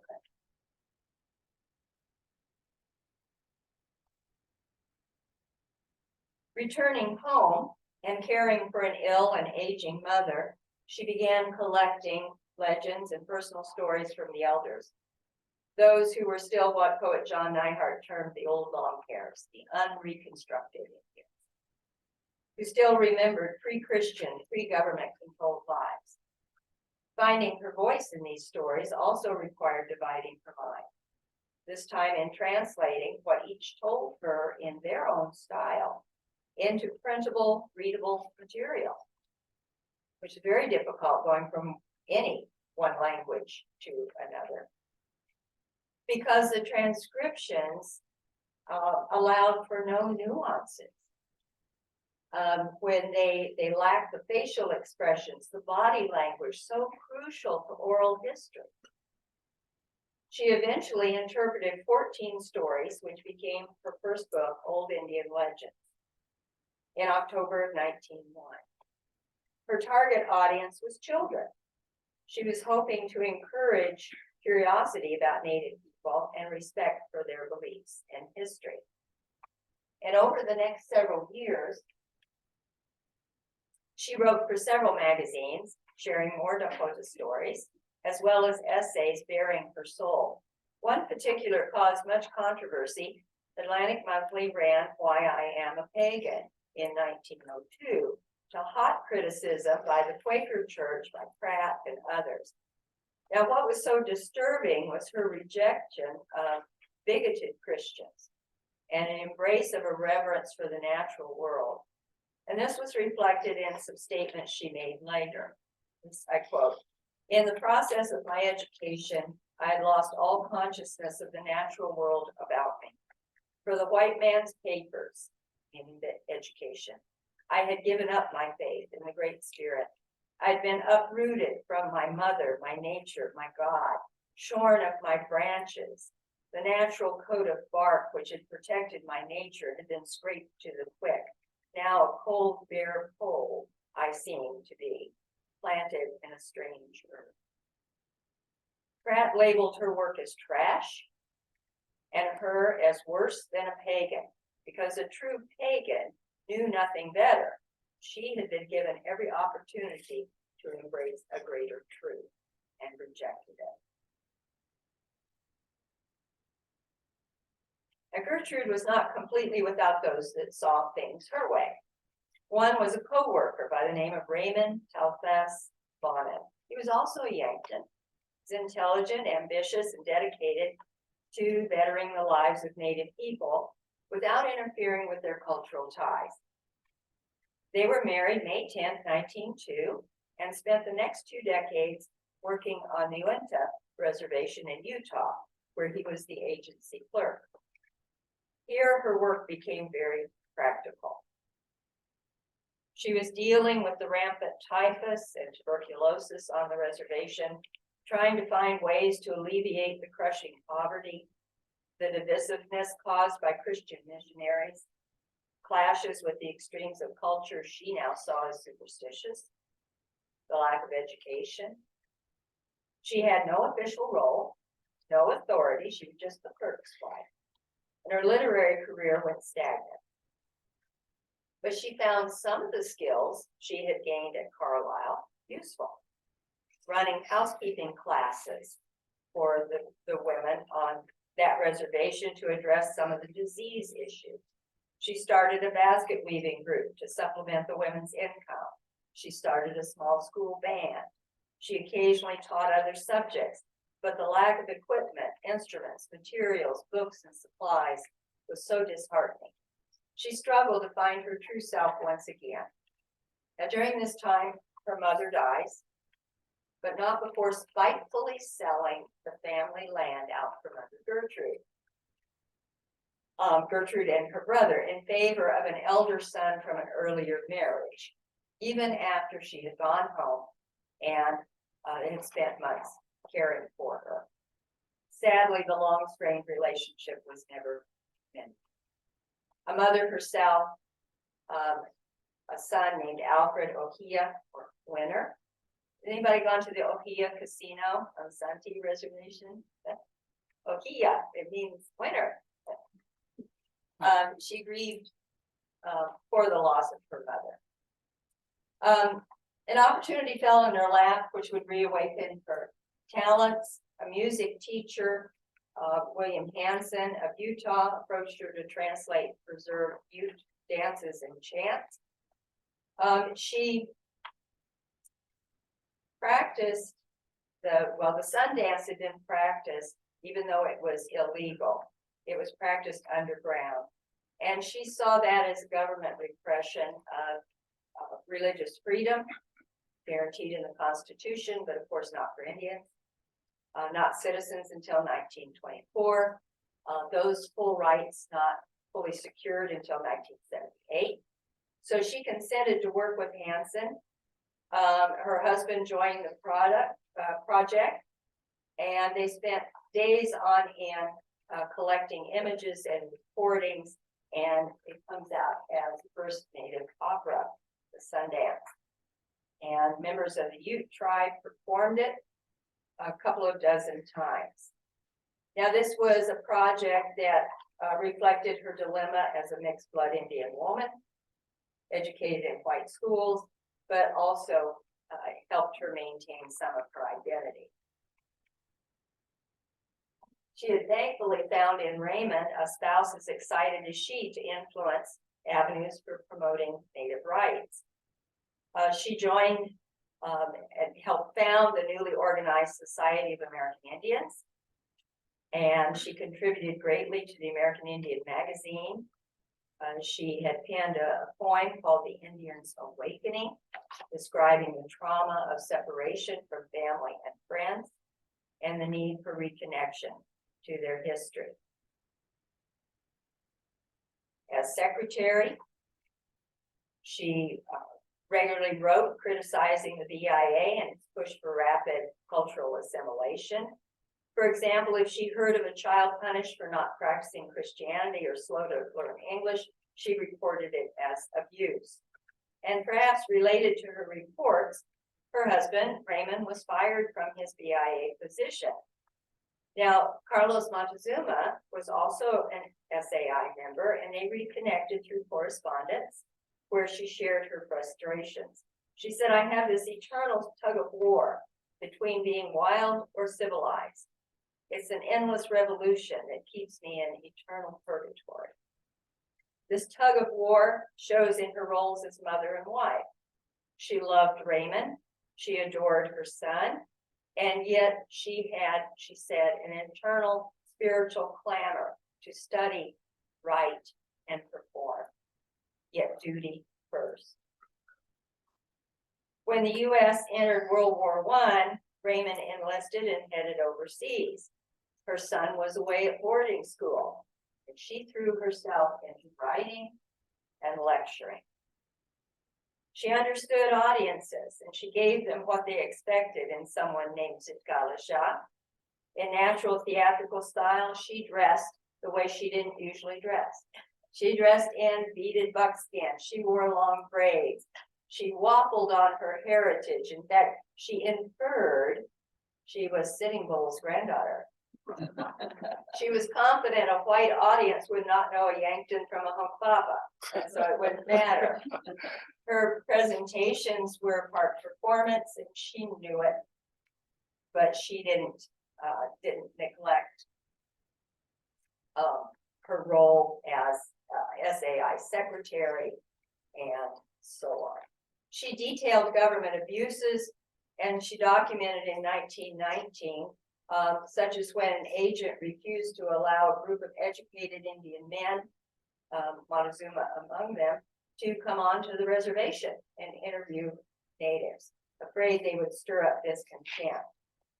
And she said, it kept their own men from coming onto the reservation while, quote, the riffraff, the very scum of other races, are permitted to homestead, and the educated, refined, and patriotic Indian, teaching the highest ideals of democracy, is forbidden to meet with others of his own race. She urged Native men to encourage their wives and sisters into activism, bring them to SAI events. On the other hand, she strongly objected to the Native American church and to the use of peyote in ceremonies. But she upheld the Sundance. So again, she was divided in what was appropriate and what was not. She began writing again in 1921 a memoir about the trauma of separation and relocation, and how she felt as her moccasins and blanket were replaced with hard-soled shoes and tightly fitting clothes, now horrified at the cutting of her hair, saying, "Our mothers taught us only unskilled warriors who were captured had their hair shingled by the enemy. Short hair was worn by mourners and shingled hair by cowards." She remembered being dragged from under a bed, kicking wildly and tied to a chair for her braids to be cut off. And she said, "That's when I lost my spirit." In writing about the Indian problem, she said, "I don't know what you mean by civilization. We send our boys and girls to school, and when they come back talking English, they come back swearing. There are no swear words in Indian languages, and yet they have learned from you to swear." She said, "I wander in a shadow world, neither Indian nor white, and denied acceptance by both." She also began writing reports about the boarding schools and about Indians not having even the rights of a foreign resident. And this is when she gets very political and joins the General Federation of Women's Clubs, a group of over 2 million women across the US, as proponents of suffrage. She spoke at the National Women's Party headquarters in June of 1918, picketed the White House. She spoke at for the Women's Christian Temperance Movement. She belonged to Susan B. Anthony League, the Congressional Club. She traveled across Oklahoma. And this is one thing, if you get nothing else out of this presentation, I want you to pay attention to why she traveled across Oklahoma. She was documenting Indians swindled out of oil-rich lands. Indians being declared incompetent so white guardians could be appointed over them. Attending court hearings, recording the hunger, the poverty, the swindles, and intimidation. In 1 year, she traveled over 10,000 miles across the country. If you've read Killers of the Flower Moon by David Grant, it details this infamous period in Oklahoma history and the role of the newly established FBI. She's responsible for that. This woman wrote this report, spent all those hours, all those miles, separated from her family to get this information to the government.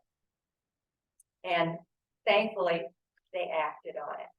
And so that's how the FBI came about. She called for immediate action by honest and fair-minded Americans of the 20th century. So this 39-page report on Oklahoma's 4 rich Indians, an orgy of graft and exploitation of the 5 civilized tribes.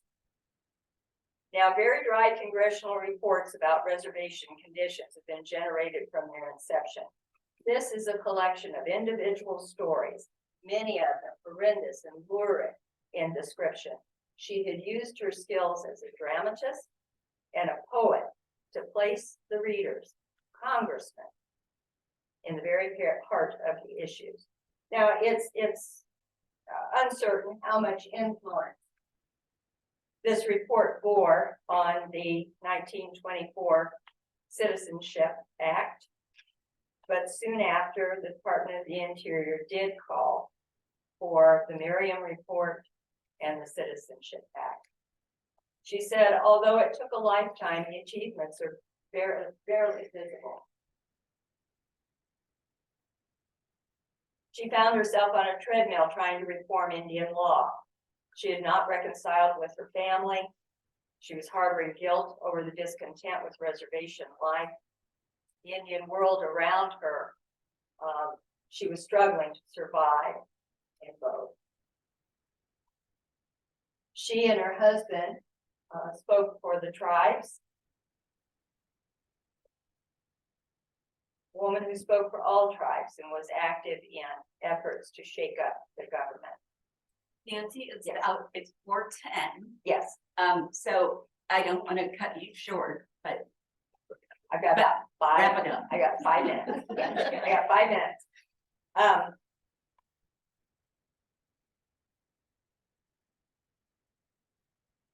At her death at age 61 in January 1938, she died just a year before her son and 4 years before her husband. She would never know that there was a revival of opera taking place on Broadway in New York, with a cast mirroring the National Council of American Indians, made up of Lakota, Cherokee, Hopi, Mohawk, Chippewa, and Yakima, and sold out both performances. It received rave reviews as a sympathetic portrayal of the real Indian, the life of a noble people too little misunderstood. She would never see how the entire cast and staff grieved for her. At her funeral in Washington, John Collier spoke of her as the most sincere and persuasive advocate for Indian rights. She's buried with Raymond at Arlington National Cemetery,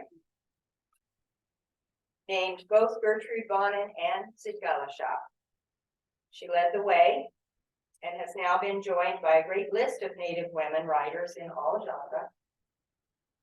She's become popular again. She has shown up on, in 2020, there was a film called Unladylike, which included Dr. Susan and several other Native women. And she's joined others such as Mary Bravebird and Louise Erdrich and Paula Gunn Allen and Delphine Redshirt, Theda Perdue and Leanne Howe, activists such as Wilma Mankiller, LaDonna Harris, Winona LaDuke, and many others hopefully to come, all bringing along their people into the future while protecting the core of cultural values and the power of the old ways. She daily balanced on a tightrope of assured losses and uncertain gains, having paid a price to both individual and communal identity. She was, as we all still are, identifying with pride in our dual citizenship as Americans as well as members of indigenous nations, making the tension and confusion of our lives work, perhaps living within a divided mind, but certainly never conquered by it. Thank you.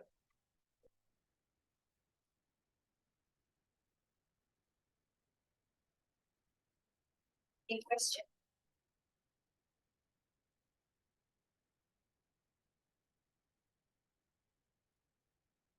Any questions? Well, I wonder, why did Pratt let her stay on as long as he did? It was difficult to get teachers, and to have an Indian teacher on staff would have been a feather in his cap. No pun intended. But they continually locked horns, so that's why he sent her out west to recruit students to get her out of the classroom, so he could kind of shut her up but not fire her. Eventually, felt like he had to fire her when the articles came out in Atlantic Monthly, in particular, because that was his societal level that was reading Atlantic Monthly, and he didn't like that portrayal. Yeah. So I saw the cover of what looked like a children's book about her life. Is Yes. there also a biography? And if I missed that, I'm Yeah, sorry. that's just recent. Those Yeah. are fairly recent. The Redbird Yeah, Sings. Redbird Sings, Yeah. that was fairly recent. And is there a biography for adults as well that's been written yet, or is that? Yes, I believe there is. I don't know what, I love the day I ran across the Google Okay. of it. Yeah. But there is one, I think I have it written down here, I'll find it for That's fine, thank you. I'm glad to know about residents. Nancy, how do you reconcile if there's people like Charles Kimball speak highly? It depends on what years they went, when they were there and which schools. Now Chuck was at Holy Rosary, which became Red Cloud Indian School.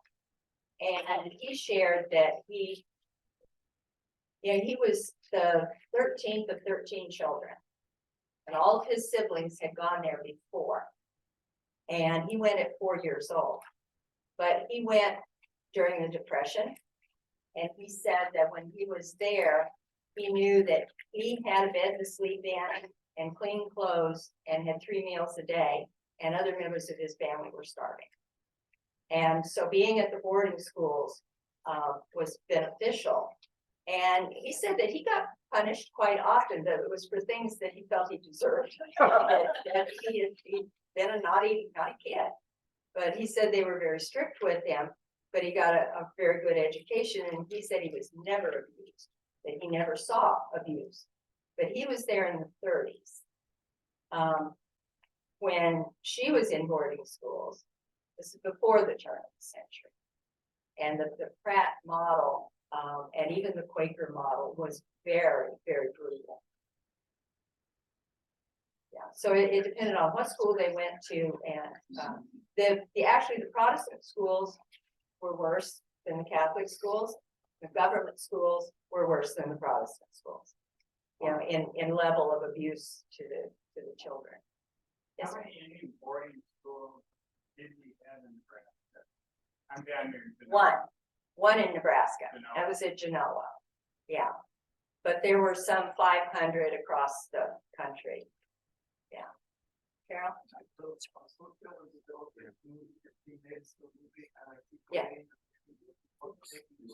Yeah.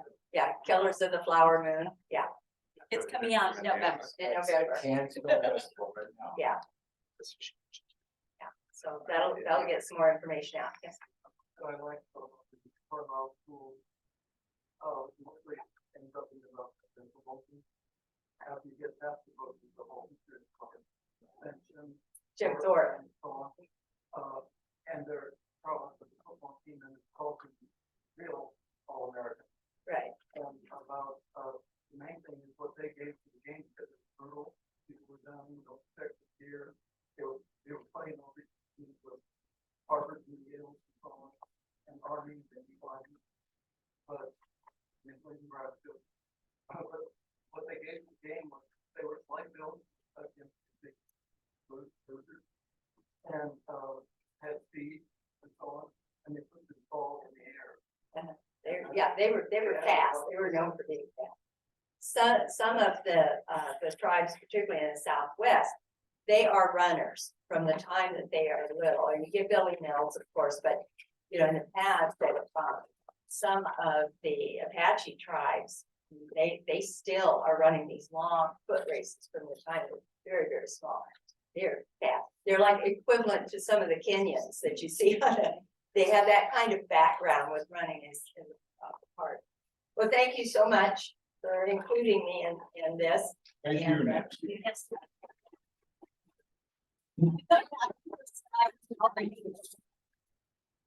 Back to the slide with all the things. Yeah, I don't know if you said this at the very beginning, but Nancy volunteered to do this at 3 o'clock yesterday. When I told her I couldn't make a decision, called her this morning at 8 and said, if you can do this, it'd be great. So you belong. On that slide. Thank you. And Paul wants to. Just a quick thing, I don't know if there are any hikers here, but my black up. Here at the site, Neihardt Black. We're doing it on Memorial Day, April 9th this year. We needed the Silver Lake trailhead at 9 a.m. spot